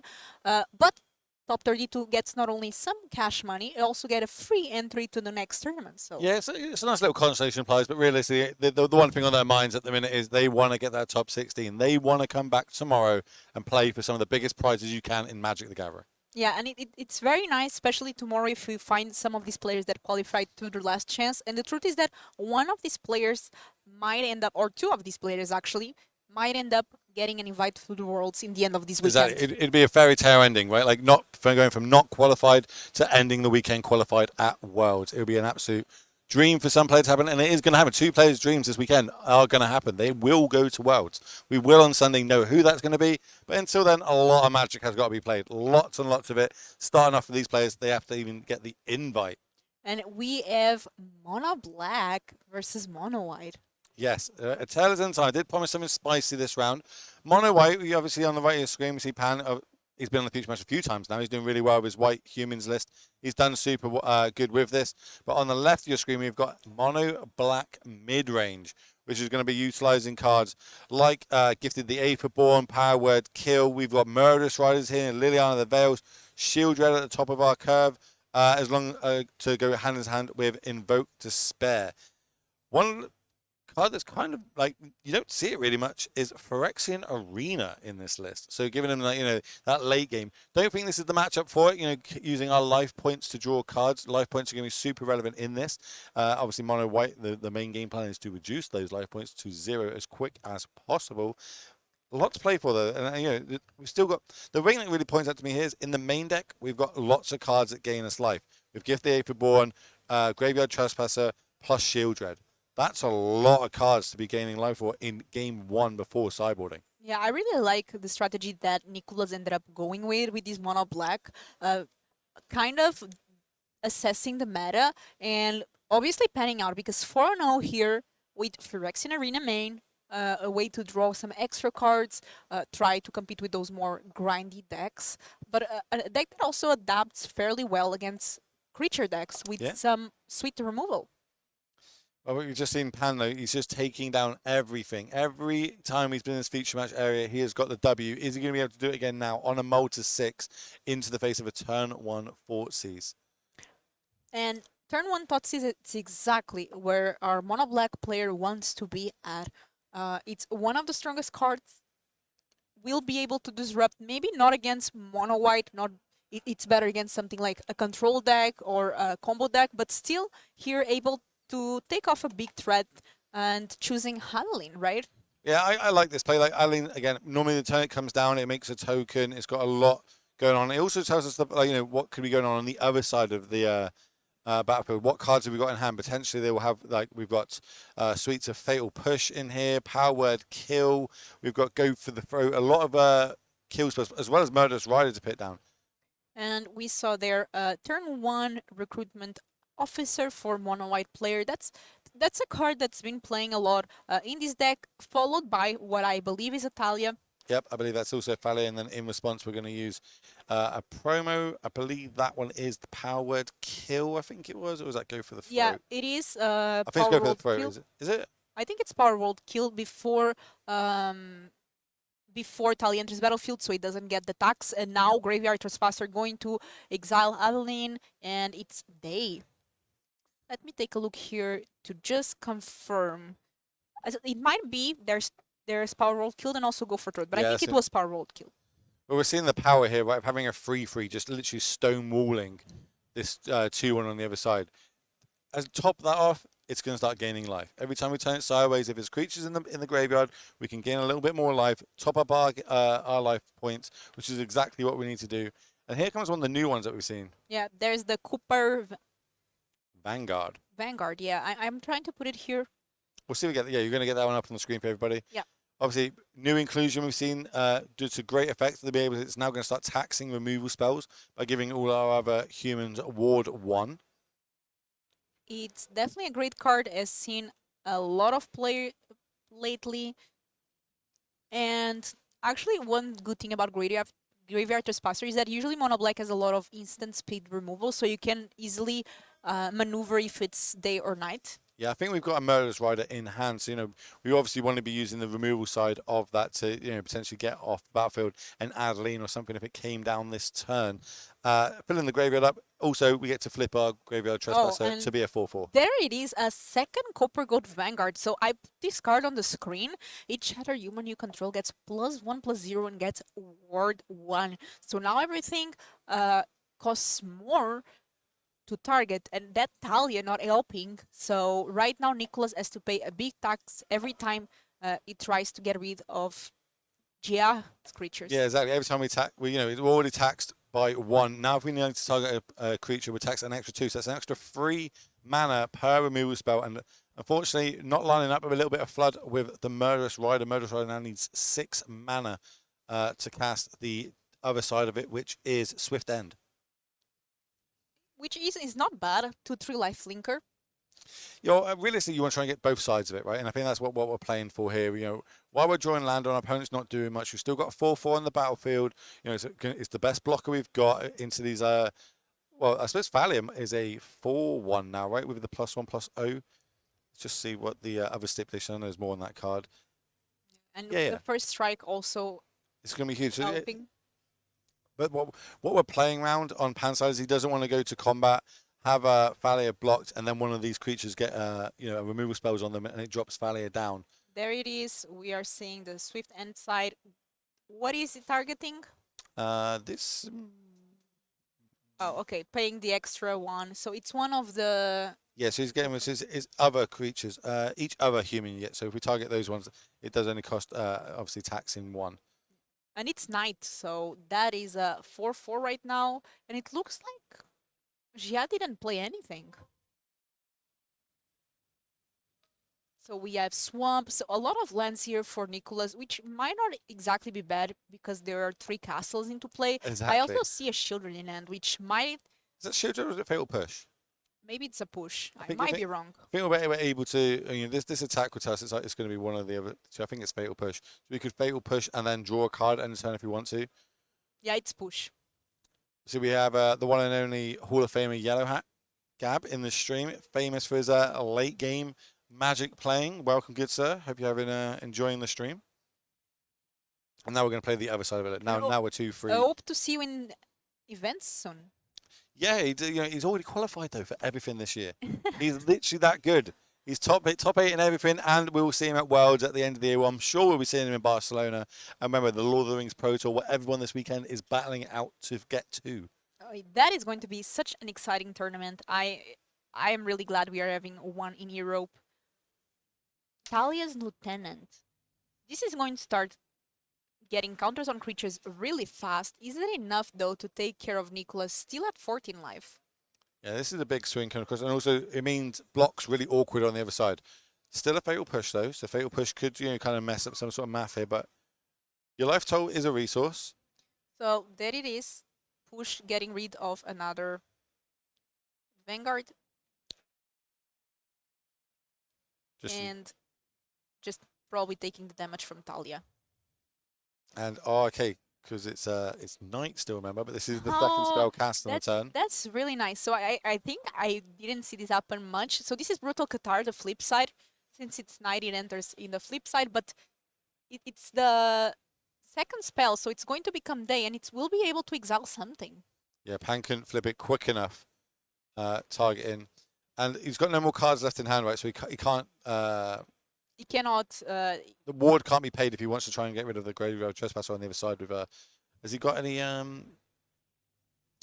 are no special lands. I'm looking at Giant Killers or something. He could have the... deal 4 damage to target attacking or blocking creature, but other than that, it doesn't look like anything in here, nope. Attacking with the Graveyard Trespasser. It's interesting, it tells us that we've drawn something, and that something being... Shieldred. That's the first one we've seen cast on camera today for us, right? Such a pretty... Yes, in our rounds, yes, such a pretty card. This card has been seeing so much play, and it did not get banned in Standard. No, it's a 4-drop. It's got a body. It dies to fatal push. You know, there's cards out there that line up well against it. Just if you want to play them or not is a different question. But this is going to be super hard for Pan to get off the battlefield. I think the only way that could happen is with a brutal Kafar. Other than that, there's nothing else in the main. Nope, just brutal Kafar to get it up. And you know, how many cards deep is that? How many cards does he have to draw for that to happen? Every time he draws a card, he'll be losing 2 life points.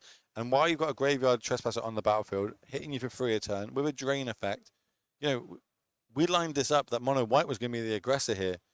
Clearly not. Okay, flipping both Brutal Qatar and Graveyard Trespasser.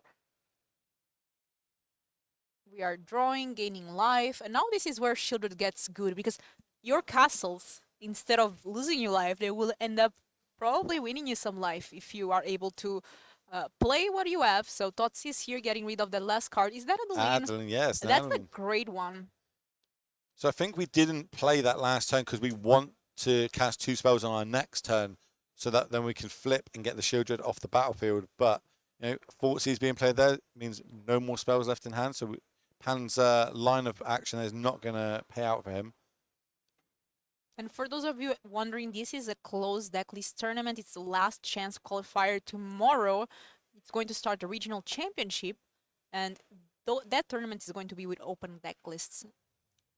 Yeah, we can see this a lot in Pioneer. Decks are very good in open decklist tournaments and very good in closed. Like Mono Green today could be a really good choice. It has a high win percentage in closed decklist tournaments.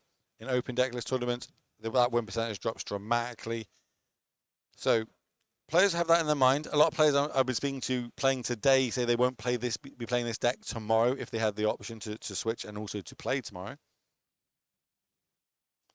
Liliana of the Veil. We don't see this card cast enough, in my opinion, in Magic. She It- used to it be an plays all-star. Standard. It plays standard quite a lot. This one is the classic art, which I personally prefer, but I also like the new one. It just may be that nostalgic feeling. Minus Liliana making GIF to sacrifice something. There's Mutavolt, but there's not much going on here for GIF. No, I think we're going to go to a game number 2. I think we're going to see Mono Black take this one down. It's just only a turn or 2 away. Yeah, we've got some blockers if we, you know, but that's not what Pan's game plan, and he's not going to be able to restock his hand anytime soon and deploy And lots of threats. that castle is doing so much work, gaining life to Nicholas at this point. I see land and now some non-land spell that I cannot quite see what it I is. think that is a removal spell. I think that might be either a Phyrexian Arena Drowning, or a... it's a, yeah. Oh, yeah, Phyrexian Phyrexian Arena. Arena. That's the alternate art that just came out of the new ones.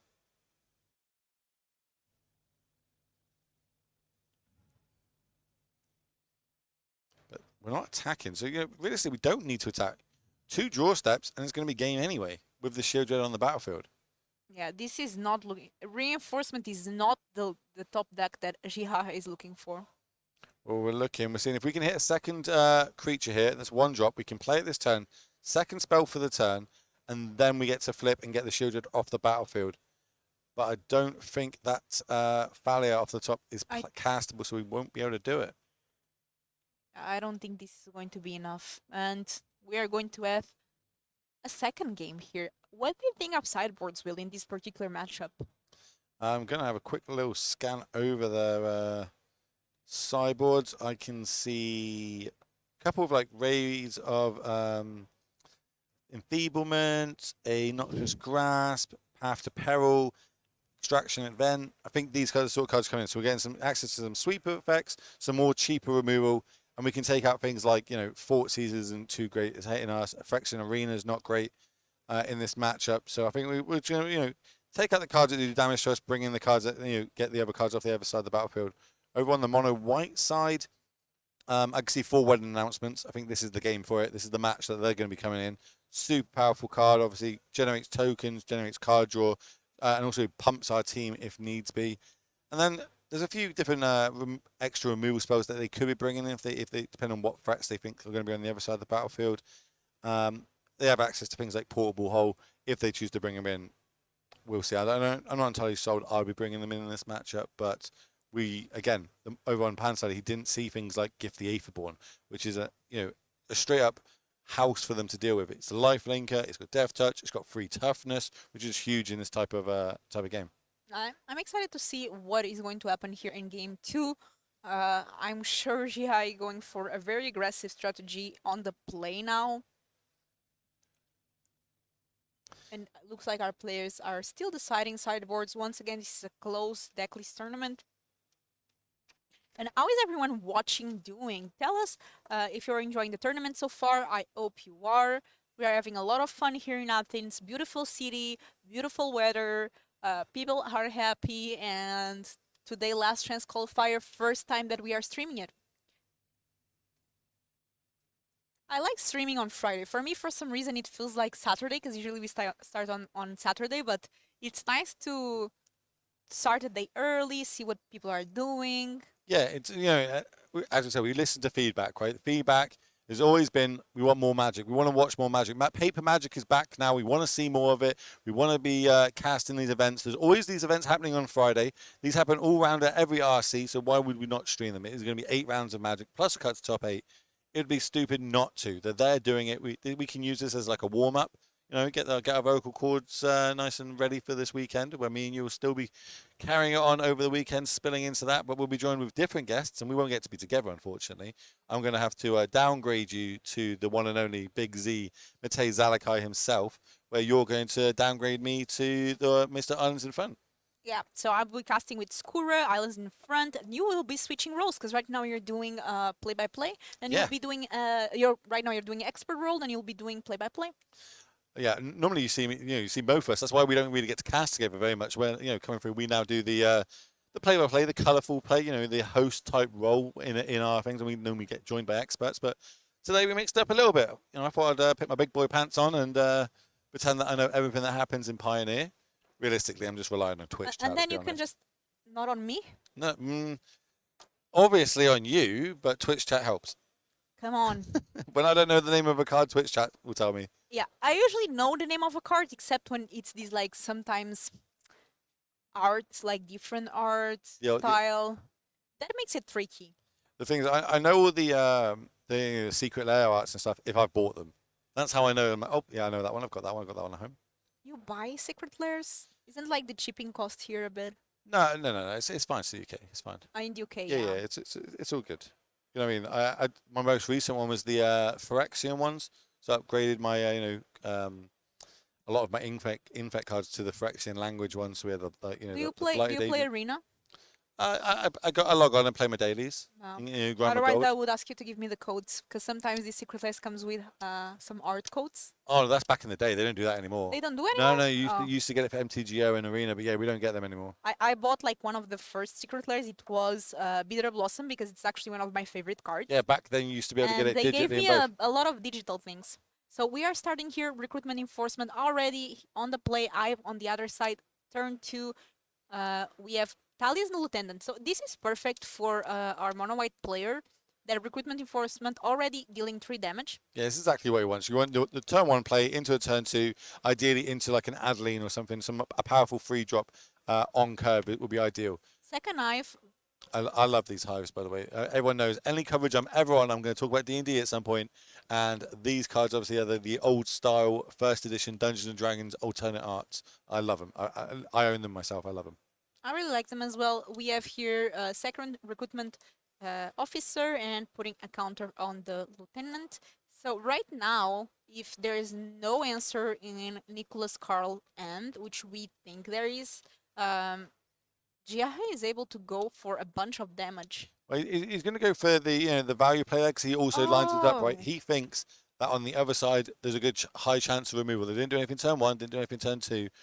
High chance that there's removal there, so we're going to start refilling our hand as well as having the board as we see the knight come down. Is this a convoke deck? No. This is just like a one-of in the deck. That's so cool. There's none in the board. This is literally a one-of in the deck, just another way to refill our hand. Actually playing quite a lot of one-ofs. We also see a Kithian, hero of Arcus in the main.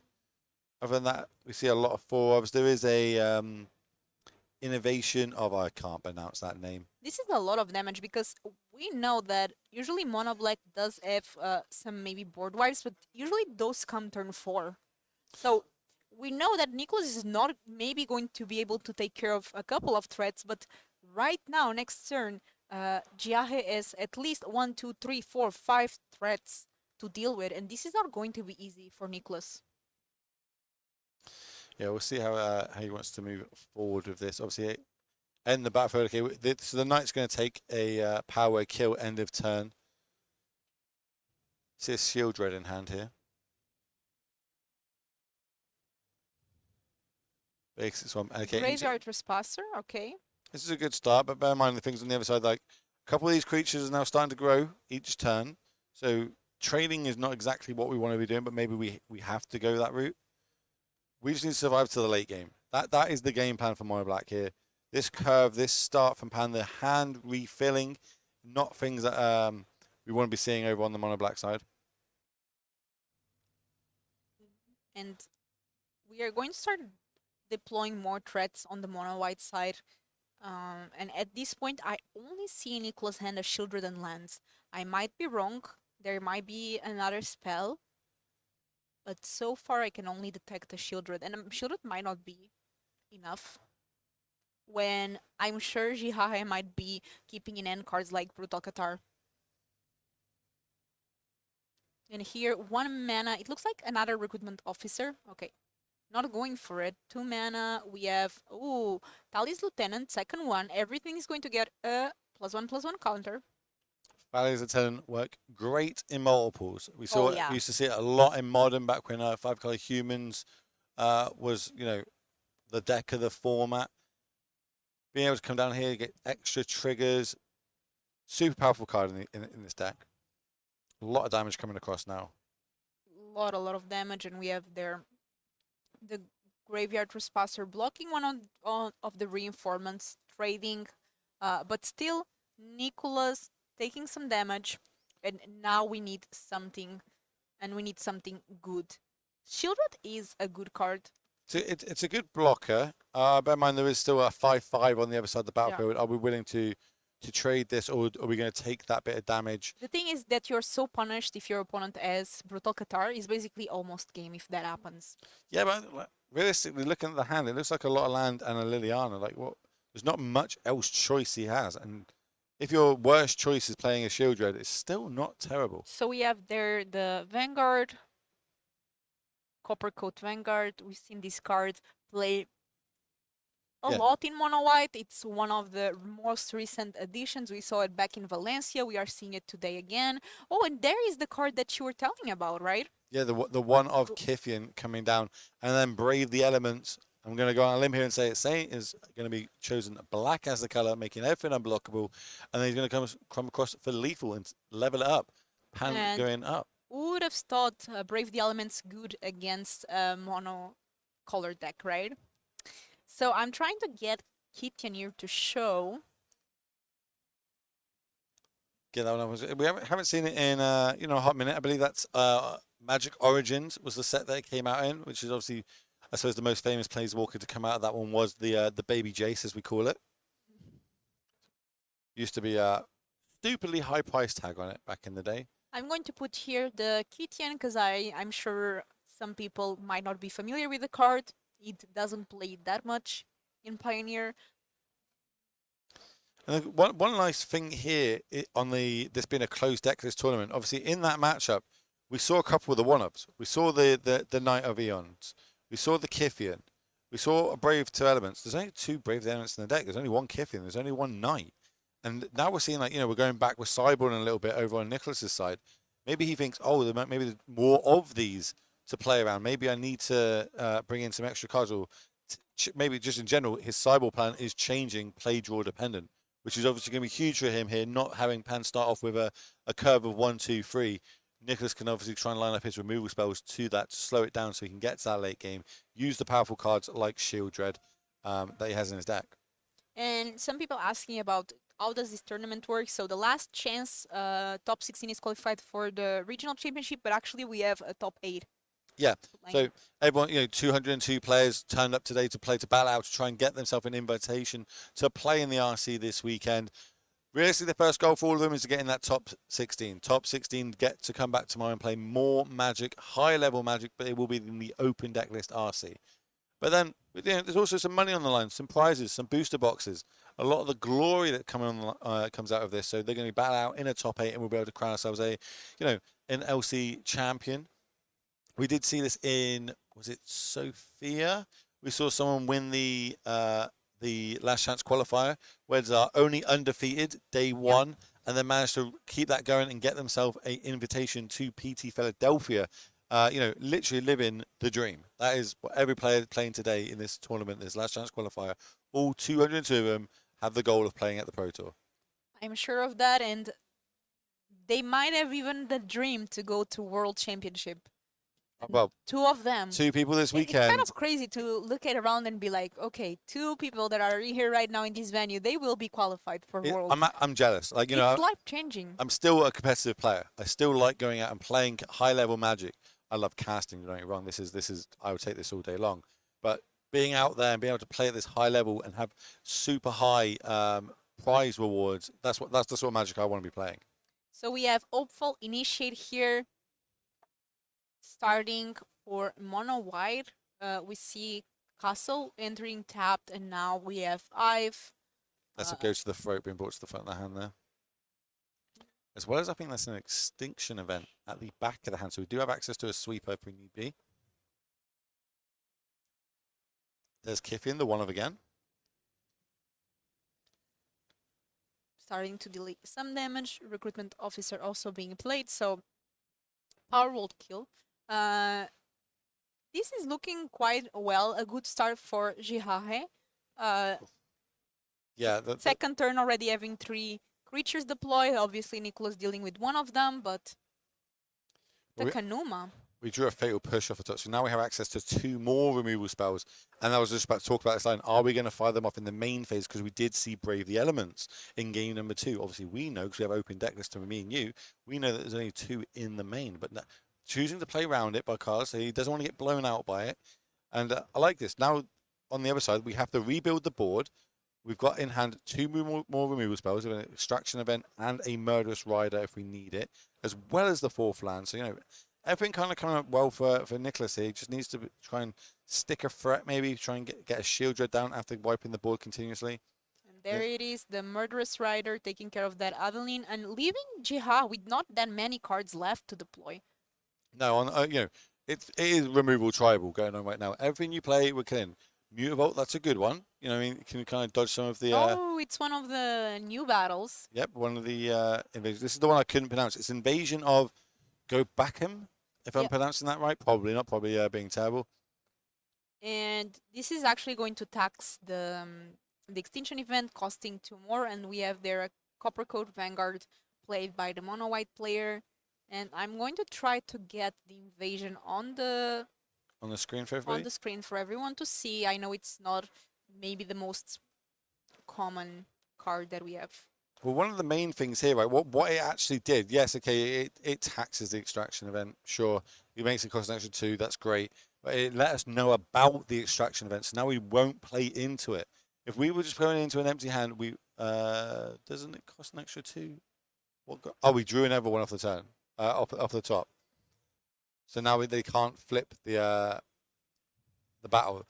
So good draw step there. You know what I mean? We basically had a 4 mana removal spell. That was all. Yeah, and here also Nicholas has the advantage of this castle Lockwane allow them to, first of all, be able to removing everything and now having extra draw with the castle, being able to also try to find some threats. But Wedding Announcement seems like a great card in this match. What do you think? Exactly what you want against, removal dot deck. Because now if these tokens start hitting the battlefield and we start turning them sideways, getting chip damage in with them, over on the other side, Nicholas is going to have to start using his actual spells to deal with it. And Wedding Announcement, if we leave too many creatures on the battlefield, are going to start generating cards as well. Might not be attacking into that big 2/3 on the other side with lifelink, though. Yeah, definitely Murderous Rider, another one of those 2-for-1 cards that there are not many adventure cards that still see play, but we have Bonecrush Giant, we have Murderous Rider, sometimes Lovestruck Beast. I think we might have drawn a Brutal Kafar for the turn. That would be a great Oh, draw. We're kind of deciding. If we've got another land drop, it would be great, because then we could animate the Mutavault, get in there for 3 points of damage while getting the blocker off the battlefield. But might be missing a land drop, so we're just going to start going wide. Yeah, so we see here Talia's Lieutenant. Remember, Mutavault every creature type. So getting a counter as well. Attacking the battle. That Mutavault is a 3/3. So we can jump with our Murderous Rider, but it's never a good situation. I'll be interested to see where it's going. If it's going towards the battle or to the face. It went to the battle. The battle. Yeah. What's the flip side of that battle? Can we Yeah, see I that? can show here. Get that So up on the you screen. can basically sacrifice it to do cool things. So at the beginning of your end step, put a +1/+1 counter on each creature that attacked this turn, and then you can sacrifice that creatures you control gain X-Proof and Indestructible until the end of the turn. I've played with this saga, with this battle quite a lot in Limited, so it's a good one. Yeah, it's a real good card in this. You know what I mean? And we are deciding to chumple it by the looks of it. Deciding that it is super important that they don't have a way to protect their team potentially from more removal going forward. We know that there's still an extraction event floating over there in exile. We're just looking for our 6th land to be able Oh, to cast it. Nauseous Grasp. I really like this card. It is also very good against mono green. Oh yeah, there was a whole set of them that was printed to do different things in different matchups Yeah, against different colors. it was M20. It was the same set that we got. Veil of Summer, Ether Gust, Nauseous Grasp, other things as well.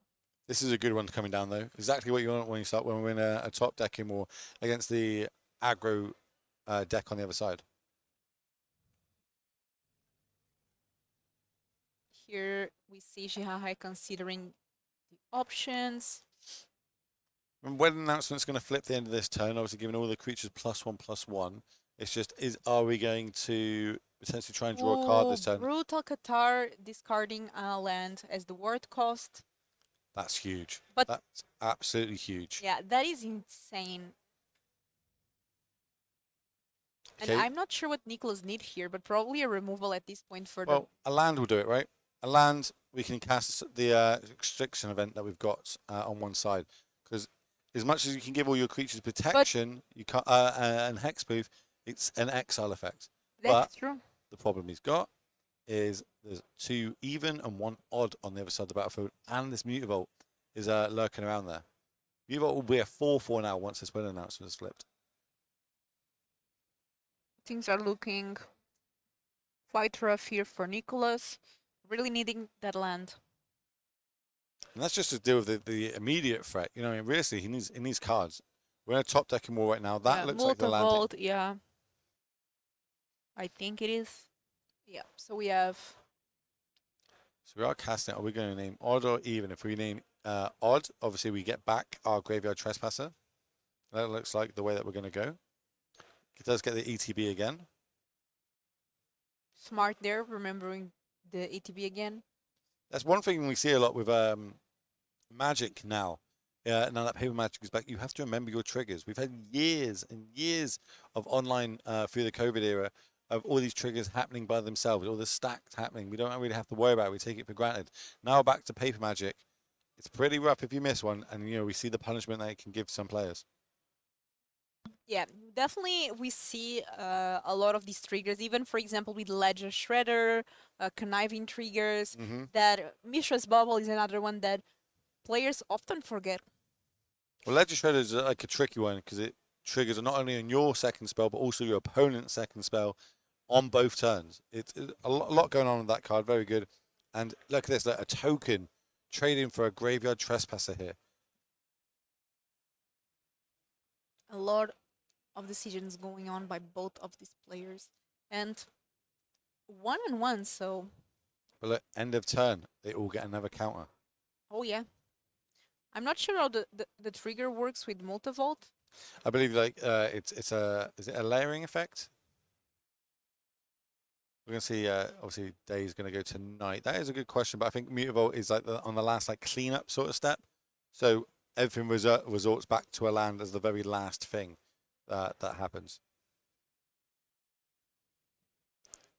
The, and we can see here how the invasion has been so good because the fact that it's pumping your whole team that's attacking, but at the same time, if you block, it can just sacrifice and give indestructible to your. Well, that's the main reason we're playing these decks, right? It is huge. It is so good at the end of the day. So So it looks like we're going to target. That is one of the Field of Ruin effects. It is the demonization field. So it's it's kind of a pseudo Field of Ruins. Again, a lot of one-ofs in this deck. In both decks, in fact. So maybe they're looking to play these decks tomorrow. Once they qualify, if they're lucky enough to qualify, playing today, I'm it's play going to tomorrow get- where it is open deck list. I'm going to get this card here, the diminution field. It's like a field of ruin. Yeah, it's always it's just another Field of Ruin effect. It's night, so something like Graveyard Trespasser would be nice. But look at this. Now we're just using Castle to make 1/1s. When they attack, then in the end of the turn, you're going to pump them. And this invasion did so much work. So we're drawing cards now. We got Castle.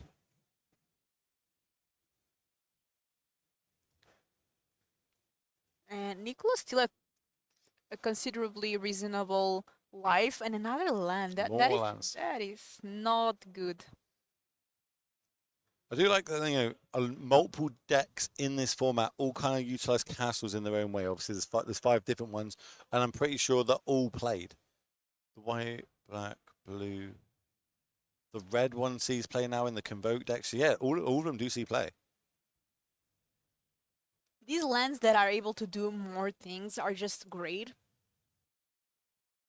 They just give you advantage. It's the same Yeah. with the channel lands. Yeah, early game it's a land. Late game it's a spell. Which is nice because getting flooded is never fun, so at least you're able to try to do something. The problem with the black castle on the other side is it gets to draw a card, but it also takes life, which is this isn't the tournament you want to be losing life this matchup. Yeah, unless you have a Shili. But we're turning the burnings. We realize if we do draw a shield Dread, we could play it. That's a Misery Shadow off the top, so it can be pumpable 2/2, potentially a 4/4. Doesn't line up well against a 5/5. Misery Shadow might not be enough. Nicholas at 8 life, and we have now Jihahe able to untap. And we've been seeing Jihahe a lot today, and we might have to see more of him because he's doing amazing. Well, yeah, right now it looks like he will be locking himself into a 5/0. There's a removal spell. Get that off the battlefield. Come across again. That's what, 6 points of damage. Drop to 2. Put 2 more +1/+1 counters. Oh, hold on. Don't they all have +1/+1? This is just not lethal. 1, 2. Yeah, it's just lethal. That's game. The wedding announcement is also flipped, which gives it +1/+1. So yeah, taking down again mono white, doing it yet again every time. No one can take pan off this top table. And Mono White doing better after sideboard. I think cards like the Invasion and Wedding Announcement great after this sideboard.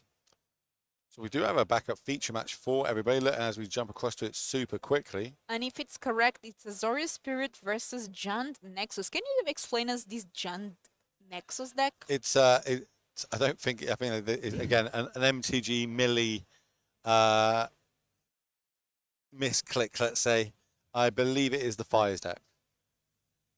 It's a bait situation. We see Elesh Norn, we see Bonecrusher Giant, Leyline Binding, Temporary Lockdown. So it looks like the Karuga Fires deck. Although I don't see any Karuga. Maybe already in hand. Let's see. I'm just pulling up the deck lists for both players here. Oh, speaking of the devil, there it is. Karuga. And if this resolves Seinfeld, you will be able to draw a lot of cards. Well, it looked like it did resolve, and a lot of cards are drawn. So, moving into the late game, this is exactly where they want to be. This is their territory. They've got, access to things like Dragon Lord Ataka, Elish Norn, Atraxa. There's even a Kuma in here. And our Azorius Spirits deck. Look at the T-shirt on the picture. It's so cute. The gingerbread man. Yeah. It's a new overlay. I mean, we're always trying to improve things here. So, if you like the new graphics, let us know in the stream. And both players are 4-0, so the deck's doing amazing. Looks like they are both 1-1. This is going to be the decisive game here to see who is going to advance with a 5-0 score. Something's going to have to really happen for the Spirits player to get back into this. Is the spell queller enough? Dispute. Mystical Dispute. Pay 3 extra for that. Who's got the counter spells now? And we know how much value this Karuga deck gets. Oh, I think that's it. I think we've turned the corner. I think once that resolved and we're able to refill our hand a little bit, I think that's when the corner was turned.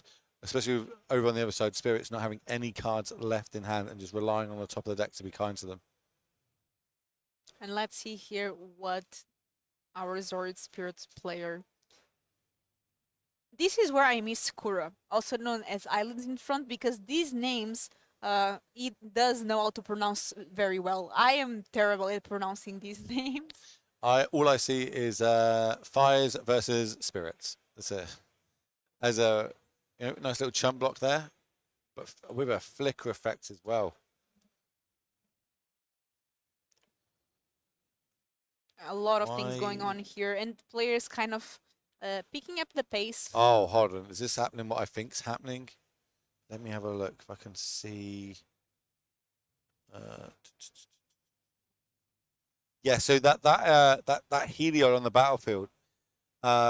Ends battlefield, return target enchantment card from your. Yeah, so basically, because you flickered it and it goes to the graveyard, the Heliod then returns it to your hand. The value that generates is absolutely huge. Heliod, the Radiant Dawn. Heliod, the Radiant Dawn. I'm going to put it here for our viewers to see the card. One of the new ones that we've from just March seen. of Machine, yeah. It looks extremely good in that instant. Why do you think this deck runs this Iliad? Well, it's got to be for it can also get back enchantments from the graveyard if anything do happen to be in there. But that lines up really well with the Torch the Spirit Realm, being able to flicker it, then return. It's almost nigh on impossible to get it off the battlefield. You're going to have to 2-for-1 yourself to do it. Let's have a little look at what else it could be. It could get back, another one of your Igmatic. It could get Liveland's Binding, Fires, Fable, the Mirror Breakers. All these back from the graveyard and bring them into back into your hand. Leyline Binding. Getting that spell queller. Oh. Rattle Chains. Rattle Chains coming to the savior. Like they're drawing all the cards that they kind of needed. Just unfortunately, we've got threats. We've got answers on the other side ourselves. Yeah, and at this point, our Fires player drew so many cards. Well, that's what they do. This card, it's generating so much value late game. Spirits obviously have to try and go underneath them, get that damage in early and finish off with flying evasion threats. Doesn't look like they've been able to do that. There's a lot of land on the other side of the battlefield, so maybe they did get a little bit of flood in this game. And, tell us all the time, when you're an aggro deck, you do not want to be flooding. What is that John Nexus? It's Fires. Karuga Fires, just the player mislabeled the deck on MTG Melee.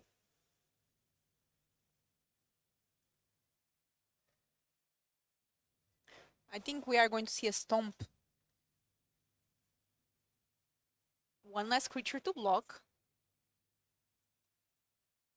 And our Spirit player down to 6 life. And we are going to untap here, draw. And we see removal. This might be the end of it. I think we've been looking at the end of it since we jumped across, to be fair. We came in that state where we saw the Kruger come down, the hand got refilled. That in itself is just too much to value to be dealing with, especially when you're flooding over on the Spirit side. Attacking here with Iliad and Karuga. So we're just going to work on changing that that name for you all. Multivolt being activated.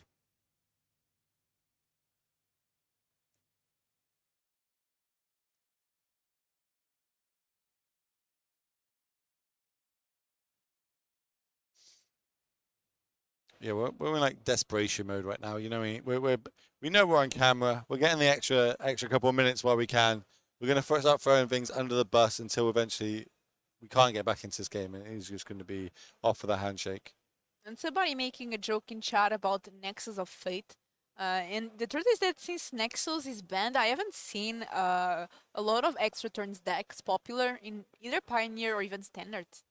Now, they do still have a couple of cards, but obviously normally they come with the Exile effect, so itself you can't really go infinite with them. Nexus was a card that you just used to shuffle back into your deck, and decks used to just have that straight up as their win con. So not super great when you had to play against it and just watch your opponent just go like infinite, and you were like, brilliant. Yeah, we also had the one that did the two birds. I'm forgetting the name. Yeah, that one's still around, isn't it? The one that you can It was kind of changed chat in with us. Arena.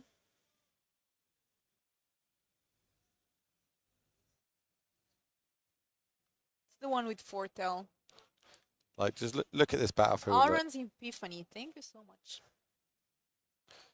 Big draw step. So the reason we spoke about earlier, why would you be playing Ban over blue-white or mono-blue?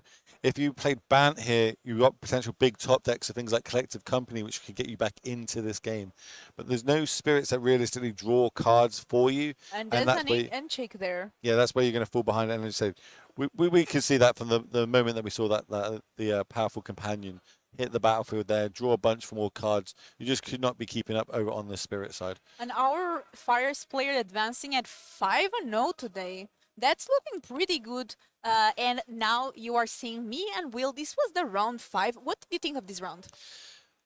A lot of I really liked Pan's list, like that mono white deck with the few one-offs. I think he's basically brought the list he will be playing tomorrow, but playing it today in a closed deckless tournament. And it's also it's doing dividends for him, right? We've not seen him lose on camera once. He's managed to get those really powerful turn 1, turn 2, turn 3 sort of plays, those draws, which are really hard to kind of come back from if you fall behind in Pioneer.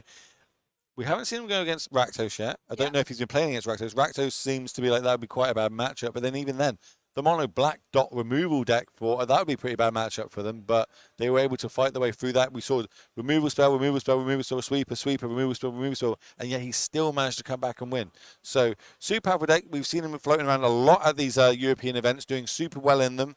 I'm pretty sure he also queued for the PT. I've seen him on the PT. So he's come this weekend with his pet deck. We always see him playing mono white in basically every format. He knows it in and out. He knows what his job is. And he, again, super top player playing at the highest level here, hoping he can play at an even slightly higher level tomorrow to get himself to the PT. And let us know, what deck would you bring to a chat if you were here today playing the last chance qualifier? Don't forget, top 16 of this tournament will get an invitation for the finals here this weekend. And that tournament, the final Saturday and Sunday, it qualifies not only for the Pro Tour, but first and second place get an invite to the World Championship, the biggest event of Magic of the year. There's actually two Englishmen here this weekend.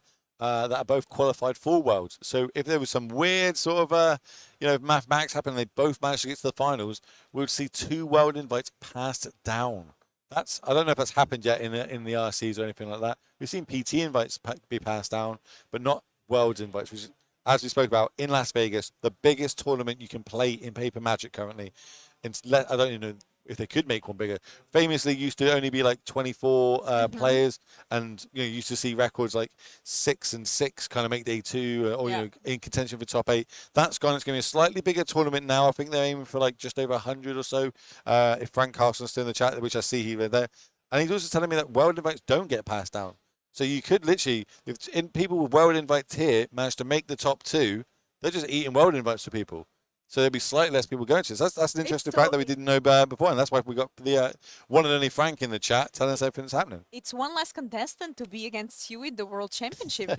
Already knocking people out of Worlds, but doing it at the RC level. That's pretty crazy. That's pretty good. What's the reason behind that, Frank? Let us know. Like, I thought they would pass it down. It makes sense. You want more players at that tournament. But And some anyway. people asking how many rounds. So to a catch up. So if you are just tuning in, I know in America it's kind of daylight. So first of all, happy Friday. Oh yeah, it's I keep forgetting. So it It's does feel like a Saturday. 'Cause Friday, normally we don't stream Friday. on Fridays. Yeah, we don't have Rebecca Black, but we have Mono Black today.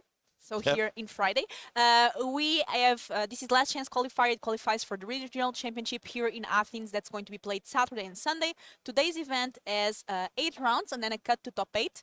There's 202 players, and the top 16 gets invited to the finals this weekend. I suppose like they get a bit of prize money, booster boxes, etc. You know, it goes all the way down to like 32nd place, I think, in the prizes. So a little bit of consolation prize if you don't manage to make that top 16. You do manage to make that top 16, you do get come back and play some more Magic. But worst case scenario, they get to play some side events tomorrow. Go look around Athens. Go see where the Greek gods were. Go see all the history that is here. And then added to that, they can just come back and play a classic on Sunday and try and qualify themselves for Lille, which is going to be happening the next RC in Europe in September. I want to It's say. the last weekend of September. 29. week. It starts 29th of September, and Frank actually is saying that they do pass down the world invite. So if that in an unlikely chance that happens, that the top 2 players or one of the top 2 players ends up being already qualified for world, it will pass down. Okay. And people are asking what score do they need to make day 2 in the regional championship In the finals? region, it's 6 and 3, I believe. 6 and 3 to make it to day 2. Sometimes it changes depending on numbers.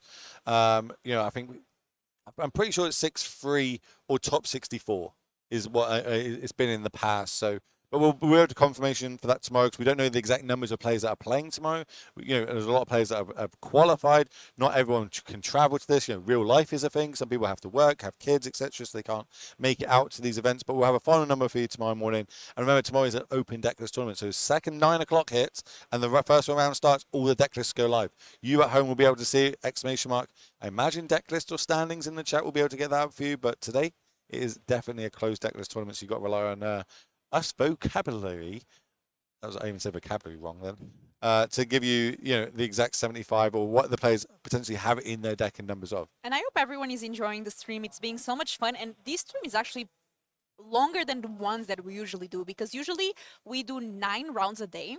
So on day 1 on tournaments we do 9 rounds, and the day 2 we do 6 plus top 8, which is 9 rounds. But today it's 8 rounds plus top 8. So today we will be covering 11 rounds. We are not even halfway there. No. A lot of Magic to be played today. It's going to be a long weekend for me and you. Yeah, You know what I mean? So me and Will, we will be the casters for 3 days, but the other casters, for example, Martin Juza is casting today the last chance qualifier, but tomorrow he's not because he's playing. They're playing in it. The We're regional not casting championship. together all weekend, though, unfortunately. No. You know what I mean? As much as we'd love to, we're going to mix it up. This is just like a one-time special. I said to Legacy, I can only deal with Will one day. That's my max capacity. So they are putting me with Skura tomorrow. I was in front, and you're going to upgrade to Big Z. Yeah. So Yeah, I get to downgrade to Big Z, and you get to upgrade to Skewer. It's okay, I understand, it's fine. But, we've been doing these events for so long now but we're always on the other casting pair because we both do the play-by-play sort of side of things. So it's nice to get a full tournament with you, so to speak. A full 11 rounds today of us talking about Pioneer, but eventually crowning people to get into tomorrow so we can cast over their games again, which is I really like, especially in the last rounds, and the last round when people know if they actually made it, and when they make it, they're Well, it's so happy, and it warms just my heart. watching those games. I bet there's so much more on the line. At the early games, you just try not to have those losses. You want to get yourself in contention. Then later on, the more and more rounds go, the more you start saying to yourself, "Hold on a minute, I'm doing it. I'm making it. I'm going to get there. I'm going to do. I'm going to do what my goal for today is." And tomorrow we're actually going to have a fancy trophy here that we can show for the winner of these weekend's regional championship finals. Yeah, you get double trophy. So Double. there's the RC trophy that you might have seen a lot posted around on social medias that everyone from RCs gets. The big ones. Then Can we show the legacy playmats, or maybe? oh, maybe. I don't know. No one's going to stop me. Let me go over here and try and grab one. So this is the advantage of live streams. No one can stop me doing anything right now. So So if people could know how long have I been trying to get playmats for people? Yeah. Like 200 stream. I don't want to rip it. That's the problem. Shout out to Ultimate Guard. They sponsored the stream and they helped Legacy produce these very cool playmats. So everyone qualified that gets to play tomorrow will get one of these. I have to ask for one for myself to pretend I qualified, but Look at that. you're a legend, it says. A legend. I do like the orange and black and how it looks. Obviously, these are only available this weekend for qualifying for this RC. I don't know if they're going to mix it up or bring these for the future RCs, but super nice playmat. Everyone can get one of these. I hope I don't get in trouble for getting out of the box. Oh yeah. If we don't see Will in the next round, Yep. I'll be casting alone. You know that where would I've be gone. terrible. But again, they're here as well. All Guard have turned up this weekend, so they're just floating around, seeing the players, talking to the players. I imagine they might have some sort of games or events that you can play against them, win some like sleeves and decks boxes. They sponsor the stream. They actually sponsor us. You know what I mean? Like, they're very, very nice people. Look at that. Someone's gonna get that playmat stuffed in the box later on, and they're gonna wonder You why. have But to sign it now. we'll sort that out later on. You know, it's always better to ask for forgiveness than permission. A lot of people tell me that because obviously I'm in the military. A lot of people tell me that like, I'd rather ask for your forgiveness than permission to do things. And not what we want to hear when you're in a managerial role, but Nobody's going to tell you anything, and we are having so much fun. I like casting with you, Will. I haven't done it in a while, but it's haven't. always a nice experience. Good. It's like the Will Hall experience, right? Yeah, the Will All experience, and you did give me some tokens. Oh yeah, my tokens. Which my goal this weekend is try and get one of them on the stream. I'm not putting them out there to do it, but if I give it to a player and they happen to use the token, you know, I'm not going to hold it back. We are in between rounds, so we are trying to reduce a bit the downtime. So instead of getting ads, why don't you in chat ask us a question when we can try to interact a bit with chat, have a bit of conversation, just so that you don't have ads and we can experience a bit, hear some nice conversation. It's like a catch-22, right? We can just play ads continuously, and you can just look at a screen with, decks floating around on it, keep all moles, or we can keep talking, interacting with you all, keep the stream going, keeping it fun, keeping it fresh, and realistically, I prefer this side of it, right? We're here, we're talking to you all, we want to interact with you.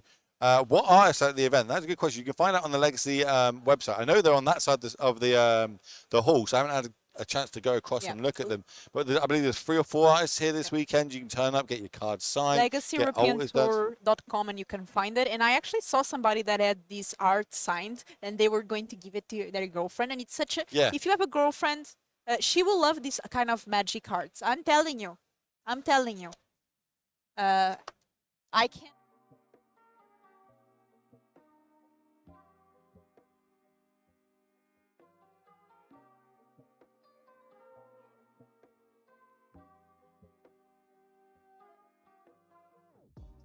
2021, but it was kind of nowhere. The opportunity just arrived, and I was like, okay, why not? And then for Legacy European Tour, I actually went to Bologna, the first event, as a player, and I saw that they were, sponsoring some streamers to play there, like there's the content creators, and I went and was like, hey, don't you wanna, invite me to come as a content creator? I was already streaming, and they were like, do you wanna cast? And I'm like, sure, why not? And I've joined this adventure, and I'm also ever since. I'm also casting the VML now.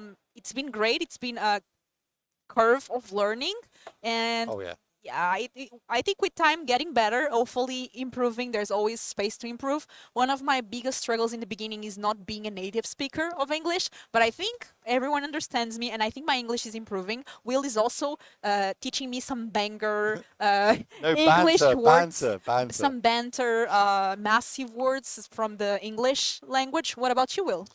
Well, I think you hit the nail on the head. I speak English, apparently. But obviously, clearly not greatly, but I do speak English. So, if you want to improve your stream, especially, an English-speaking stream, you get people that speak English on it. So I believe that's how I got this gig. Right place, right time. Honestly, there's no real answer to that. I don't know how you get into commentary and stuff. It's been, a steep learning curve. Enjoyed being here, though. Streaming, I got into streaming because I need a goal. My goal was to hit the Pro Tour. Got to the Pro Tour. Next goal was to hit streaming. But it's pretty boring, I understand. Sorry about the screen changing then. I know it was like a bit of a censorship. Legacy thought we were going to spill the secrets. They're like, quick, came off the stream, be right back. But we're back now, we're back. It's all good. What else are you all saying? Somebody saying my English is great. Q, I've been It is getting practicing better. a lot. My Portuguese is even better, I promise. And my Spanish is also pretty good. I'm just seeing a lot of Filipa's awesomes, Filipa hearts. The wheel, it's a legend. I agree. Legendary. If you had a land, it would be Plaza of Heroes. I'll take it. I'll take it. What do you think about the new Lord of the Rings set? This is Oh, like okay. people don't need to spend 2 minutes in a room with me to find out that I am a super nerd, right? Yeah. I'm into Dungeons and Dragons, Star Wars, Lord of the Rings, Game of Thrones, Magic the Gathering. Like you name a fandom, there's a good chance I'm fully involved in it in somehow. Like I've got like all the books or the collection of the cards, etc. So two of my fandoms coming together and colliding for the next set, and then having it as a modern, legal only set. My favorite format in Magic. I can't emphasize how hyped I am for this set to come. I cannot wait for Barcelona. I'm very excited for Barcelona, and I'm excited for this new set. Lord of the Rings is great. A big matchup with Magic here.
Hi everybody, welcome back. We are here, me with Martin and his amazing glasses, and we are ready for commenting on the next round. So we will in seconds we will switch on the table directly because players are ready to go, and we are in round 6. So what are we going to see right now? So I believe the main table is table 7 Mm-hmm. Paolo For- against Luca. from the So that's table 7 in the tournament. We have Gruel Vehicles playing against Mono Green Stompy, which I believe is actually just mislabeled, and of course it is Mono Green Devotion. Yeah, if you just At least it's monogreen. sure. I know sometimes, it can be hard to find the right deck, or, sometimes it can be a mistake. But if you are registering for a tournament on MTG Melee, please try to label your deck as correctly as possible. You're gonna make our jobs easier. You're gonna make people like Frank Karsten happy, who has to go through the decks and do the metagame numbers for his articles. But I did want to choose Gruel for a feature match here because Gruel did really well last week. It won the regional championship in the U.S. DreamHack Dallas, and that's not a deck I expected to win one of these regional championships. Of course, Gruel is a perfectly fine deck to play. It is one of the 15 to 20 decks in the field that can currently certainly do well on any given day. But yeah, I was still a little surprised that it was Gruel out of all the decks that won the tournament last week. Looks like Paolo is playing a pretty normal version with Llanowar's Elvish Mystic, the 8 mana creatures, which allow this deck to curve into the powerful 3 drops. Migloss. Voldaren Thrillseeker is a card that I really like in these decks. They do have high-powered creatures like Lovestruck Beast, and I've just been very happy with this card in Standard. I've been playing Mono Red in Standard. I've loved this card. It makes blocking much harder for the opponent because you keep making your creatures bigger to enable profitable attacks, but also it gives your deck more reach because you can throw bigger creatures at your opponent in the late game to finish them off. So that's currently the new card in Groove Vehicles. Other than that, it's the same old, Esika's Chariot, Akron War, Sky Silver, and Bone Crusher Giant, that kind of stuff. On the other hand, Mono Green Stompy, in this case, Mono Green Devotion, nothing really new in that deck except for Pulchronos Reborn, which is a new card from the last set that sort of made the deck a little bit more consistent. It's not a huge difference from the old list, but two or three copies of another 3-drop that costs triple green certainly does make Nykthos giving you more mana a little bit more consistent. Plus, having a 4/5 reach creature comes in handy against the aggressive decks, especially spirits, because Pulchronos also happens to have reach. So They've both started with an elf and ramping, and good removal with the Bone Crusher Giant. yeah, Apollo recognizing the power of Llanowar Elf in this deck certainly doesn't want to let his opponent untap. Drop something like an old growth troll. So the Llanowar Elf hits the bin. Also, if I'm correct, I think Paolo has the Giganta as a companion. Okay. That looks like a Fable. Oh no, that's okay. That's one of the flip werewolves. Reckless Stormseeker. There it is. Exactly. Yeah, good play by Paulo. Certainly recognizing that I can't just let the Llanowar Elf live there on turn 1. I would love to play my 3-drop there, but I'm just gonna kill it. Perhaps you're not gonna have more acceleration. I'm gonna be able to slow you down, saving that 3-drop for turn 3. Getting in there and setting it up for next turn, hopefully casting another expensive creature, perhaps something like Esika's Chariot, which he would be able to give haste with the Stormseeker. Cura on the board, and think that's Polukranos Reborn. One of the new cards, 3 mana, 4/5. You know, nothing Yeah, it is. too crazy. For the deck, it's not something that really helps your, combo finish or the overall game plan. It is just a big creature that costs triple green that just, blocks really well. Plus, it just goes with the idea of just playing a couple of it. You can basically play like a mid-range deck. Sometimes you're just gonna beat the opponent down with creatures. But yeah, here having a 4/5 body, that's a really good blocker. But Paulo says, you know what? I have a Lustric Beast, which is slightly bigger. 5/5, I guess. If I remember correct. Yeah, plus I can give it +1/+0 Yep. haste from the Stormseeker, which makes it 6 power. And now because your Kiora is on 6, I'm gonna be able to pressure your Kiora. So either you have to chum block and lose the 4/5, which is gonna make your Nykthos worse, or I'm gonna be able to hit your Kiora, which is already on 6 counters, and Kiora is gonna die, which is good, which means that you're not gonna be able to cast a Storm the Festival next turn. And that seems what happened. Yeah, Luca saying, all right, I'd like to keep my 4/5 around, perhaps signaling a Nykthos in hand, valuing the triple green mana cost of the Polukranos. Perhaps doesn't have any expensive cards in hand to cast off of the lands in play, plus the Kiora untap ability, which would allow him to go to 6 mana. Let's see. Both players are 4-1. They are still in game for top 16. Yeah, imagine if Luca just, let's just say Luca taps out this turn. He attacks with the Polukranos Reborn. Just try to live in this theoretical world with me. He attacks with Reborn and plays a Karn. Just taps out. Next turn, if Paulo plays a Thrill Seeker, he's gonna put 2 counters on the Lustruck Beast, give it +1/+0 with the Storm Seeker. That's an 8 power creature. Attack for 8 and throw it at you with the Thrill Seeker. That's the kind of Yeah. reach that's the kind of like new dimension that Thrill Seeker adds into this deck. You can't basically ever feel safe because the Thrill Seeker is sort of doubling the amount of damage you can take, plus adding a little bit on top of that. And even if he decides to do nothing, just wait for the opponent turn, then it will become night. So the werewolf will flip, and it will be even more difficult to deal with.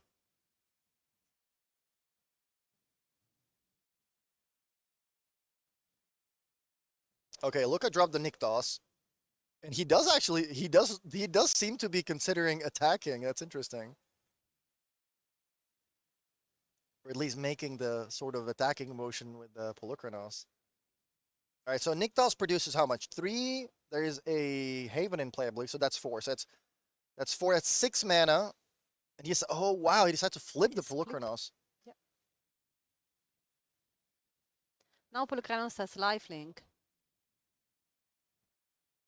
So it could be an issue for Paolo.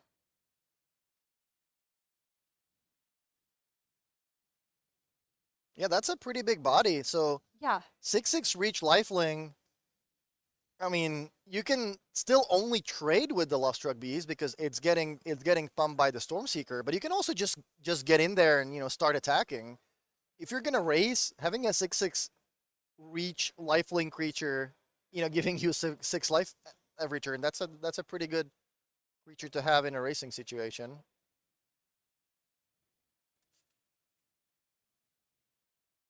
And it seems like he's deciding to attack. Yeah. Wow, yeah, he gets in there. That's a dangerous attack. It does give Yeah. you 6 life, but with that Stormseeker in play, that means every creature Paulo now plays is gonna get haste as well. And the mono green deck is not that great at like pressuring your life total, with more creatures. Obviously, you can play a Cavalier of Thorns next turn, but you don't really have any ways to give your creatures haste or to really go Shouldn't be wide. night. Well, there's the well, there's the Thrill Seeker. Looks like my imaginary world actually. I think it should be night right now because there was nothing cast from Luca. Or am I that's wrong? true. That is true. We have to. Because it's changed for the werewolf.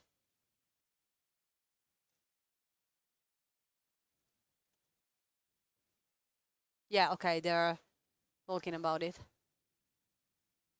Exactly. Great catch. I got so into, trying to figure out what the players are going to do and, how the life total is going to change that I didn't catch that myself. I don't know what the solution is. Obviously, we have a table judge or there's a judge nearby they can call. I don't know exactly how the mist. It's not a trigger, right? I think day and night is not a trigger. It's just a thing that has to happen. So the judge is going to be able to tell them how exactly they should proceed. We have 2 judges dedicated for both of the feature match tables, so they're there watching the game.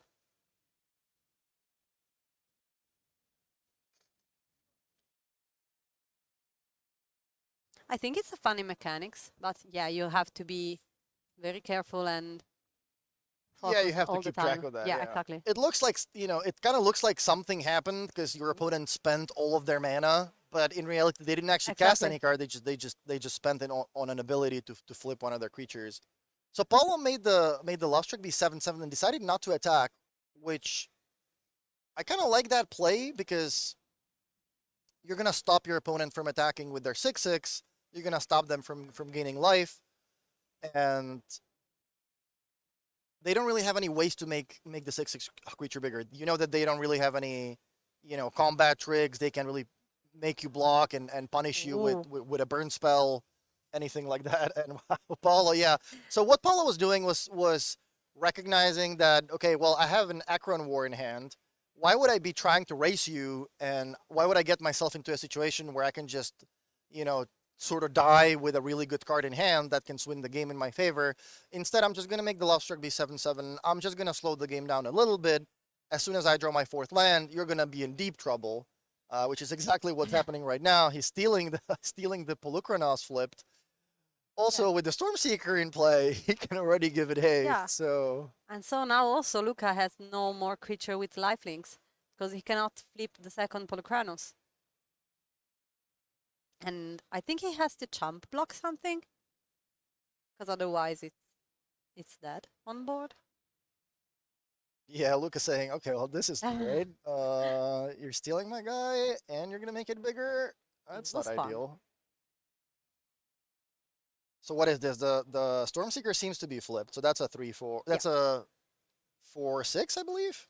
We will see in a second. I know it bumps a little bit more than the front version. It's a 3/4, and Oh, it it's a bumps 3/4. +2/+0. Okay, so that's 3 damage possibly coming in from that. So 7 from the Lovestruck Beast. But right now Boseju on the Akrotan.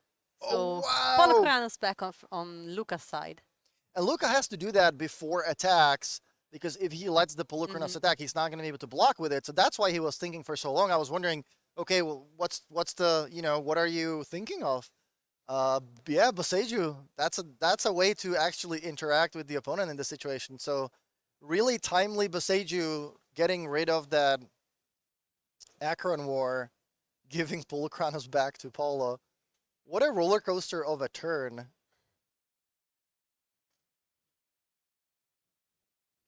Meanwhile, just checking which one is flipped and which one is not. Also, because sometimes with alternative arts, it could be. It may seems different, but they are not. Indeed, this is not the occasion, of course.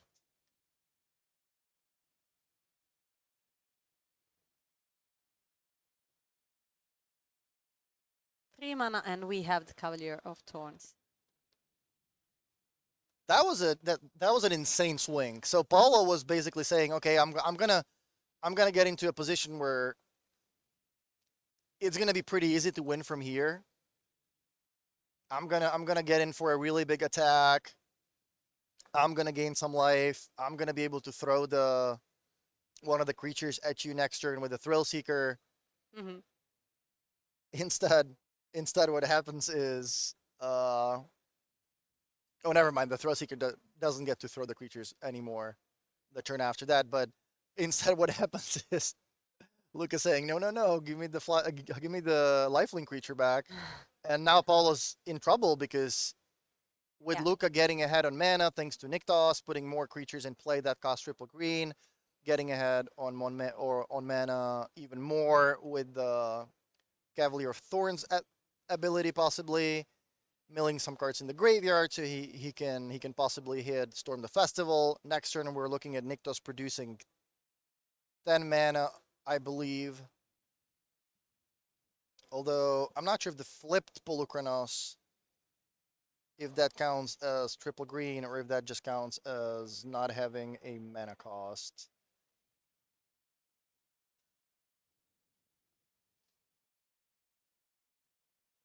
That's why There the is, judges are there. I would just raise yeah. my hand, say, "Judge, can you please help me? I don't know how this works. Can you please tell me if this Polukranos flipped is triple green or no mana, or how does it actually work?" Meanwhile, we have Frank Karsten that is telling us that back faces of double-faced cards don't have mana cost. And that's why Frank's a Hall of Famer. So the longer the game goes, the harder it's going to be for Paolo to get through, and the easier it's going to be for Luca to get value out of the Planeswalkers like Karn, because the more mana you have, the more likely it is that you can start comboing instead of using the Planeswalkers just as like a one-turn, I'm going to play it, get something out of my sideboard, but it's going to die to your attacks because your creatures are bigger. Now Luca managed to stabilize. His creatures are way too big for Paolo to get through. And I think for Paolo, he would just need to draw more Akron Wars. Yeah. Probably this would be the better option. Karn on the board for Luca. Yeah, so also because I really cannot think about anything else outside Akron War that he could try to find in his deck for deal with this situation. So what can Luca do? Nykthos tapped for 2. That's 1, 2, 3, 6, 7. So that tapped for 7 mana. So he has 3 floating with the 2 forests. That's 5 mana. You can try to go for like something like Sky Sovereign. You can try to go a little bit wider and really solidify your board position with Esika's Chariot. You can fetch a Cityscape Leveler if you think you're gonna make it to next turn. A big 8/8 creature that's gonna start destroying your opponent's permanents. Sounds pretty reasonable. Lots of options.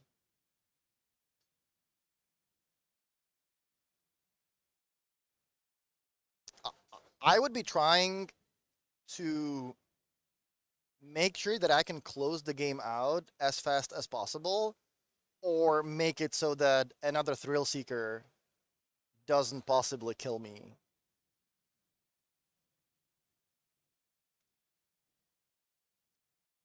So Luca basically has to think, okay, you have Akron Wars in your deck, you have Thrill Seekers in your deck.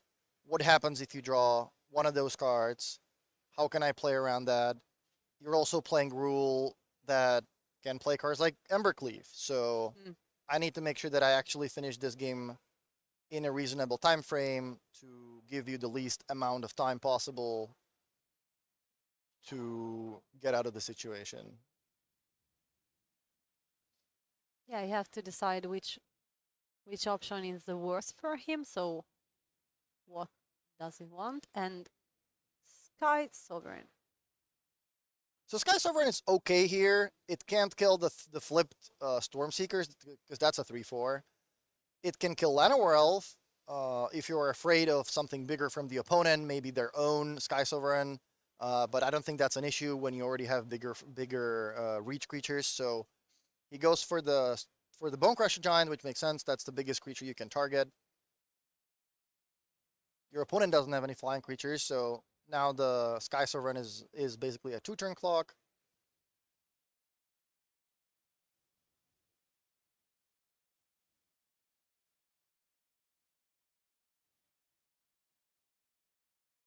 Definitely a reasonable card to get. not only does it make your opponent's board a little smaller, it also gives you a way to close the game out in two turns, because you know that your opponent doesn't really have too many ways to deal with a big flyer. Plus, even if they draw Akron War, they wouldn't be able to steal the Sky Sovereign. Although them drawing an Akron War would still be pretty good.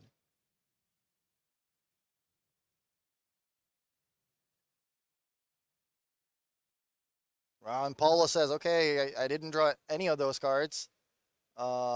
Decides to pack it in. Yeah, I mean, makes sense. Now that Luca untaps with Karn, with the Niktos giving him 7, 2 more lands left over, that's 9. He can definitely play something like Cityscape Leveler to really solidify his advantage, and Paulo packs it in. So we are going to game 2. What do you think they want to try to side against each other? There is something that you think in Gruul Vehicles could be very great against Monogreen Stompy, hypothetically? So what can Monogreen bring here? Not much, as their deck doesn't usually sideboard. They usually have 15 cards in the sideboard as a wish board for Karn. Sometimes they bring in 1 or 2 cards when they want to change the deck a little bit. Sometimes you're playing against a really aggressive deck, and maybe you can figure out, okay, I have, maybe a Cityscape Leveler in my main deck. Maybe I don't want to have Storm the Festivals. I would rather try to bring in something a little bit cheaper from the sideboard. That's definitely reasonable, but there's not going to be that many changes from Luca that are going to really affect the main game plan, or it's not really going to change the overall strategy. Meanwhile, Paolo on the Gruul side can bring in something like Akron War if he's not already playing 4 copies in the main deck. He can bring in something like Embercleave if he doesn't have them in the main deck. He can bring in more ways to deal with a turn 1 Llanowar Elf. That's also reasonable. Other than that, I don't think you really want to bring in a card like the Stonebrain. So he's mostly just going to be trying to have as fast a draw as possible, plus figure out a way to deal with the Llanowar Elf from the opponent. So yeah, maybe if there's like a Strangle in the sideboard or some other cheap removal spells, that's definitely reasonable. If there is more ways to steal creatures from the opponent, cards with the Act of Treason ability, even if it's for a turn, that would also be good. But yeah, if there's 4 Akron War already, then that's a pretty decent start.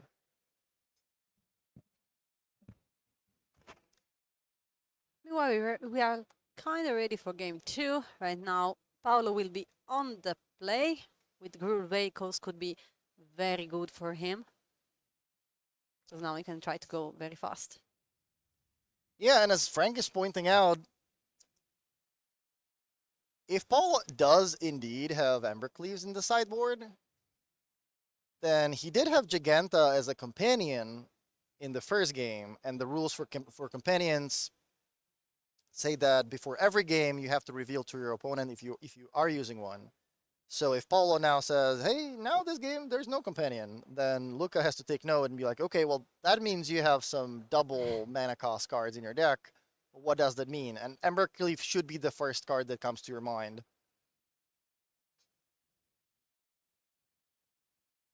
Great card, by the way.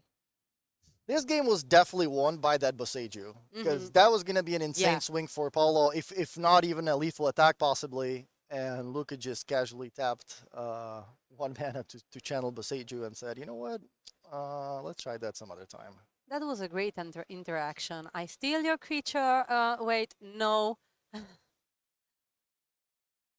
otherwise it would be really an issue for Luca. So both players at 4-1. We're playing 8 rounds today. For the top 8, we're looking at roughly the 7-1 record. If you pick up your second loss, it's not the end of the world, because the top 16 still qualifies for the regional championship tomorrow. So even if you have the record of 6-2 at the end of the day, roughly the first 1/3 of the 6-2 players is probably going to make it into tomorrow as well.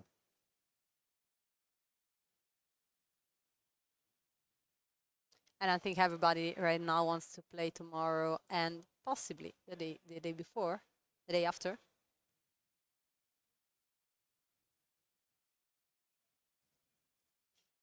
But again, one issue is also that if you have to qualify this way, you have an entire tournament on your back, and then you have to do 2 full days tomorrow and the day after, and you are not as fresh as other competitors that came just for tomorrow and after. So I think it can be also a little bit more difficult.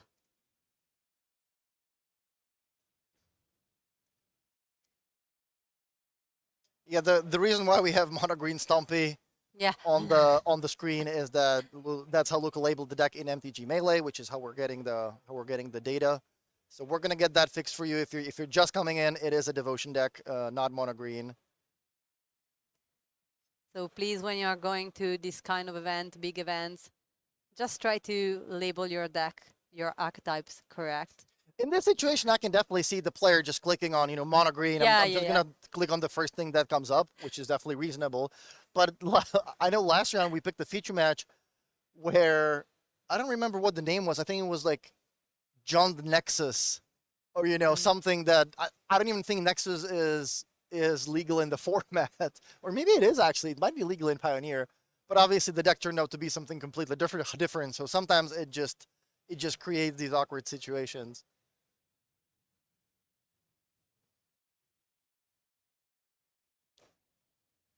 I think they're ready to start.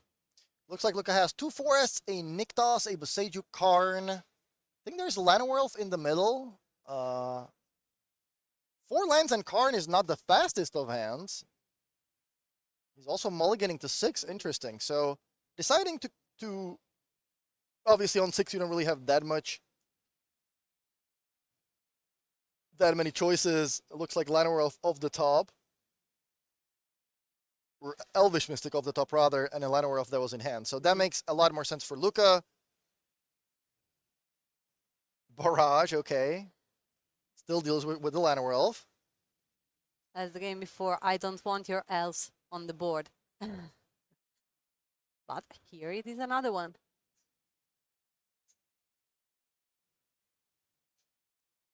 Yeah, they just always have the second elf. Yeah. They always start with an elf, the mono green deck, or at least that's how it feels like when you play against them. They always have the elf on turn 1, and even if you kill it, they just always have it on turn 2. The mono green deck is really very, very consistent at ramping up, whether it's the elves, whether it's the havens, whether it's Kiora into Cavalier of Thorns, because it's pretty hard to actually deal with Kiora the first time it comes into play. Having 7 counters doesn't make it very easy to kill, even if you already have 2 creatures in play. That's a Migloss from Paulo.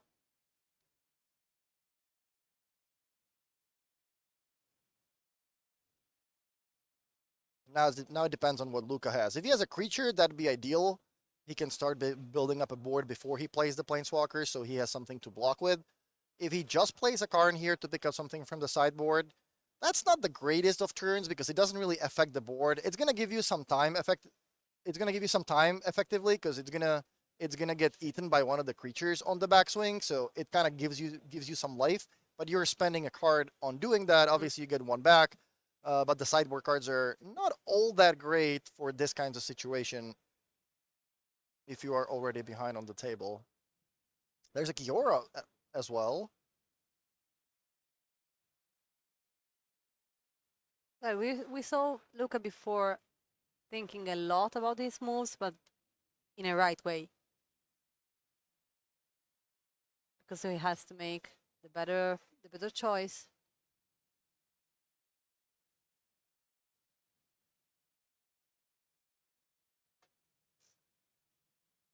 And the Kiora. He just decided for Kiora.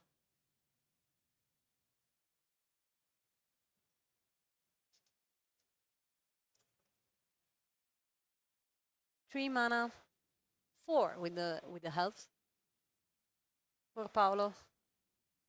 So if Paulo wants to, he can activate Migloss. The first ability says 1 and remove an oil counter.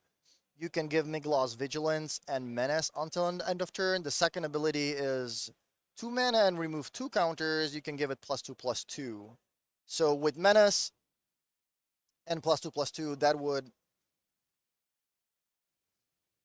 would be 6. You can activate it twice. You have access to 5 mana, so you can deal with Kiora this turn if you want to, but it would cost you an entire turn.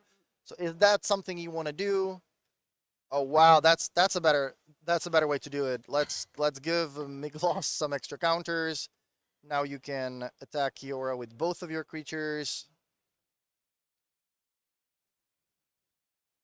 after killing the Llanowar Elf with the Thrill Seeker.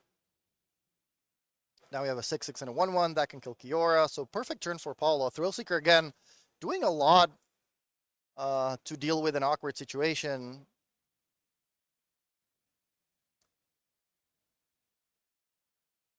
Paulo here is thinking, okay, do I just send the Migloz? Do I also send the Llanowar Elf? Maybe signaling he has another mana creature in hand. Perhaps he wants to leave that elf behind to play another card. But I think it would make the most sense to just attack for 7 and get that Kiora off the battlefield right away. He's attacking for 6 with one and 1 with the other, yeah. Wow, and he actually decides to go face. Just saying, you know what? Even if you do use Kiora to get an extra mana here and play something like a Cavalier, then my Migloz is, what, 6/6? I can activate it twice next turn. That'd be 10/10 with Menace. So even if Luca manages to play something like a Cavalier, and I'm not sure if the life total is updated. I then, think it's not updated. Yeah, even if he plays a Cavalier, he might just be dead.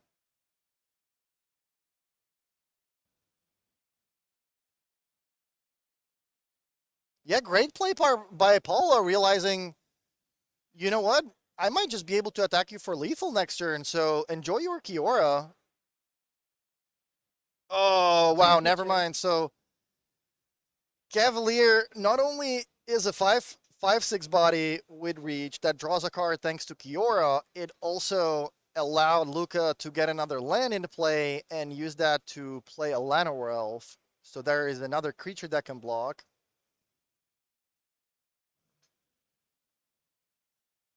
It also depends on what he has in hand. Because he can try to like make a this kind of thing, a strangle, a removal on the elves, and then now he can go with the Miglox and make him Menace. It's still a 6/6, but Yeah, I think that was an activation for 1 oil Yeah. oil counter. So now it's a vigilance. Vigilance and Menace. It's a vigilance menace 6/6. You can still activate also for other 2 and make an 8/8. But now it's interesting. If you can't attack for lethal, do you actually, still go face, or do you attack Kiora to make sure your opponent doesn't really get too much of an advantage with Nykthos next turn?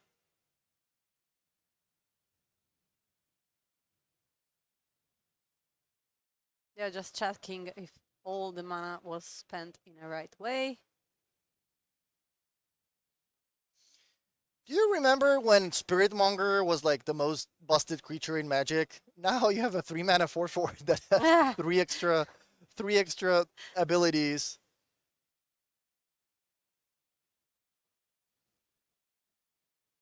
So it looks like Migloz was activated for Menace, Vigilance, and also for a +2/+2. So that Yep. put Luca to 3.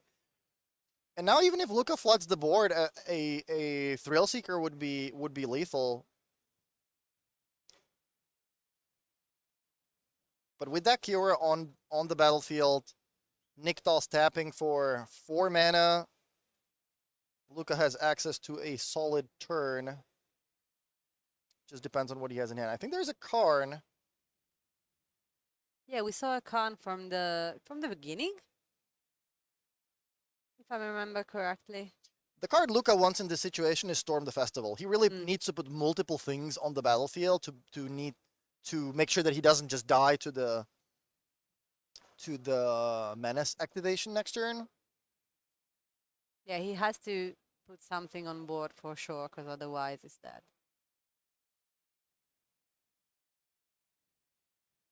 One mana. Both of Both. Nissa. So that is technically free. If you have Nykthos in play and, you know, a lot of mana, then playing your spells with a green cost before you activate Nykthos means you're basically going to get the mana back anyways. So Oath of Nissa first makes sense. Luca is looking at, that's an old growth troll, I believe. Can he play that before activating Nykthos? Not really. So if he activates Nykthos right now, that's 5 mana. 1 floating, Kiora untaps Nykthos. 2 tap Nykthos, that's 3, 6, 8. So he wouldn't be able to quite flashback the Storm Festival in his graveyard just yet, but that's still a pretty solid start to the turn. He has decided for an old growth troll, so now he has 2 creatures for block. Some pressure from Paolo. But still the Voldaren can be an issue.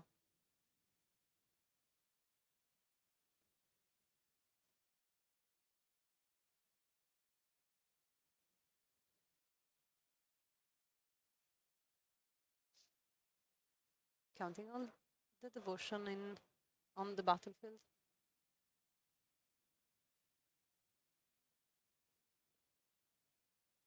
Yeah, awkward spot for Paolo because he could have killed Kiora last turn, but then Luca would have been still at 11 life, which means that there wouldn't be that many cards that Paolo could draw to try to finish the game right away. Now, if he draws a Thrill Seeker, that's already lethal. If he draws the Akron War, that's going to allow for a really good attack. If he draws, you know, Embercleave, maybe that's going to be lethal depending on how the opponent blocks. So leaving Kiora on the battlefield definitely dangerous. You know, the more mana your opponent gets, the more likely it is that they're going to be able to finish the turn with a much, much better board position. But at the same time, being able to just possibly win next turn also has its benefits. Yes, there are so many different ways for Paolo to end this game. But if he passes, then Luca can do everything. I'm very curious about this thing about this game, because it seems pretty funny. Very interactive, very fast.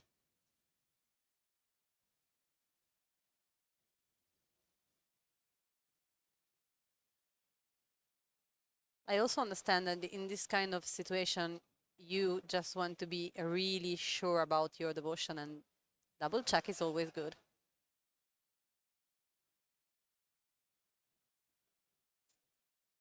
I kind of lost track where Yeah. we were, but looks like we're still in we're still in Luca's We turn. are still in Luca's turn.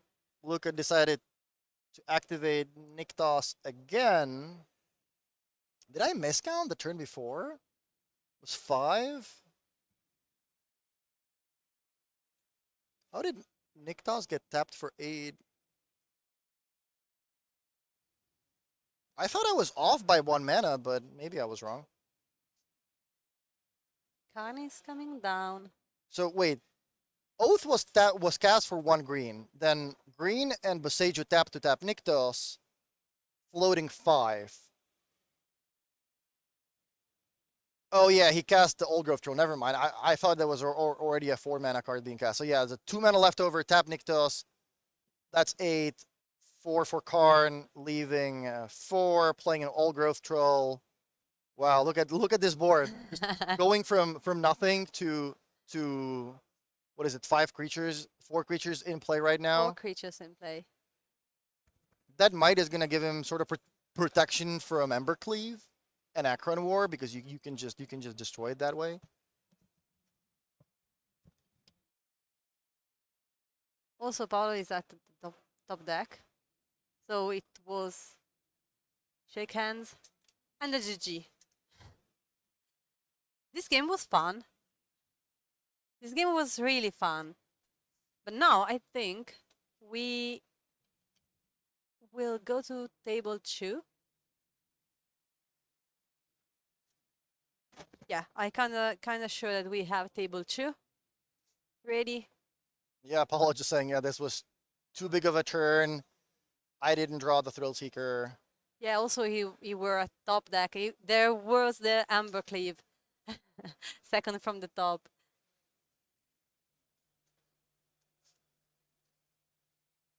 That was amazing.